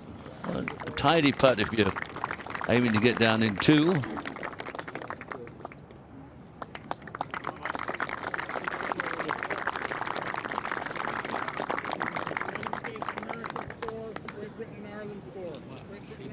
Well, Spider, the US captain, I'm afraid from your perspective that the Walker Cup is staying on this side of the pond for now. Can you explain your emotions, the way your team has fought with such heart, and the fact that it's not been your weekend? I will tell you that I am very proud of everyone to a man. They played hard, they tried hard, they fought hard, but most importantly, they acted properly. They were gentlemen. They lost with grace and dignity, and that's not easy to do. You know, it's easy to be a good winner. Difficult part is being a good loser, and we were beaten. Nigel and his boys outplayed us. Simple as that. They played great. My hat is off to them. They earned it. They won it, and that's what the sport is all about. Tell me about Royal Lytham, how tough this course was, and how big a factor it has been in the context of the overall match score.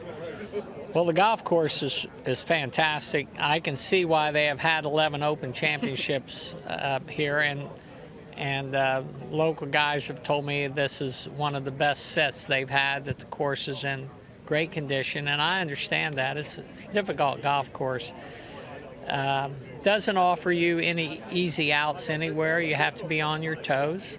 It's a great spot, and more importantly, the people were fabulous. Our treatment was great, and I hope that we in turn have act the same way that we've been treated. We've been treated great. You have indeed. You're a true gentleman, and we really look forward to seeing some of your team, perhaps in the professional ranks in the coming years, Spider. I would say, well, I have 2 players on the team who will be turning professional. I respect and admire them for the fact that both of them have graduated from college, and they have waited to see if they made the team, and they both did. And I'm very proud of them, and it's great that they wanted to be on this team, and now they'll go on to their professional careers. So I think that's great. Well, Hunter Stewart is one of them. Who's the other that you're referring to? Denny McCarthy. Denny McCarthy, who's a real terrier of a player, and He is. he's going to acquit himself very well, as indeed you have. Thank you very much, Spider. It's been a great pleasure to get to know you and your team. Thank you. Thank you.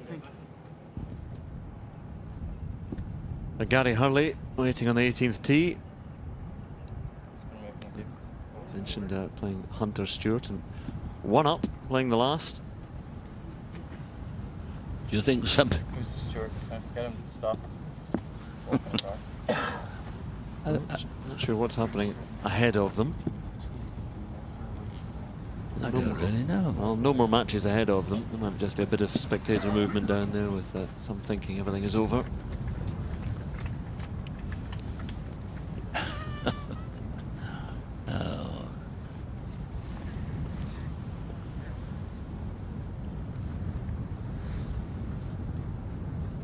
Hurley one up.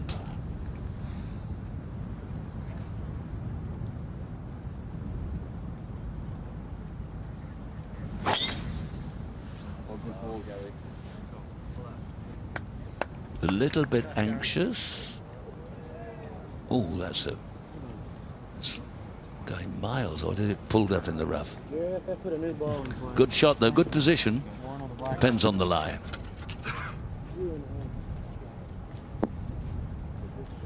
Well, this is one of the players that Spider Miller was talking about turning pro after this, Hunter Stewart.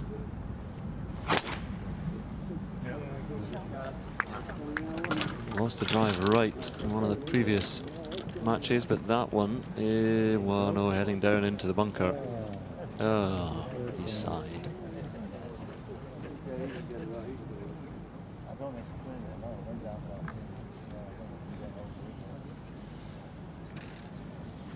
Behind them, the 17th.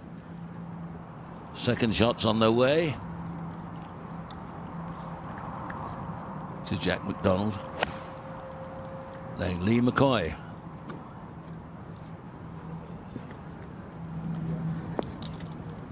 Safely on. So a huge number of Kilmarnock Brassy members down watching today. Jim Milligan's out there somewhere. Jim Milligan, who beat was it Jay Siegel? I've forgotten what it is. It Jay Siegel and Peachtree in the 1989 in the final. Did he hold the winning shot? He chipped in on the 17th. Chipped in. I remember that. Jim Milligan played in '91 as well. Is it Portmarnock? Playing against. We've got our McCoy. grand match soon. You know, old Ryder Cuppers against old Walker Cuppers down at Deal, Royal St Ports in a few weeks' time. Been a great success. It's about the 25th year. We started it with Bruce Critchley and now Martin Christmas captains their side.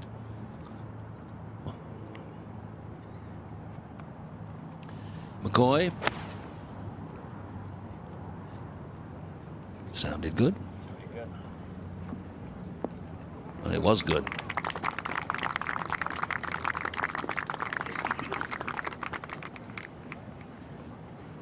Yes, it was Jay Siegel. Jay Siegel played in 9 Walker Cups. The most for the Great Britain Ireland. Joe Carr played in 9. Michael Banalek in 9. Yeah. Little balcony. There's a delightful little bar perched on that end, and on the right-hand side at the top there, the dining room and lounge, and down the far end there's another bar, cocktail bar, ladies' quarters, gentlemen's ablutions. One of the great things here, you come in through the front door in the wintertime, and there's a great fire, and it seems to be always burning. I think it burns that. It's a proper fire. There's Rodney Price, director of the championship. He's done a great job. Looks exhausted.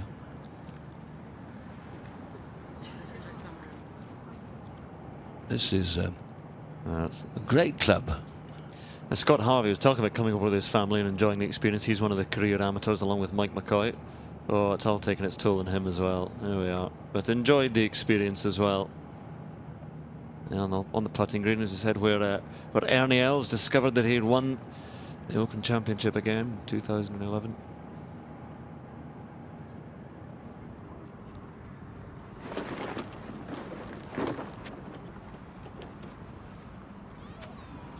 Oh, 2012 again. I don't know where my memory is going. 2012, 2011 was Darren Clark at St. George's. So the match between Robbie Shelton and Jack Hume out on the 16th.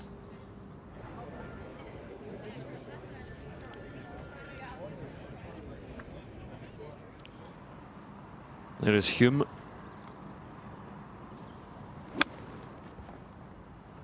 Good. It's got to come up. There's a little slope going down to the pin here, so this, I think it's stopping, but it keeps on going. Beautiful shot. Hunter Stewart in the trap at the 18th, and did he get it up and out? Not far.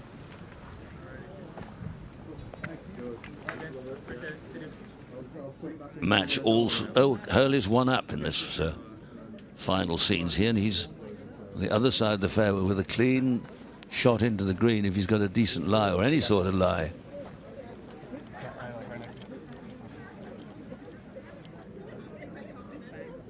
And here is Hurley down the left-hand side. I mentioned with that one-hole lead, so with Stewart in a bit of trouble. This match is surely going with Gary Hurley. Hunter Stewart needs to win this hole, and he's back down the fairway there in 2.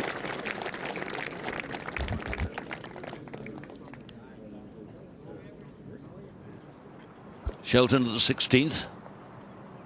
Second shot. Flips it up over the bunkers. Oh, didn't get any stop at all. That bounded on. 17th and Jack McDonald, one up on Lee McCoy. This to save par, though. He's been in trouble here.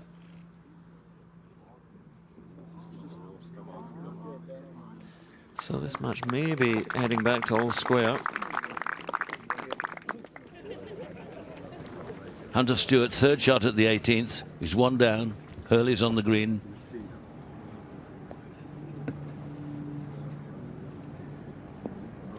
Oh, jumped away. So Hurley with 2 putts, at least 2 putts, to win another point for the home side. Very fortunate with the weather over these 2 days. It's turning a little bit tomorrow, but despite that heavy shower from Friday night into Saturday, it's been near enough perfect. McCoy to win this hole. That'll do. Had 2 putts for it. Just needed 1, so he's back to all square against Jack McDonald. Another one that'll come down the 18th. States of America 3, Great Britain and Ireland 5. Match is all square. So again, we remind you of the state of play and the fact that Great Britain and Ireland needed 13.5 points to win the trophy, which they achieved very early on. They won through Chesters, through Mullen and Sharvin, and then the half of Paul Dunn was enough to get 13.5, and they've gone on from there. And we're coming towards the end of this 45th playing of the Walker Cup. Maureen Medill, Curtis Cup stalwart, and Gary Wolstenholme, who's played in this contest and knows very well how unique and special it is. You know, this American side, on paper, was the much stronger. 6 of the world's top 10 amateurs. What has given Great Britain and Ireland the edge here? I think the captaincy of Nigel Edwards, I think he was very astute, and also the fact that the players know Royal Lytham and St Anne's so well. I think those 2 factors in particular have made a big difference. You know, when you look at the overall match score, 35 wins to America. This is the 9th. There's been 1 tie, but significantly, Mo, this is the 5th victory at home for GB&I in the last 6 playings. That tells you something about links golf and the challenge of links golf for all of these players, surely. I think it also tells you about modern golf, because the Great Britain and Ireland players now are really global players, whereas many, many years ago they didn't have that advantage. Indeed, yeah. Hurley, well, that will be good enough, I think, for the victory. There we are, concession by Hunter Stewart. Another point on the board for Great Britain and Ireland. They move to 15.5 points. And Hunter Stewart, his final actions as an amateur golfer, to shake the paw of Gary Hurley and say well done. There was a very, very strong Irish thread to this Great Britain and Ireland Walker Cup side. 5 of the 10 players from Ireland And Gary Hurley has delivered one whole victory over Hunter Stewart. Back to the 16th. This to get the match back to all square. Yep. No, well done. All square.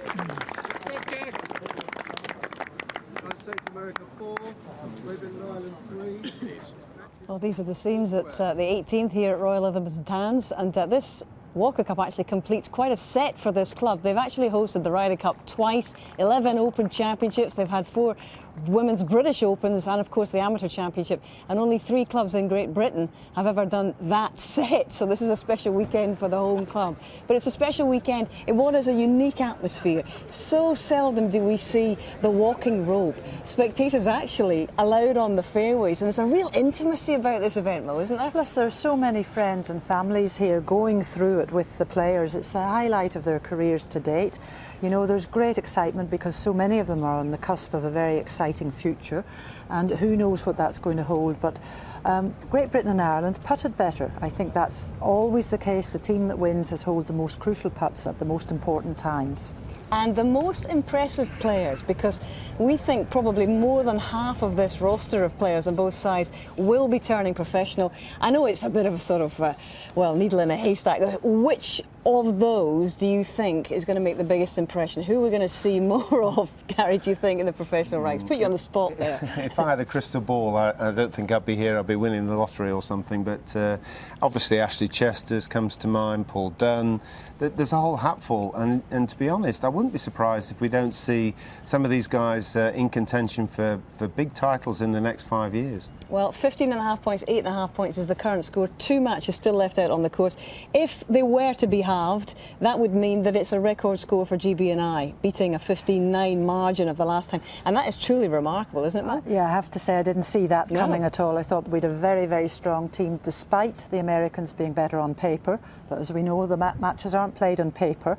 And for all the reasons we've discussed over the weekend with the course and Nigel's captaincy and so on, I thought we'd a great chance. But I have to say, this is beyond my expectations. Indeed. And in a nutshell, some of the stars of the future in this lot would be who for you? Oh, well, all the Irish, of course. Of course.